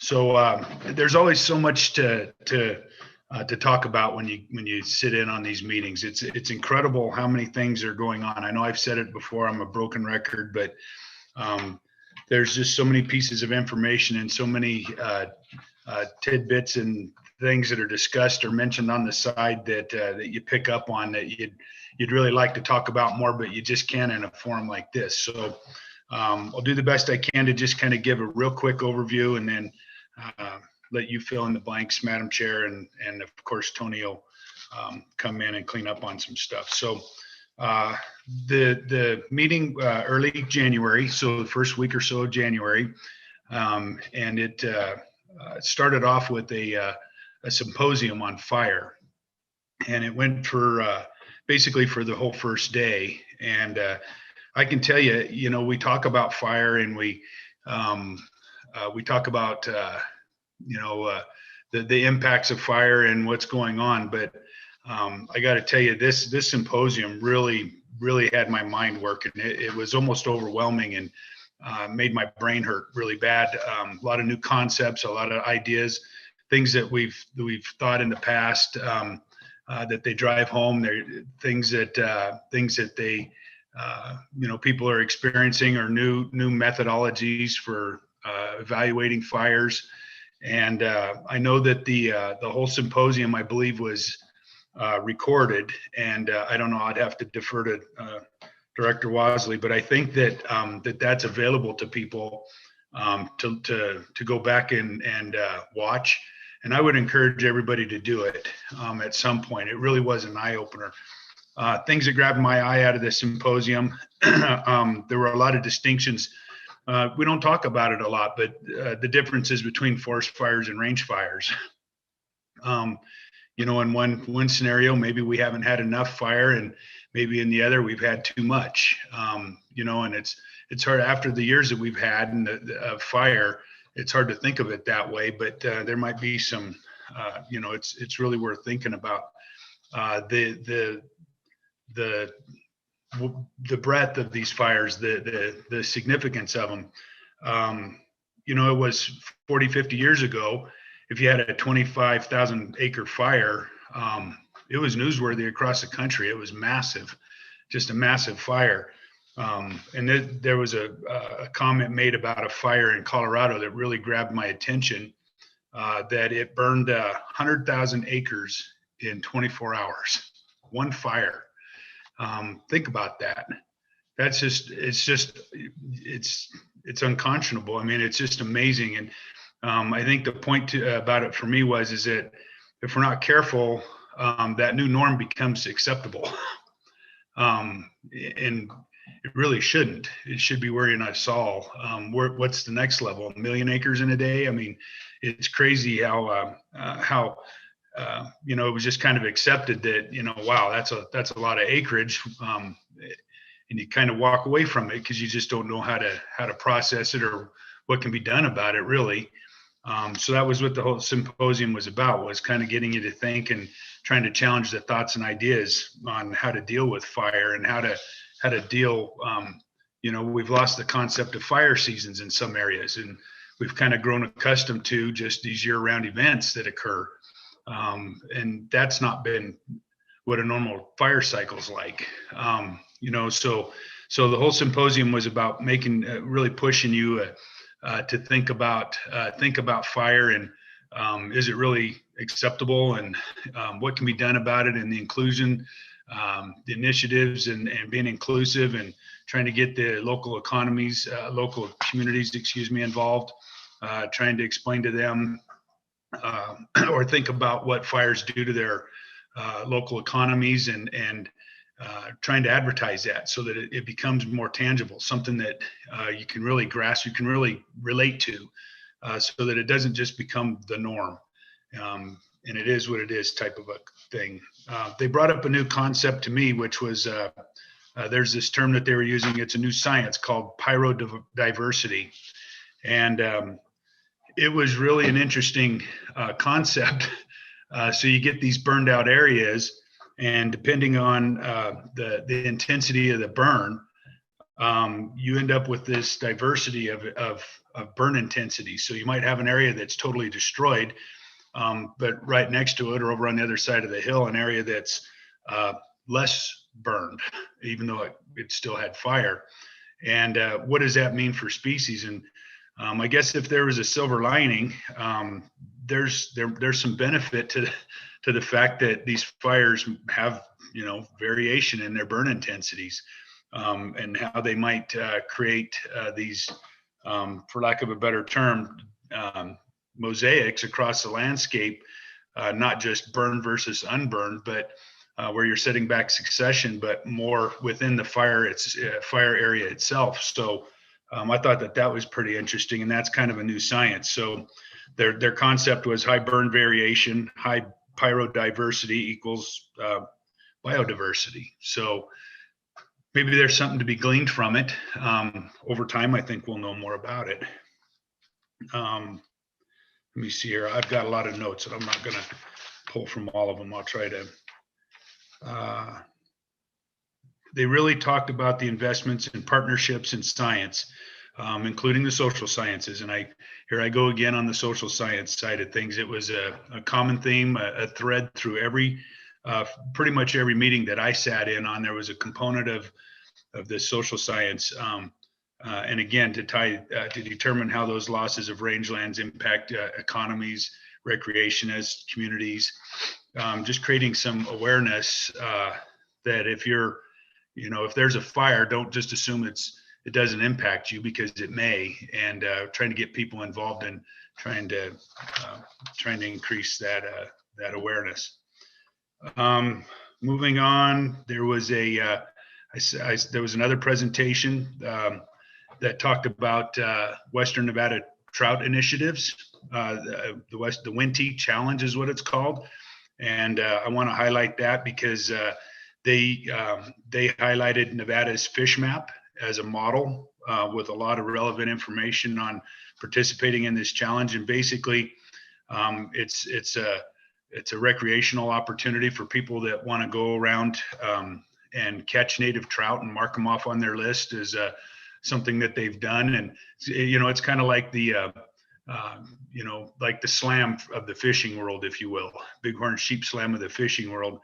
But I wanted to just note that that they did use Nevada's fish map, and which would tell you where the best chances were to catch a certain species in Nevada, and other relevant information like campsites and things like that. And I just wanted to give them a little shout out. I thought that was kind of a nice point.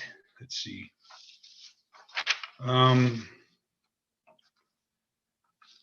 R3,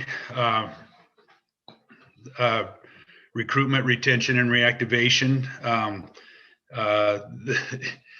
That one I almost need to leave to Tony and Jack and and those guys. There's so much going on in there. But the takeaways, I guess, are time and money are a challenge, as with anything. But they have a lot of large and relevant projects on the table and on the horizon. There's prioritization going on, and you're going to see and hear a lot more about R3, which is kind of adapted more into an R5 thing, I guess, Tony.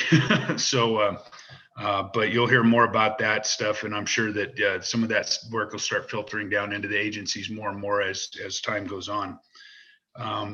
There was a lot of discussion on the bump, the COVID bump. Is it a bump or a shift in our license sales? That has to be seen.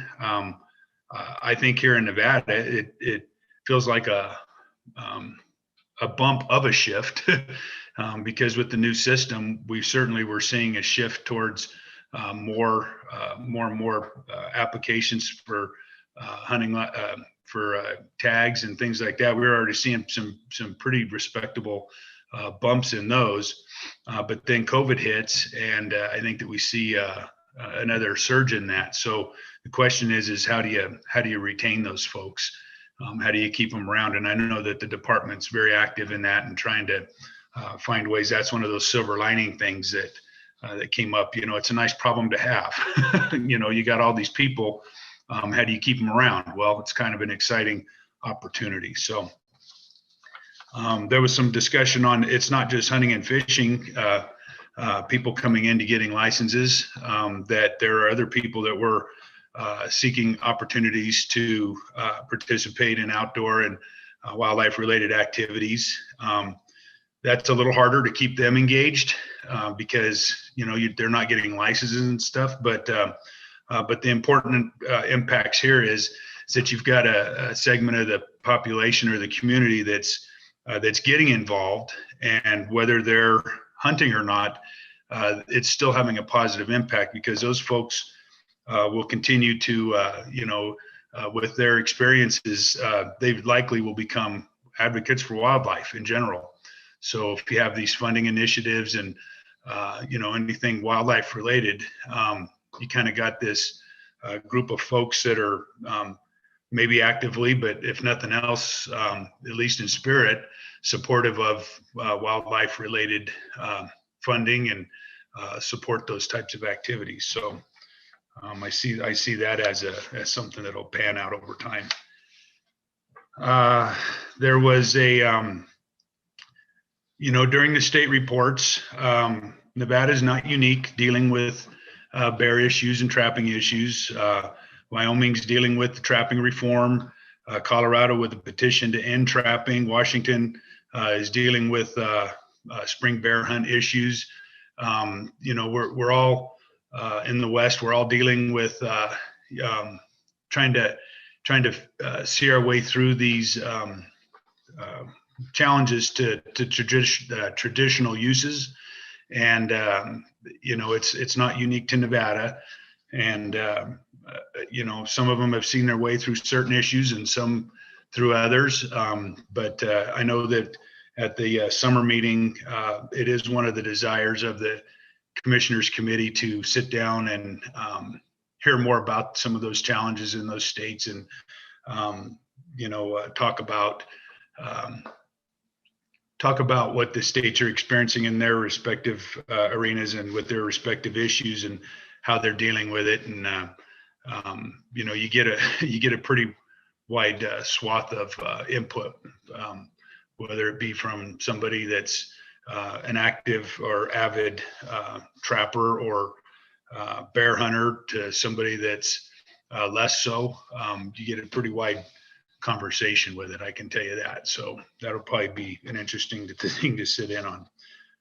The last thing I'll throw out there, there's a equity, diversity, and inclusion group committee, and they're continuing to talk about how to roll all these diverse views and diverse interests into wildlife. As Tony put it, outdoor recreation. That's what these agencies are becoming, is outdoor recreation agencies, and how do you incorporate? So it goes to relevance. Expectations of the public agencies is changing, and through these discussions and some of the work through WAFWA, these other agencies, the departments themselves, trying to understand and get to know what those constituencies are, and just what they're interested in. What do they want? It's a big deal, and it seems like it's just right there in front of you, but it's not that simple. It's really a function of trying to dive down and ask the right questions and get a feel for what is the general public that's getting more and more interested in this? What is it that they really are interested in? So there's so much more to talk about, but I'm going to take a step back, let Madam Chair add as she would like, and ask Tony to mop up a little bit. And actually, you did a fantastic job, Commissioner McNinch. This was the first time I have participated in a WAFWA conference, and so I wasn't quite sure exactly what to expect, and the timing of it did catch me off guard a little bit coming back from the holiday. And so I wasn't able to participate in as much as I wanted to, but as I mentioned before, excuse me, the commissioners forum was really helpful. I wish we'd been in person, because I think you get so much more from people when you can have some sidebar conversations. But Commissioner McNinch is correct. We're all dealing with certain issues, whether it's an influx of folks in our outdoors because of the pandemic, or problem species, or a decline of species. New technologies, e-bikes are coming around into wildlife management areas, which was kind of surprising to me. Excuse me, but they're quiet and easy to maneuver. And so I think we're going to start to see some other issues develop for our state. But those were kind of some of the highlights. I'll let Secretary Wasley give his report, but I was really appreciative to be sitting through it. And I think the summer meeting will lend itself well to kind of a lull for us, and what we can kind of look forward to in the coming year. So. Thanks, Madam Chair. I always feel like there's a need to provide just a little bit of background and context for what WAFWA is. WAFWA is the Western Association of Fish and Wildlife Agencies. It's an association that began in 1922. Our agency was not an agency until 1947. So this is 25 years prior to what was then the Nevada Fish and Game Commission even being created. It includes 23 member states and provinces, primarily west of the Mississippi. It was expanded a few years ago to include Texas, Kansas, Oklahoma, and the Dakotas. Prior to that, it was smaller. So this is a regional association of fish and wildlife agencies. And I think there's really three huge benefits to not only being a member, but participating. And first and foremost is the shared science and data for professional development. Having the opportunity to share science and data, hear about cutting edge science and data with your peers. It's really an opportunity for significant professional development. I think a second benefit from these regional associations is unified positions. And this it's no different if you're a commissioner, or if you're a warden, or if you're a biologist, or have any affiliation with Western Association of Fish and Wildlife Agencies, to be able to discuss an issue and develop unified position that's just steeped in data and science. It carries a lot more weight when there is that shared view and that unified position. And then thirdly, these regional associations, there are 4 regional associations around the country. There's a Northeast, a Southeast, a Midwest, and the Western. Although the Western is largest, geographically, there are several states that belong to multiple associations, and then all states and provinces are members of the national association, formerly called the International. It's now AFWA, the Association of Fish and Wildlife Agencies. So WAFWA meets twice a year. The midsummer meeting, far more robust in terms of agenda, meeting, content, duration. And the midwinter meeting, relatively small and light comparatively. Dave mentioned the symposium on Western fires and their impact on fish and wildlife resources. It's on the landing page of WAFWA. If anybody's interested in viewing that, if you just go to wafwa.org, and you will see on the right side of that homepage under recent events, a link to that recorded symposium. Dave also mentioned terms, R3, R5. When we say R3, we're talking about the recruitment, retention, and reactivation of sportsmen or women.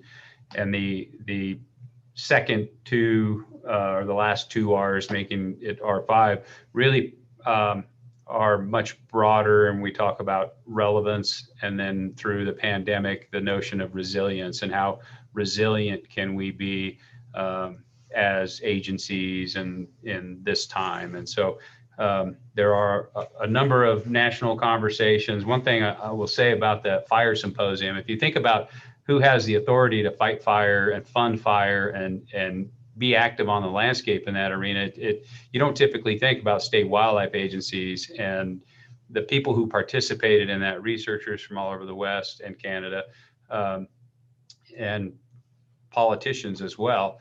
One of the things that we acknowledged was that we aren't as good as we maybe could or should be in breaking down those barriers between agencies, whether it's a state or provincial, forestry organization, or our federal partners in the forest or the BLM. But there was some really interesting data when you look at the Forest Service resources for prevention and post-fire re-veg efforts compared to the BLM, and Chair East mentioned it, but certainly the difference in, I think it was actually Dave that mentioned it, the difference between range fires and forest fires, but the way that they're funded and those agencies are funded are also vastly different. So if you have some time and interest, I certainly encourage you to take that symposium in. So the meeting was essentially 3 days. There were 4 days of some level of activity, fairly light on the front end and back end. One of the regularly occurring meetings is the Colorado River Fish and Wildlife Council, and this, as the name suggests, involves those states that are affected by the Colorado River. The states of Colorado, Utah, Arizona, New Mexico, Nevada, California, discussing specific Colorado River issues, looking at anticipated water flows, trying to coordinate AIS issues, again, sharing science and challenges as well as opportunities. Just a quick breakdown on some of the panels that were part of that fire symposium. There were 3 separate panels. The first one was a fire impact on terrestrial and aquatic ecosystems. The second one was human relationship with fire. And the third one was coordinated decision-making for fire response. It was that third one that really highlighted the need for better collaboration and coordination. As Dave and Tiffany both indicated, there were a whole host of meetings that we haven't even mentioned. Wildlife Health Committee, Human Dimensions Committee, Monarch Working Group, Diversity and Inclusion, CHAT meeting. And CHAT is an acronym for a Crucial Habitat Assessment Tool, which is a GIS, West-wide GIS tool for industry to use as a planning tool. A half-day Sagebrush Executive Oversight Committee with a number of incredibly valuable and useful reports from our partners at USGS, sharing tools. And there was also a commissioners committee that I believe Chair East referenced, and there were 3 issue topics addressed in that committee. One was what states do on wildlife management areas. Do they charge fees or not? And so here's an opportunity to share science, share data, and develop unified positions. where states or provinces can learn from one another what works, what doesn't work. There were 3 issue topics discussed. One was fees for wildlife management areas. A second one was shed hunting season coordination, with the idea that Utah, Idaho, Nevada in particular didn't want to create the scenario where we all had different season dates and we were just watching the same group of people go from one state to the next to avoid closures. And we talked about the desire and a need to try to coordinate those things. And the third issue topic discussed by the commissioners was fair chase and new technologies, and how states are dealing with these emerging technologies, many of which have their roots in military operations and origins, and then how do states deal with these new technologies, and again, sharing some of those challenges and opportunities as commissioners. Also, always a shared forum between directors and commissioners, a lot of updates. I know one of the things that we continue to talk about in there as it relates to bears is the creation of a national Bear Wise program that could develop consistent messaging and share the cost and burden of producing materials, outreach materials, educational materials. And so that's a discussion that's ongoing. Also, kind of as has become customary at the close of the WAFWA midwinter meeting, it rolls immediately into a broader R3 workshop. And I know we had a number of staff participating in that. I would certainly invite Deputy Director Rob to share any takeaways, or Conservation Education Division Administrator Chris Vasey to share any of their takeaways.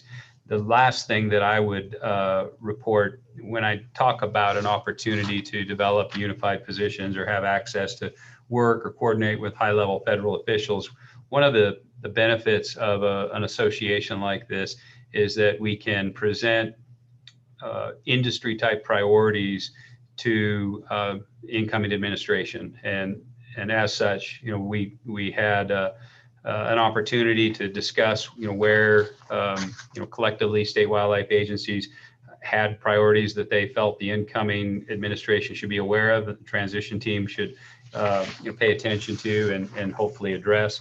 And just a couple of those to share.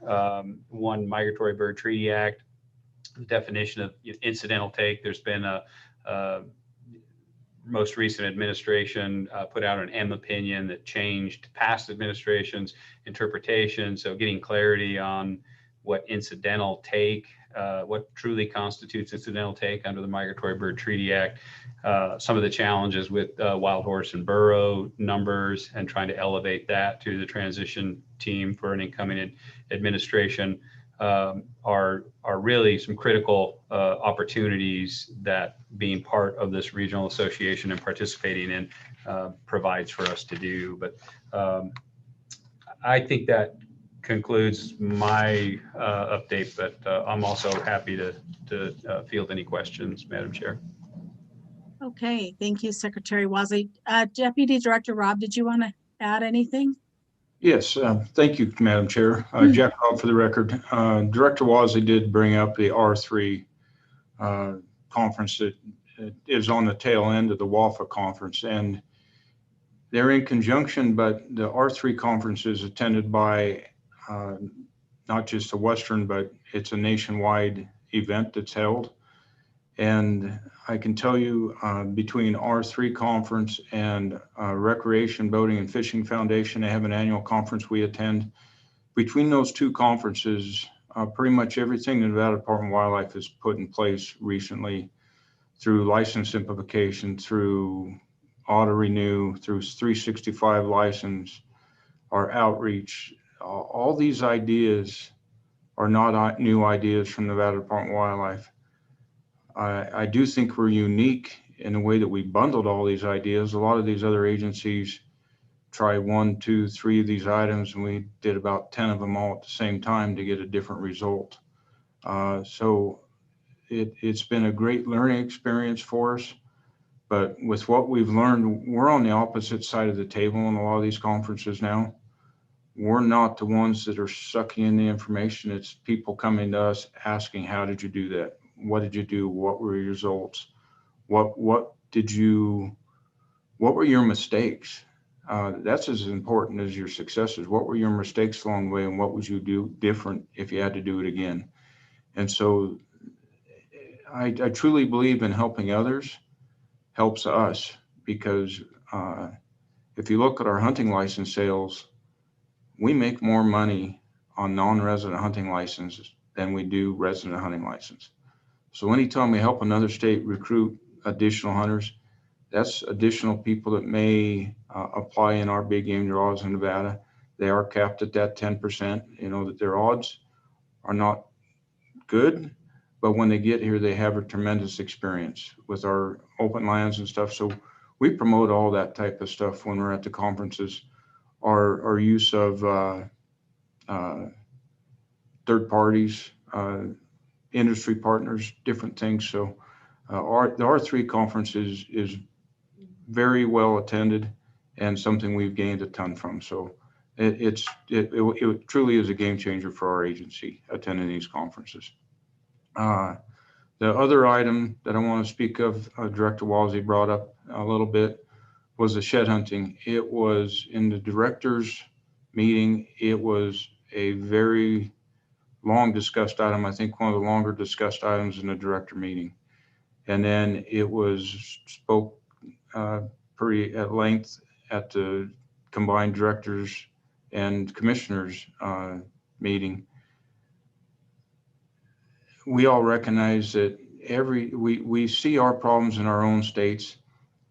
Some of you remember a few years back, if you're on the commission, Utah had the snow events going on, and they shut down some of their seasons, and we just had an influx of people coming into Nevada because of some of the Utah closures. And so we see anytime one state makes a change, it has a huge impact on another state. And we have to stop this tennis match of bouncing people back and forth and get on the same page. And it will unify everybody. It will make it simpler for the states, for the people participating, maybe not some of the people participating in the activity, but it may change some of the commercial adventure in this and turn it back into a wholesome family activity it used to be in the past. So we're looking forward to furthering that conversation. I've asked Director Walsey if we could kind of get out in front of that conversation and encourage some of those talks and get a group together to discuss this with other states. I truly believe if we wait for others to do it, you're on the losing end when you wait for others to do it. If you start the conversation and you lead the conversation, outcomes in your favor come through that type of interaction. So we're going to try to be proactive about this. I'd like to start now, but with the legislative session starting, we may be a little behind on that. But about the time other states are feeling the impact of the shed hunting and people bouncing back and forth, that might be a good time to bring that topic up because it'll be fresh on everybody's mind. So I think it's an important topic. We do see the impacts. We get a ton of complaints about illegal shed hunting. That's one of the most complaints I get. And so we need to do something and figure this out. That's all I have for today. Okay, thank you. Commissioner McNinch, do you have anything to add? Thank you, Madam Chair. Just real quickly to dovetail on what Jack was talking about with the shed antlers. So one of the commissioners from Wyoming and another commissioner from Utah, we're going to kind of take a lead on that in terms of putting some thoughts together and maybe coming up with the first step. So I think that, Jack, I appreciate you guys, being in the middle of that and wanting to get involved. And when you're ready, let me know and I can get you their names if you don't already have them. And maybe we can break something loose and at least have the conversation. And if it works out, that's great. And if not, then at least we'll know why. Thank you, Dave. And we have reached out to Commissioner Doobie out of Wyoming, and we're trying to get some things going with him. Oh, great. Okay. I think it was Kevin Albrecht from Utah. Yep. Okay. All right, thank you. Any other questions for Commissioner Almberg? Yeah, I just wanted to extend my thanks to the directors and the commissioners for starting those discussions. That's the first step, and I'm glad to see that they were taken. So thank you, guys. I did notice last week on the Nevada, there's a couple of hunt Facebook groups, and I did notice there's a guy coming through town. I want to say through Wells area, maybe, buying up antlers, and people were jumping in and telling him, you can't collect them. You can buy them, but you can't collect them. So I thought that was really kind of a benefit that we've educated our sportsmen to the point where they're now policing each other. So that was really nice to see. Okay, if no other questions for that, we'll move on to item 7D. Wildlife Heritage Account Report, Division Administrator Alan Janae. A report will be provided on the funds available, interest and principal for expenditure from the Wildlife Heritage Account in the upcoming year, and an update on available principal balance. Good deal. Thank you very much. Again, for the record, Alan Janae, Habitat Division Administrator, and I'll be speaking to that support material for item 7D, which is the single page with the 2 tables on it. First and foremost is just giving a report on what interest was accrued last year, FY20.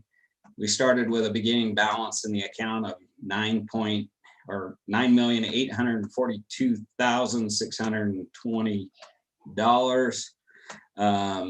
That generated interest in the amount of $183,989.85, approximately 1.87% annual interest. Looking at this upcoming year and what will be available for heritage funding, when you look at the revenue received in FY20, which was $1,562,212.52, you take 75% of that as provided in NRS. We have $1,171,659.39, adding the interest from the table above of $183,989.85.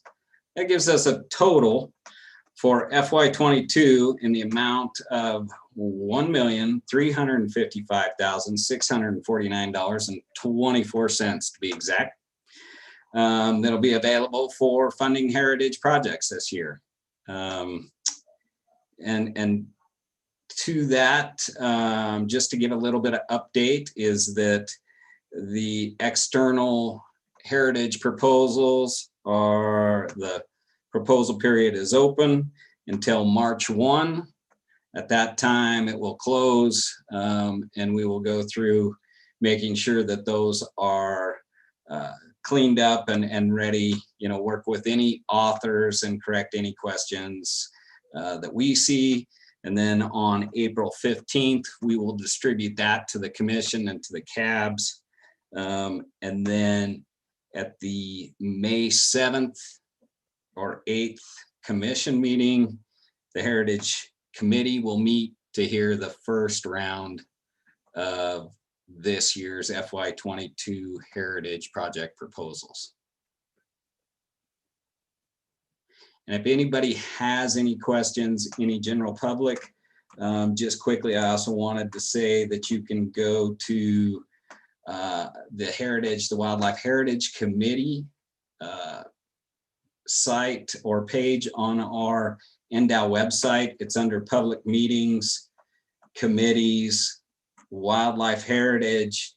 And if you look at the bottom of that page, you can find the grant application manual, the project proposal process, project proposal form, and anyone that had any projects from last year that would like to complete their completion form, that is also on there. So, but beyond that, any other questions, I can definitely be reached, or Lee Davis, who is the program lead for this.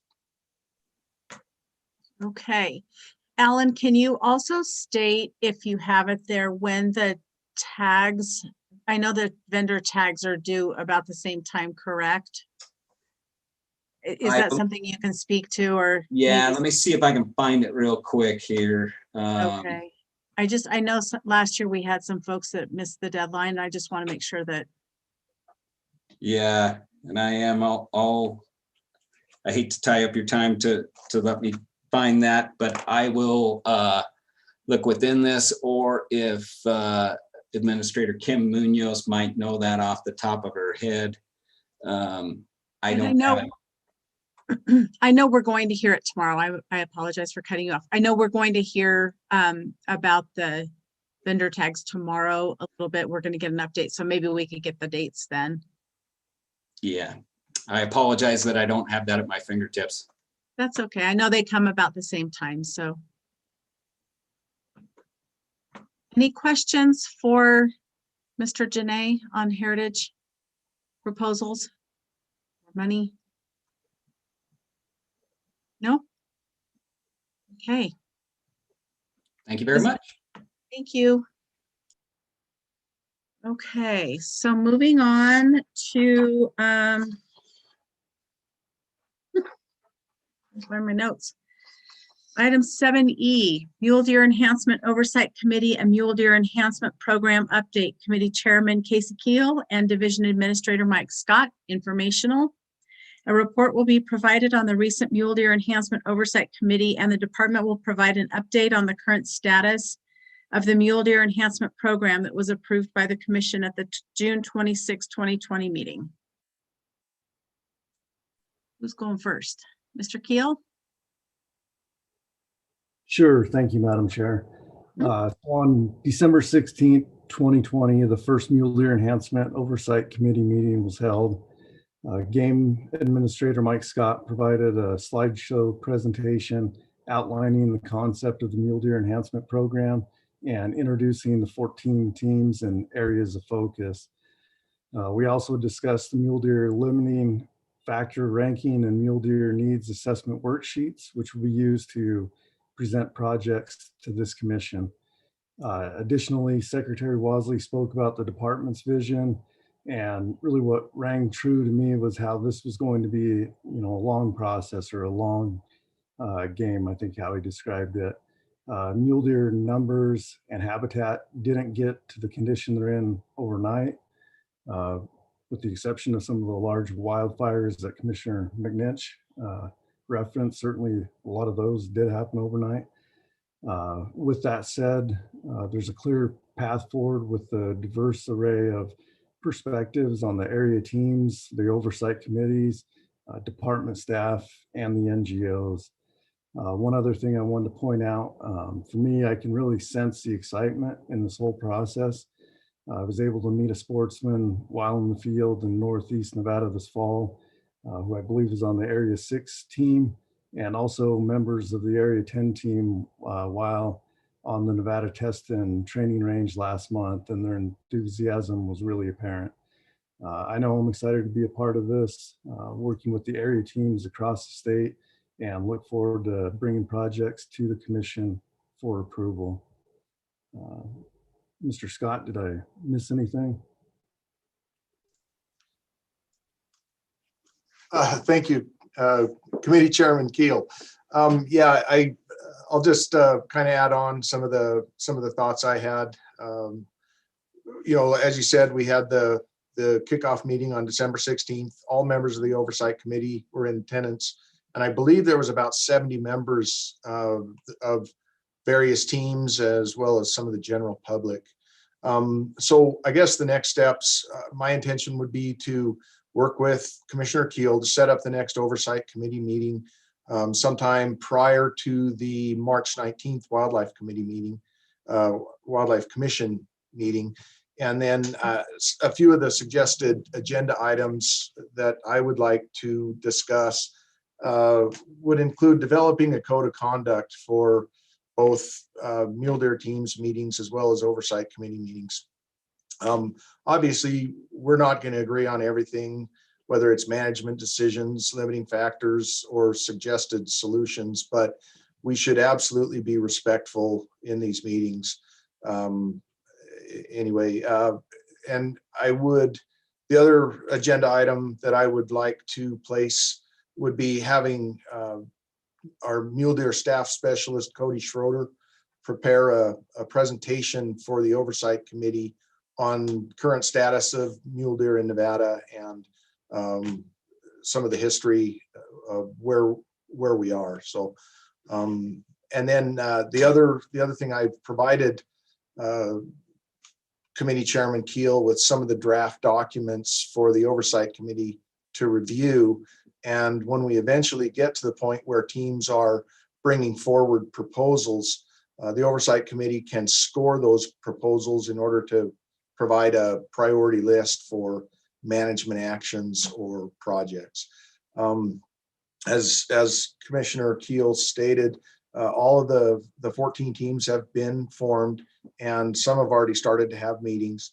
I would expect that a lot of the teams will be having meetings in the near future, and all of our biologists that are part of those teams will be giving presentations to all the team members.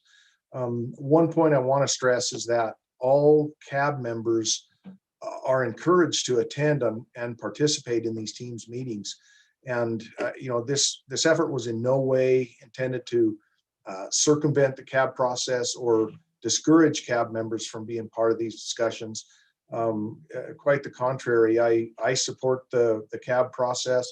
I believe that every CAB member throughout the state is important and needs to be involved in this whole process. So one of my concerns is that people want to get started doing things right now, and everybody wants to go a different direction. And I want to stress, kind of along the same lines of what Commissioner Keel stated and Director Wassley, is this isn't a sprint. It's more like a marathon. So I don't want anybody to think this is a short-term process and we have to start doing things right now and then it's going to be over, because in the way I'm envisioning this is that this is just a different way of doing business, and this would be our direction going forward. So lastly, I would say that relationships between some of the limiting factors and the solutions are complex, and that this effort may not be successful unless we work together to decide what needs to be fixed. So with that, I guess I would ask Alan Janae, Cody Schroeder, Director Wassley, or Deputy Director Rob, if they have any other thoughts on this whole process.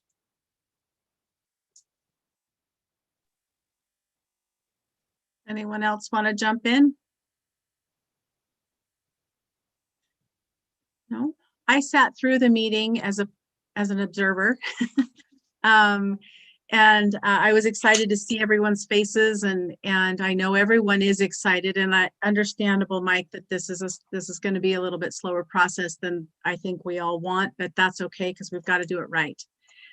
So that would be my heed, I guess. So any thoughts from anyone else? Questions? Okay, thank you, gentlemen. Thank you.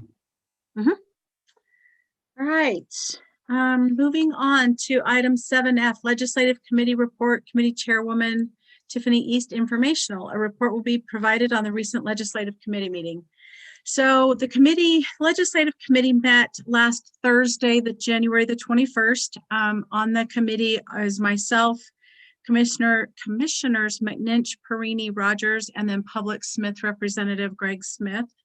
The committee did designate me as the spokesperson and Mr. Smith as the backup, although I'm certain that if need be, any of the others would be happy to jump in and testify if it was necessary. The Assembly Natural Resources Committee meetings will take place on Monday and Wednesdays at 4 o'clock, and Senate Natural Resources will take place on Tuesdays and Thursdays at 3:30. So we have a committee meeting every afternoon, Monday through Thursday. We are awaiting two replacements on each of those, one on each of those committees. As you might know, Senator Cancela was appointed to a position at the federal level, and Assemblyman Acefa resigned. And so we're waiting for their replacements to be named. I suspect that'll be sometime next week. The committee reviewed the BDR list that Ms. Taylor assembled for NDOW and us, and we pulled some of the BDRs from the NDOW list into our list. At this time, at that time, I want to say, there were no bills drafted out of those BDRs. There since have been a couple. And we do have a little bit of information actually from the Coalition for Nevada's Wildlife, shared some information on some of the bills. One of them, BDR 456, urges Congress to provide funding to reduce the wild horse and burro populations to appropriate management levels. That resolution actually came out of the Public Lands Committee, and so I think we'll probably see it moving forward to Congress. BDR 588, again, these are from Nevada's Coalition for Wildlife. We don't have any of this information on our own. We understand that Assemblywoman Titus is bringing back her legislation from 2019 that would allow for someone who has drawn a big game tag to donate that tag to a qualified nonprofit organization that provides outdoor experiences for youth or disabled veterans. And BDR 733 makes changes to wildlife. This one is sponsored by Assemblywoman Shannon Bilbright Axelrod, and would create a process to allow for residents to salvage wildlife that has been struck by a vehicle. The bill would give authority to NDOW to set up the appropriate regulations and would bring Nevada in line with surrounding states. And I think we heard something earlier today about that. Since our meeting, two BDRs have been drafted into bills, AB 78, revisions and provisions relating to background checks for certain sales or transfers of arms. We do have a few firearms related bills that or BDRs that we're watching. And then SB 78 revises the commission structure. This is one that we've heard about coming out of Senator Pete Goycochea. We had thought it was only going to add one potential commissioner to our board. Actually, it calls for two. So two members to be appointed by the governor, one member who is a licensed master guide pursuant to NRS 504-390, and one member who is an elected officer representing the governing body of a local political subdivision. So as we get further information, we'll come back to the commission at our next meeting with some recommendations for either support, opposition, or neutral, and maybe some general facts about testimony should we decide we want to testify on any of these. We're meeting next February 23rd. Any questions? Anything to add from the committee or Secretary Wasley? Yes, no. No, thank you, Madam Chair. Certainly take any questions if there are any, but I know that we have a couple of commissioners whose appointments have occurred after the past legislative session. And so if there are questions about process or the uniqueness of the commission's abilities and roles relative to the department's abilities and roles, I'm happy to share that too. Okay. All right, no questions? The fun has just begun. There will be a lot more fun. Okay, moving on then to agenda item 7G, tag allocation and application hunt committee report. Committee Chairman Tommy Cavilla, informational. A report will be provided on the recent TAC committee meeting. Thank you, Chairwoman East. We met on Monday, January 25th. There was really only two items we went over on the agenda, or two items of real discussion. One was in regards to the mule deer junior hunt eligibility requirements. And we're just kind of see if there's anything there we want to, that the committee believes may potentially award more tags to more juniors before they get out of that program. The department put together some data on that, and we had a fairly lengthy discussion on it. And I mean, the gist of it was we want to keep looking at that before we make any recommendations to the commission. So that'll be on a future TAC committee agenda as well. We'll keep looking at that. The second item we looked at was the specialty tags unit closed procedure, and that specifically relates to the sheep tags. And the way it's set up now is you can't hunt where that tag hunted the year prior, the tag hunted the year prior, unless that unit has over 10 tags as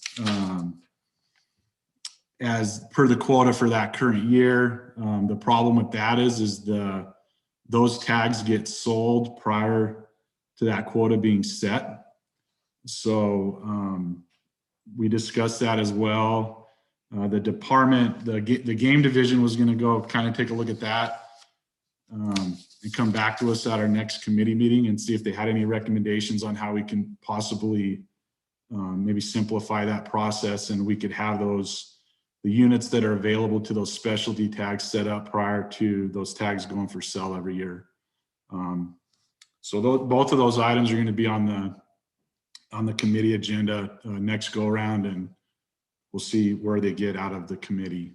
And that was really it for the TAC committee. Okay, any questions for Commissioner Caviglia? Nope. Well, you guys are quiet today. Okay. Well, you're still up, Tommy. Agenda item 7H, Regulation Simplification Committee Report, Committee Chairman Tommy Caviglia informational. A report will be provided on the recent Regulation Simplification Committee meeting. So I'm up again. We met on Tuesday, January 19th. We went over NAC 503 and 504, and I don't think we need to go in depth. We already went through those earlier today. And based upon the meeting today, we'll be looking at 503 again. And we did, as I mentioned earlier, we had the same concerns with the suitcase trap at our committee. So that is kind of a hot button item. So if I imagine 503 will be on the agenda next time, or it will be.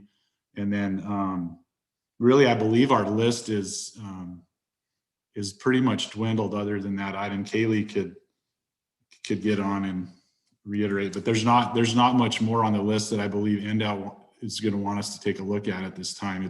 The list is dwindling. So. Yes.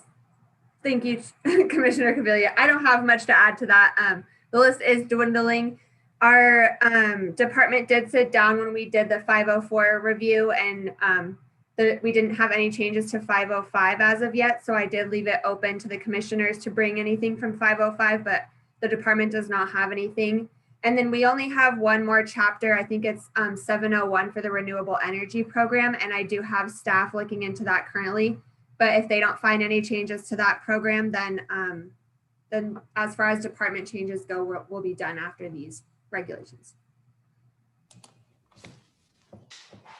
Yeah, so the next committee meeting could just be 503. So we'll just see what happens.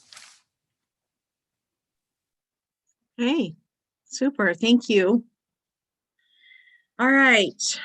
Agenda item number 8, use of hounds on bear hunts, Game Division Administrator Mike Scott for possible action. And I think I have an update from Deputy Director Rob and Dag Burkett. I'll go first if you don't mind, Commissioner East. So just so the commission knows, we received a email from the petitioner. I think I received one as well as did Commissioner East late last night that I did not have an opportunity to review until this morning, and it had some questions about the rulemaking process and structure. I did review her petition, and as I reviewed it, I became aware. I noted that there is a problem with the manner that the present item is agendized, and that is that it is not agendized as a workshop. I reviewed the minutes from the last meeting, and the commission did indeed accept the petition.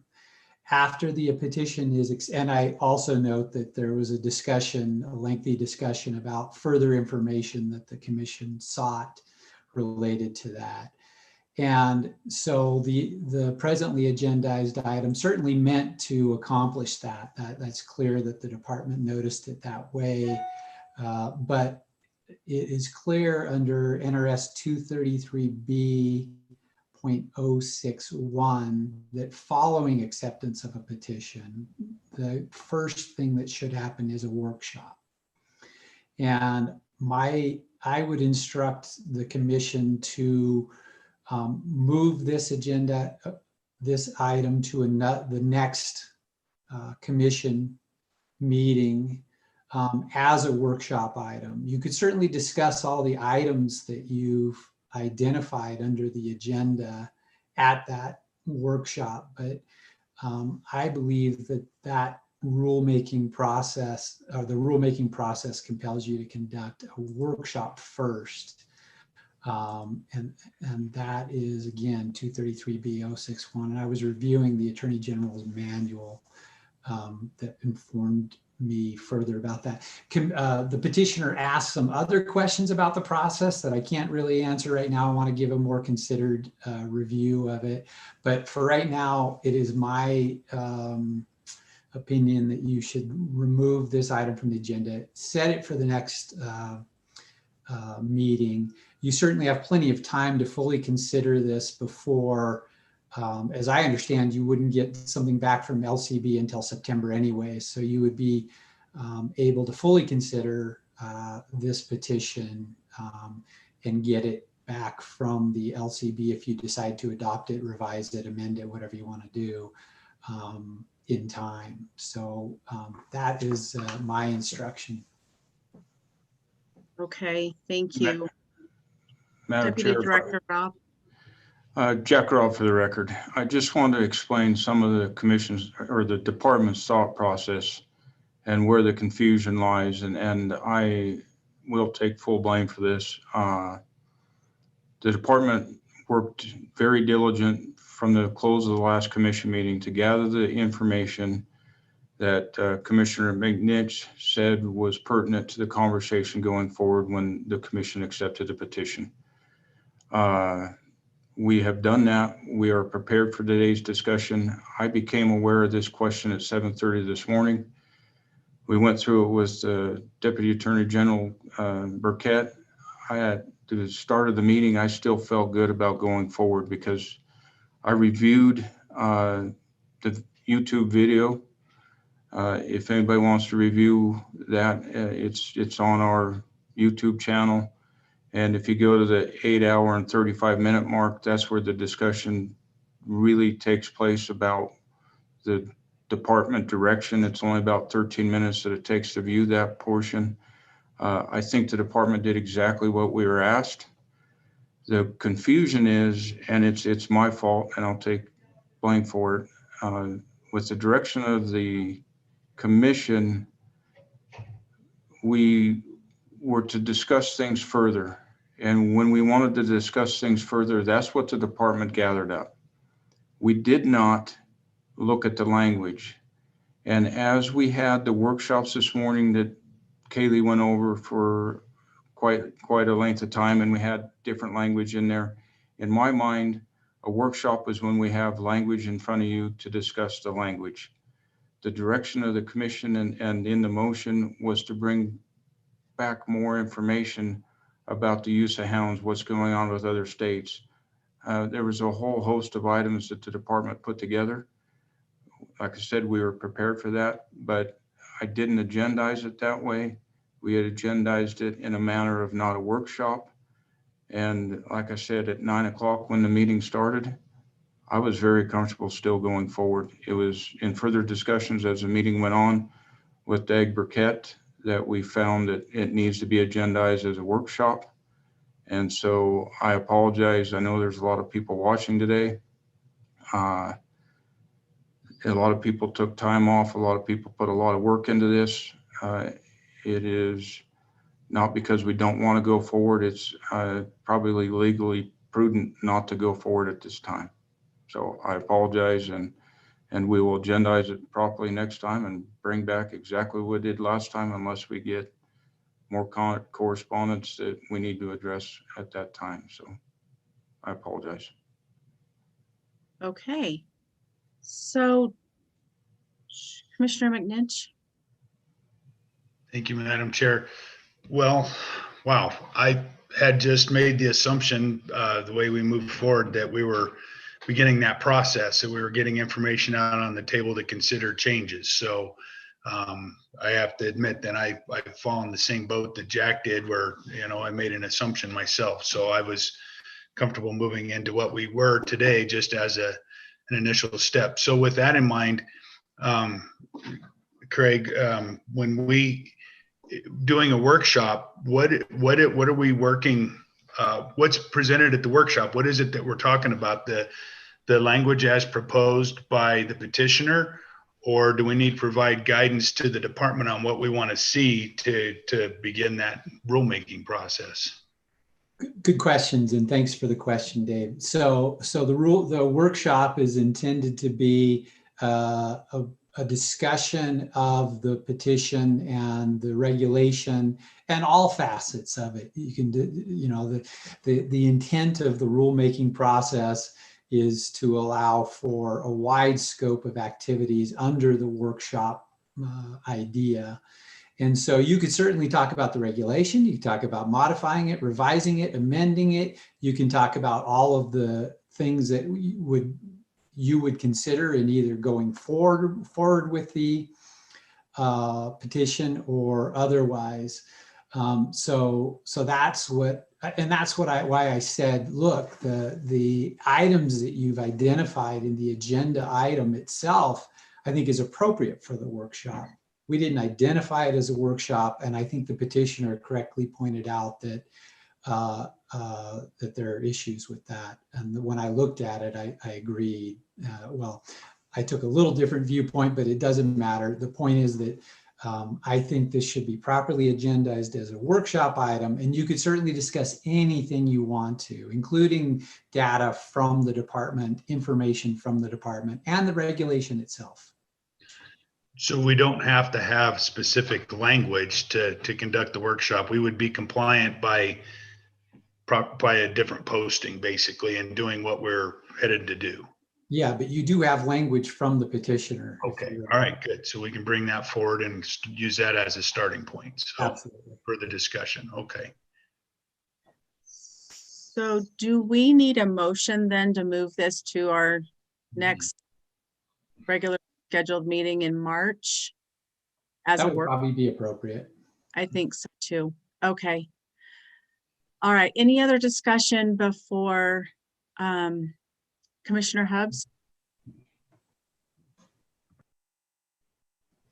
Yeah, given the fact that I'm one of those that raced across town to be here for this agenda item, and I'm sure there are many who have spent a great deal of time today and invested time to go over this agenda item, I distinctly do, I'm just trying to better understand what the legal nuance is here, because from what I remember specifically when we were at our last meeting that we were deciding whether or not what to do with the language.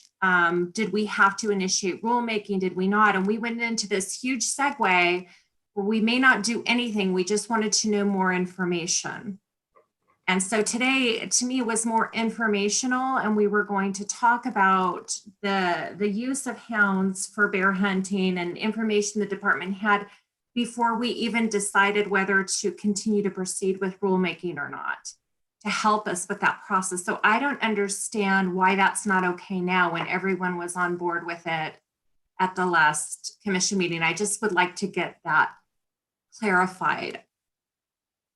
My understanding, Commissioner Hubbs, is it's the way it's agendized and not necessarily what we were thinking or hoping to get out of today's meeting. Is that accurate, Dag Burkett? Yeah, the reason that I made this decision or offered this opinion is that once I look back at the minutes, it was clear that the petition was accepted. Once the petition was accepted, in my mind, again, under 233B061, the next thing that has to happen is a workshop has to be conducted. And I can read to you the language from that, but that is and again, Commissioner Hubbs, maybe it's form over substance, but I think it's important to do things the right way. And that's what the rulemaking process says, is that we're supposed to, that you as an agency, the Wildlife Commission, is supposed to notice it as a workshop. And at that time, you can consider any and every issue you so desire related to the regulation. Okay, did we have any other, so when we're looking, just, I'm trying to look at the definition of a workshop. So did we have any other workshops today?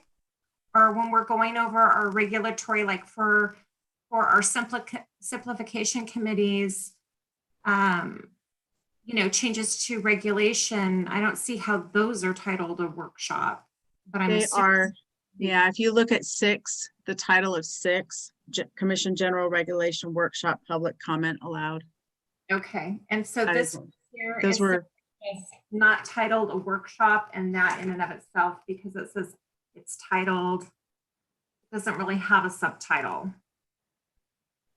It's use of hounds on bear hunts, Game Division Administrator for possible action. And that's the gist of it, is simply because it's missing workshop in the title. I think the identification of it within the agenda is also, the agenda item itself is also unclear. And that was really brought to me forward by the petitioner. So yes, I think it is not properly agendized. It should be identified as a workshop, and that is what my instruction is. Okay, and so the petitioner is concerned as well. Well, she's concerned with structural issues with respect to how the commission is going to go forward with this. And I was, in addressing those issues, I came across this issue with how this item was agendized. Looked back at the minutes and found that in fact it had been accepted by the commission. Look, you can still do all the things you want to do with this item at the next meeting, and I apologize for not discovering it till just right during the commission meeting, to tell you the truth. But that is my opinion. Okay. All right, Commissioner McNinch. The unfortunate part is people that were waiting for it today, but otherwise, from the standpoint of considering the petition and any potential regulatory language, I certainly didn't expect that today anyway. So it's, you know, I envisioned in my mind that we would be a little bit further down the road. So I don't feel like we're losing any time. I think it's just unfortunate that people had to, you know, that people had some time that they might have done other things with today and had to wait through the meeting. So I apologize for that, because I certainly didn't pay any attention to it. And I've been through this plenty of times. So, and it is important to notice it as a workshop. Hindsight's 2020, Craig, and with you mentioning these things, I can certainly see where that's a concern. Without comment on potential regulation change or considering changes to the regulations, 8 doesn't get us there. It doesn't say that. It just says we're going to talk about use of hounds on bear hunts. That's it. So yeah, I understand what you're saying. I guess my point is, can't we have informational dialogue for the folks that did come today, or is that inappropriate? Can I answer that question? Yes, Commissioner Yeah, Dag. The reason why, look, I would otherwise let it go forward, but again, it's very clear to me that, and this is precisely from the Attorney General's rulemaking book, before conducting public hearings on the proposed regulation, the agency must conduct at least one workshop to solicit comments from interested persons on one or more general topics to be addressed in the proposed regulation, and that's 233B061. That to me tells me that the first thing you have to do, and you can take comments as it relates to any comments you want at the next commission meeting through the workshop process, but the agendized item doesn't speak to that, and that's the problem. So like our informational, just in case the department did prepare, if they were just to present information to us today and there were no public comments, would that still be, we would still be running afoul? I believe you would. Okay. And if I could add, I think it's beneficial. Maybe this provides an opportunity for the department to send us that information electronically or otherwise in a packet or something, so that we can see it prior to the next meeting and kind of, it's might allow us to generate some questions and things like that. So I would ask that, is that if there's it would be nice to get whatever was going to be presented to us as part of a packet prior to the next meeting. Hey. Mrs. Chair. Yes, Commissioner Perini. I feel a lot better. And what I'm trying to tell you is this: when we did this, when we talked about this particular issue, that we were going to have this and talked about the bear issue, I wasn't ready for that. Even though I had said, yes, I think we need to go forward with it and how we're going to go one way or the other. And I am glad to see that we're going to actually have a workshop. I think we need to have more information. And I feel very relieved about what we had done at that time versus what we would be today if we weren't going to be doing this. So I'm just giving you 2 cents. I think it's a great way to go on it because I didn't sleep a lot of nights over that. We've got to take the time to really understand what these people are saying and what we should be doing. So that's my thoughts. Thank you for your input. Any other questions for the DAG? Okay, with that, I will move that we move agenda item number 8, use of hounds on bear hunts, to our March 2021 meeting as a workshop. Do I have a second? Second by Commissioner McNinch. I just want to say that I obviously am going to second from a legal perspective. I think that was very unfortunate that we had folks turn out for this. And my concern is that they're going to not be able to come, or they've slated time for today and it is a work day. And they won't be able to do so in the future. So I think the department and the commission owes the public, general public, an apology for that type of error. Just assuming, based on the information and correspondence I got, there were a lot of interested parties on this agenda item. I would agree with you from both sides, Commissioner Hubbs. Commissioner Almberg. Yeah, I just had more of a question here is can we just make it a general? We'll just discuss it whenever the chairman or the chairwoman East feels comfortable with, and Dag Burkett feels comfortable with going forward. If this legal, if there's legal issues still hanging between here and March, I don't know that we want to put ourselves in the same boat. I mean, we can make that decision in between, but if we can't make it, we can just leave it open-ended until we feel comfortable with moving forward. It's just a thought before we, I believe that we have a duty to hear it within a certain amount of time. Is that correct? It is not. Okay. Madam Chair. Yes, Deputy Director.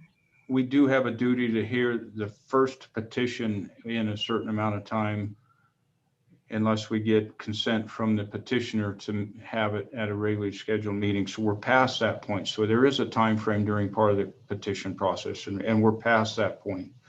I want to point out, though, you have a motion and a second on the floor, and we have not had public comment. And I think everything you take a vote on, you need to have public comment. I agree. Okay. You're right. My bad. This has all kind of come as a surprise. So why don't we go ahead and take public comment on agenda item number 8? It's 2:39. We'll come back at 2:42.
Okay, it's 2:43. Can we come back, please? We do have some public comment.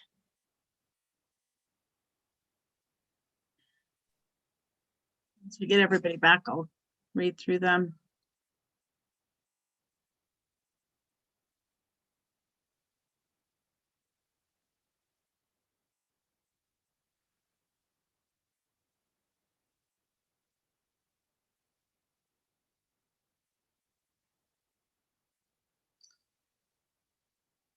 Waiting on a couple people.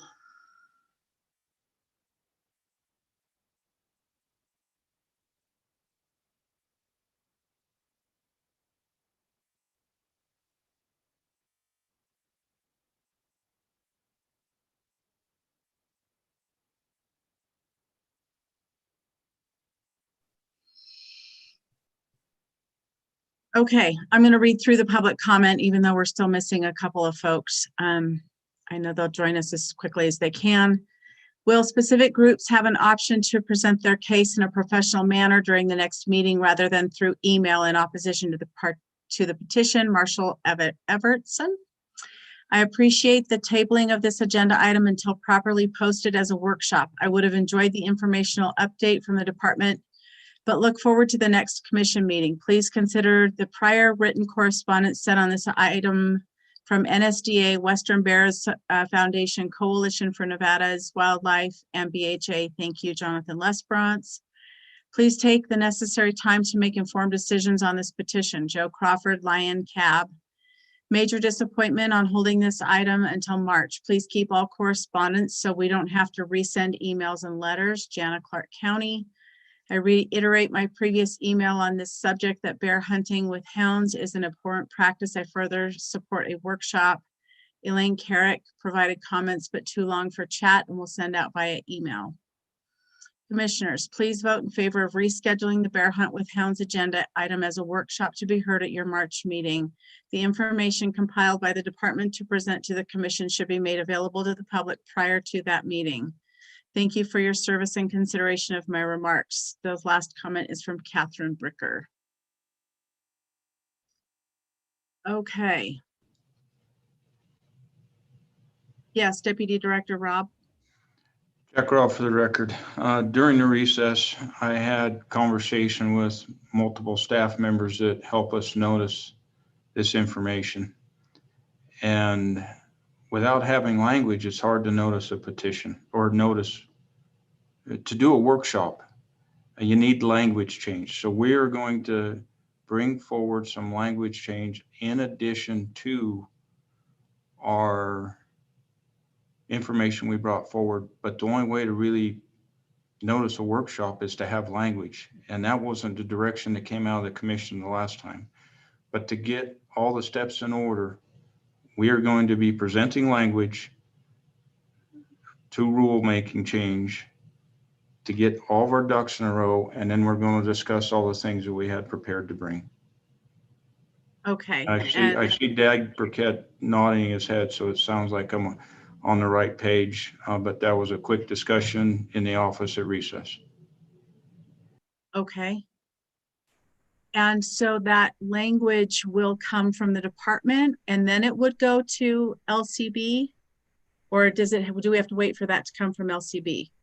Jack Robb for the record, just as we had language today that had not gone to LCB on the other rules that we went over, all the other NAC changes we looked at today, they will be forwarded to LCB after today's discussion. Anything that we bring forward will not be to LCB at this time. We'll just put something together so we can have the discussion. Okay, I just wanted to clarify that so that everybody understands where we're at and what's going to happen in March. Okay, so we have a motion on the floor and a second. I'll call for the vote. All those in favor, raise your hand. Do we need clarification of the motion? No, okay. All right. It looks like the motion passes 8-0. I don't see Commissioner Hubbs. So with that, we will move this agenda item to March. Okay. Moving on to agenda item number 9, public comment period. Public comment will be limited to 3 minutes. No action can be taken by the commission at this time. Any item requiring commission action may be scheduled on a future commission agenda.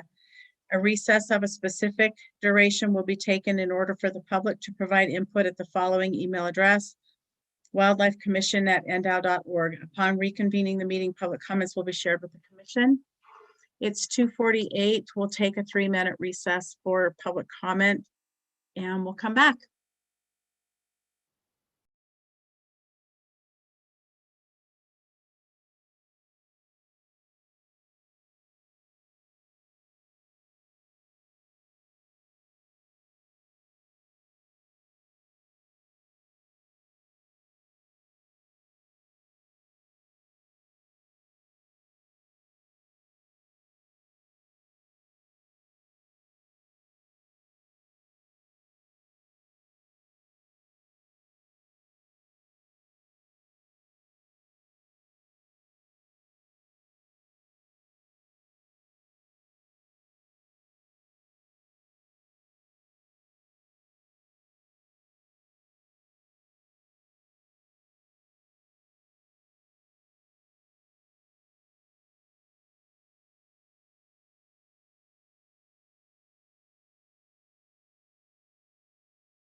Okay, it's 2:52. And I don't see any additional public comment. Is that accurate? Comment received from Fred Volts is too long. We'll send in an email. Okay. With that, oops. Got everybody. Okay, with that, we are adjourned until 9 o'clock tomorrow morning for all of our season settings. So I will see you all tomorrow morning. Thank you.